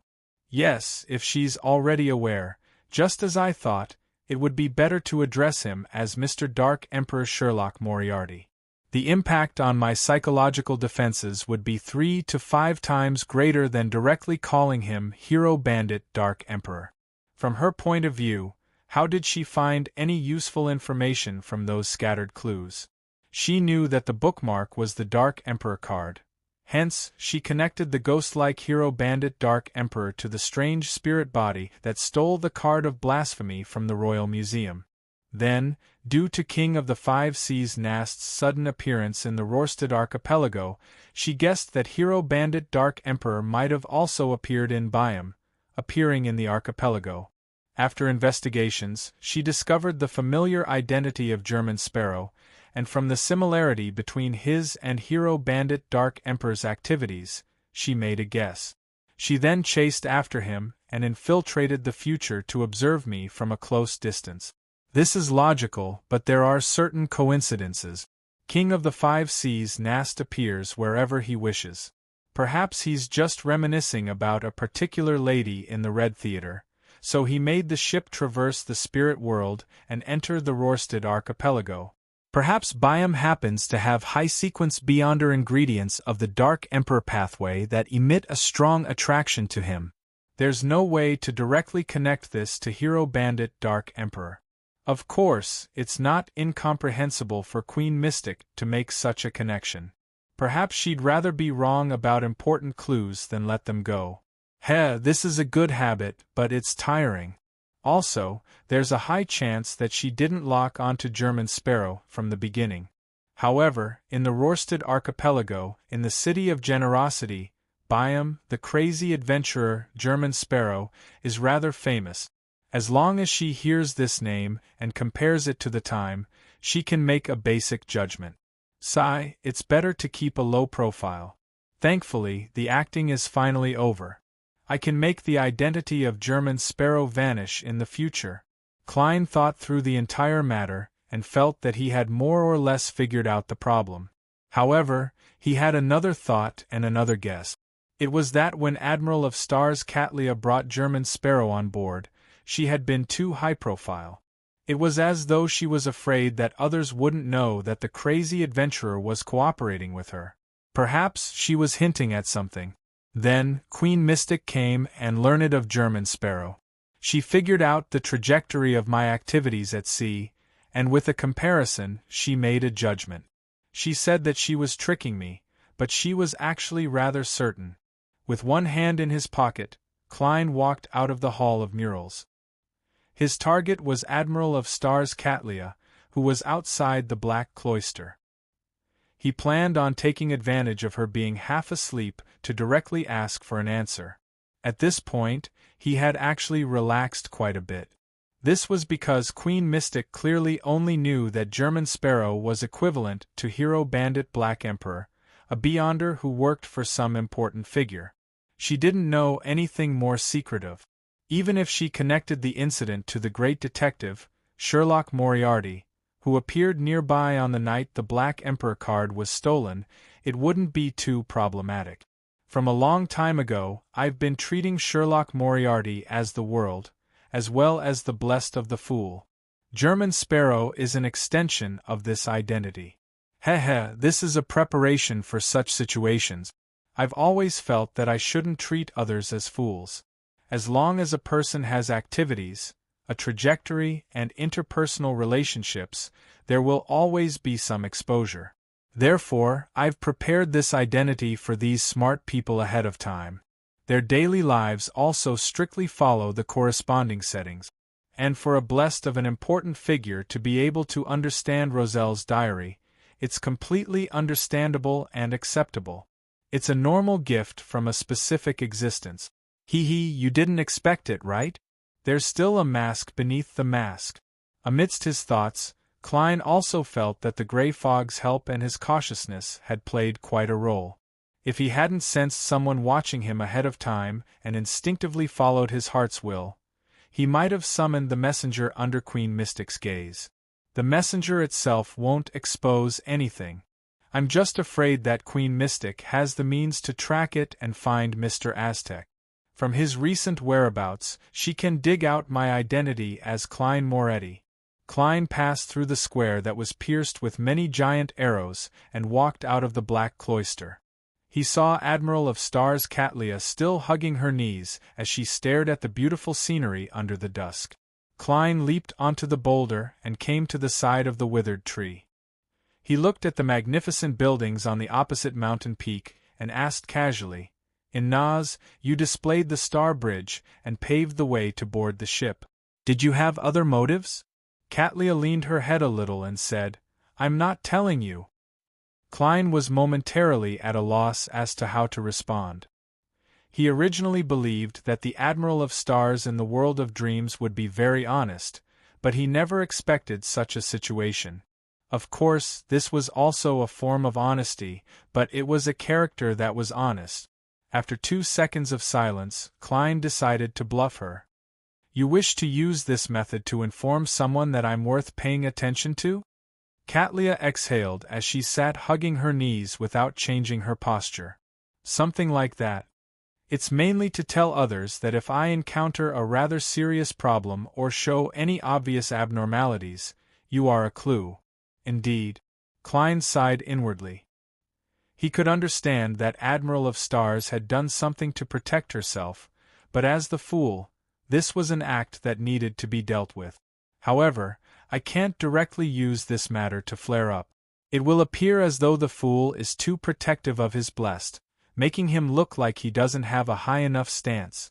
Yes, Admiral of Stars definitely didn't just do something like that. I can use this series of actions as a whole to deal a blow.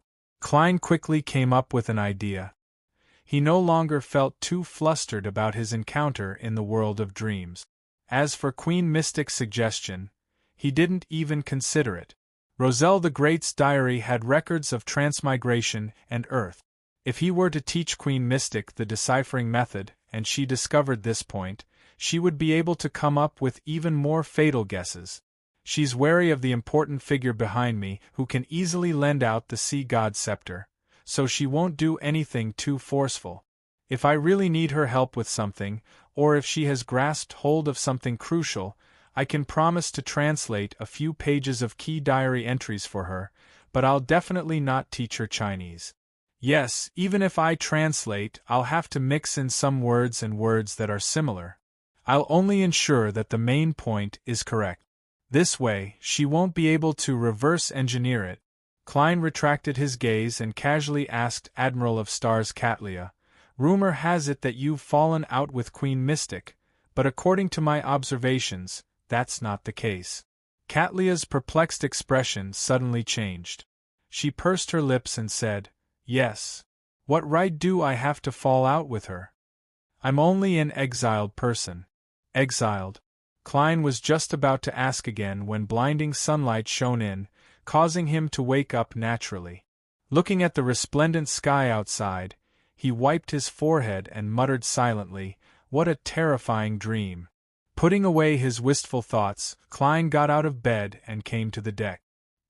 He continued observing his surroundings and waited for the mermaid to appear. Nearly an hour later, he finally heard a thin, faintly discernible singing coming from afar. P.S. It's rare that you're still in first place after so long. Please guarantee your monthly votes and let us stay a little longer. Also, Little Ku has already blessed more than 14,000 people. He's still short of 11,000. Friends who haven't sent their blessings, try your best to send one. It's free. As for how to do it, you can see the end of the previous chapter. Chapter 677. Mermaid? Klein was delighted as he felt a sense of excitement that he hadn't felt in a long time. After leaving Bakeland for nearly 4 months and experiencing many things, he had finally arrived at the destination of his trip. He had fulfilled the final condition to advance to Sequence 5 Nimblewright Master. The anxiety and vexation he felt from waiting constantly increased after he entered these waters. Everything that had happened on the future seemed ridiculous and laughable, but on careful thought, they were abnormally horrifying. The dangers and unknowns hidden in the 3 states of night, noon, and dream in the ruins of the Battle of the Gods made him constantly tense. He spent every hour and minute in torment. Now, he finally had a chance to vent his emotions and pressure. Phew! Klein slowly exhaled and returned to the cabin, entering the room that belonged to him. He didn't panic or forget himself. He followed the predetermined procedures and took out Aztec's copper whistle and Will Ausepton's paper crane. He used them to interfere with the possible existence of Queen Mystic's prying eyes. After taking out the remnant spirituality of an ancient wraith, the eyeball of a 6-winged gargoyle, the bark of a dragon-patterned tree, and the metal bottle that contained Sonia's golden spring water from his suitcase, he spread them out on his desk and entered the bathroom. He locked the door and skillfully set up a bestowment ritual. After setting up the ritual, he wasn't in a rush to head above the gray fog to respond. Instead, he set up an additional ritual, a ritual to summon himself. Taking 4 steps counterclockwise and chanting the incantation, Klein arrived above the gray fog and responded to the summoning ritual. Using this, he came to the real world in his spirit-body state and brought Tinder back to the mysterious space. After doing the preparatory work, Klein didn't relax. He came to the fool's seat, conjured a pen and paper, and quickly wrote a divination statement. The one singing ahead is a mermaid. Taking off the topaz pendant, he used divination to confirm the situation. The one singing ahead of the future was a mermaid. After calming himself down, Klein beckoned for the iron cigar case to fly out from the junk pile and land on the long, mottled bronze table. With a smack, he opened the lid and saw that the pupilless all-black eye was still lying quietly inside. He could vaguely sense the extreme madness and danger, but it seemed to be in a deep sleep. After staring at it silently for 2 seconds, Klein picked up tinder and slowly put it on his right palm. After completing all this, Klein no longer hesitated. He stretched out his right palm and spread his fingers. The scene in front of him was suddenly filled with all kinds of light balls. Grayish-white, bronze-green, dark red, and black formed the main key of this mysterious space. And inside the all-black eye, the steaming, ferocious iron-black light was entwining all the remaining colors. Without needing to rely on his spiritual intuition, just based on his understanding of the matter, he could clearly tell that the spiritual corruption of the true creator was this iron-black light. While on high alert, he closed his fingers and grabbed his target. Then, he twisted his wrist. The iron-black light was instantly extracted and fused into tinder. Immediately, Klein heard an illusory, evil, terrifying, and seemingly familiar roar that was indescribable. This destroyed his thoughts and wiped out his psyche, bringing him a pain that felt like his head was about to explode. However, it was quickly suppressed by the gray fog's powers. Klein didn't have the ability to think too much about it. He followed the plan and the actions he had practiced many times. He grabbed tinder with his left hand, took it off, and threw it onto the stone tiles of the magnificent palace. The roar vanished instantly as Klein grabbed the all-black eye in a somewhat numb manner. He quickly responded to the bestowment ritual and sent the Nimblewright Master's Beyonder characteristic through the illusory door to the altar in the washroom. He didn't dare delay any further. All he did was glance at the tinder glove that had been dyed iron-black. Its fingers were twisted and its palm was torn. It was filled with a sinister vibe, and he used his spirituality to envelop himself. He simulated the feeling of rapidly plummeting and returned to the real world. If creeping hunger were to witness the entire process of Tinder's encounter and outcome, I wonder what it would think. Klein opened his eyes and grabbed the all-black eye from the altar. As he ran out of the room, this thought flashed across his mind. Stopping in front of his desk, Klein took out the steel milk pot that originally belonged to the future's kitchen and poured 80 milliliters of Sonia Golden spring water into it. The pale golden liquid slowly rippled. It was clear and transparent, making one's mouth subconsciously dry up. It made one wish to drink a cup to quench their thirst. The dragon-patterned tree's bark, the eyes of a six-winged gargoyle, and the remnant spirituality of an ancient wraith were thrown into the pot by Klein, stirring up different reactions. Finally, the color of the potion turned dark gold, but it looked light and weightless. At this critical juncture, Klein turned abnormally calm. He steadily picked up the pupilless black eye and sank it into the potion. He could already confirm that the true creator's mental corruption was unable to penetrate the gray fog and return to the all-black eye. And this was something he could foresee. The all-black eye was instantly drowned by the dark gold liquid as bubbles began to rise from its surface. Every time a bubble burst, the potion would darken slightly. About 10 seconds later, all the changes came to a halt. Inside the milk pot, the potion had taken form. It was completely black, and inside, there seemed to be countless tiny worms that couldn't be seen with the naked eye rapidly swimming about. Klein took out a gold coin and quickly confirmed it with divination.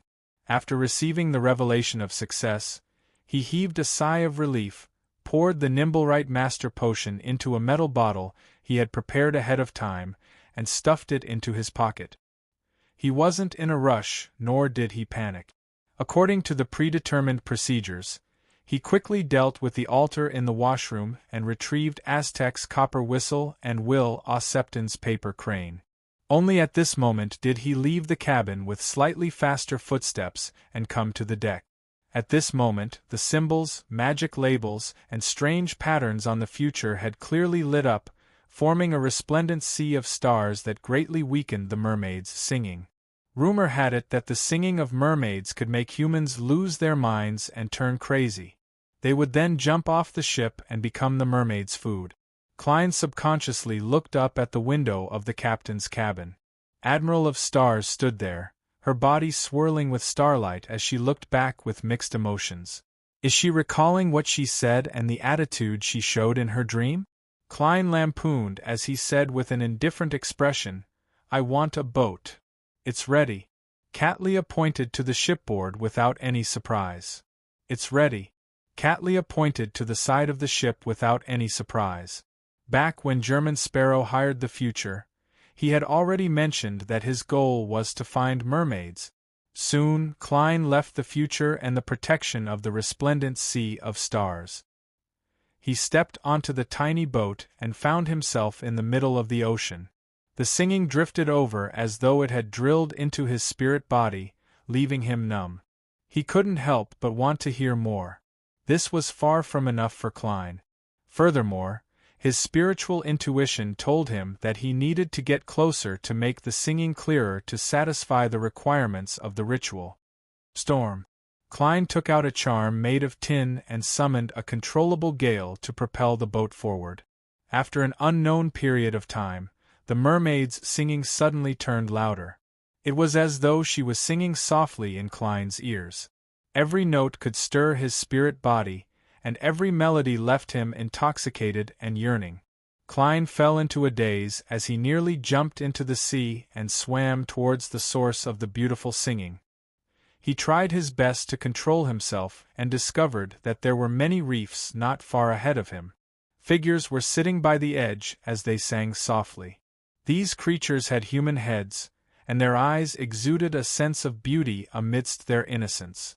Their chests bulged up high, but they were covered in dark red scales. Their lower bodies were massive fishtails as they rhythmically slapped the reef. Different mermaids had different appearances and different tail scales colors. For humans, there was a strange sense of beauty. Klein released his control of the boat and raised his right hand to reach into his pocket to take out the potion. At this moment, the mermaids sensed his approach as they looked over. Then, these creatures, also known as sea demons, stopped singing in a panic as they plunged into the water. "Don't go." Klein's right hand grabbed at the air weakly. "Didn't we agree on using singing to attract humans as food? Why are you running when the humans are here? I'm not a bad person. I'm just here to listen to a song." At this moment, Klein was filled with F***K himself. He soon discovered that the mermaids' singing had not completely stopped. Far away from the reef, there were still a few mermaids with their backs facing him. Against the backdrop of the wind and waves, they did not realize that their companions had fled and were still singing boldly. Klein's mind stirred as he thought for a moment before taking out another charm. This was a charm from the sea god domain that made underwater creatures feel intimate with the user. Storm. Amidst the incantation, blue flames enveloped the tin sheet, causing it to vanish from the real world. Seeing that the remaining mermaids no longer fled in fear despite noticing him, Klein immediately took out the metal bottle that contained the marionettist potion and opened the lid. "I have to make the best use of my time to prevent any accidents." Gulp. The slightly bitter potion surged into Klein's mouth along his esophagus, heading straight for his stomach. Suddenly, Klein realized that he had turned abnormally stiff. It was as though he had returned to Tingen, back to the state when he was controlled by the strange puppet of sealed artifact 2-049. He attempted to move his joints, but they felt like they were filled with lead. At the same time, he felt tiny worms boring into every cell in his body, drilling into his spirit body. His thoughts began to slow down as the ability to reflect his condition in his mind gradually lost its effectiveness. The mermaid's melodious singing sounded, stirring up his desire. It accumulated fervor and infatuation, allowing Klein to maintain his final emotions. Through this enticement, he slowly extricated himself from his sluggish state. An indifferent grayish-white fog quickly appeared in front of him as his ears rang with the illusory hornaces. Phlegria. Hornaces. Phlegria. Compared to when he advanced to seer, clown, and magicians, the ravings were clearly intermittent, as though they were being eliminated by some form of interference. It was different from when he became a faceless. The ravings were clearly a lot stronger. They could intermittently break through the barrier created by the gray fog's fusion with reality. My ability to think has been restored. Klein was delighted as he attempted to raise his arm. The difficulty in his joints was still there, but it was becoming weaker. At the same time, Klein saw his present appearance. His skin was yellowish-brown, like a puppet that had been buried alive for many years with old bandages. Flesh sprouted beneath his skin as they squirmed, separated, and fused together. Klein immediately outlined countless spheres of light in his mind as he used cogitation to calm his state. During this process, the mermaid's singing continued resounding in his ears, causing his joints and muscles to twitch as the stiffness slowly receded. After an unknown period of time, Klein opened his eyes. His body had completely returned to normal. He drew a breath and sighed silently. Finally, I'm finally a Sequence 5. I'm finally a Nimblewright Master. P.S. Nimblewright Master Lil seeking monthly votes. Also, thank you to everyone. In just a day and a half, I managed to gather 25,000 blessings from people. This isn't the number of blessings, nor is it the number of people, but the sheer number of people. It's awesome. I'll put my hands on my hips for you.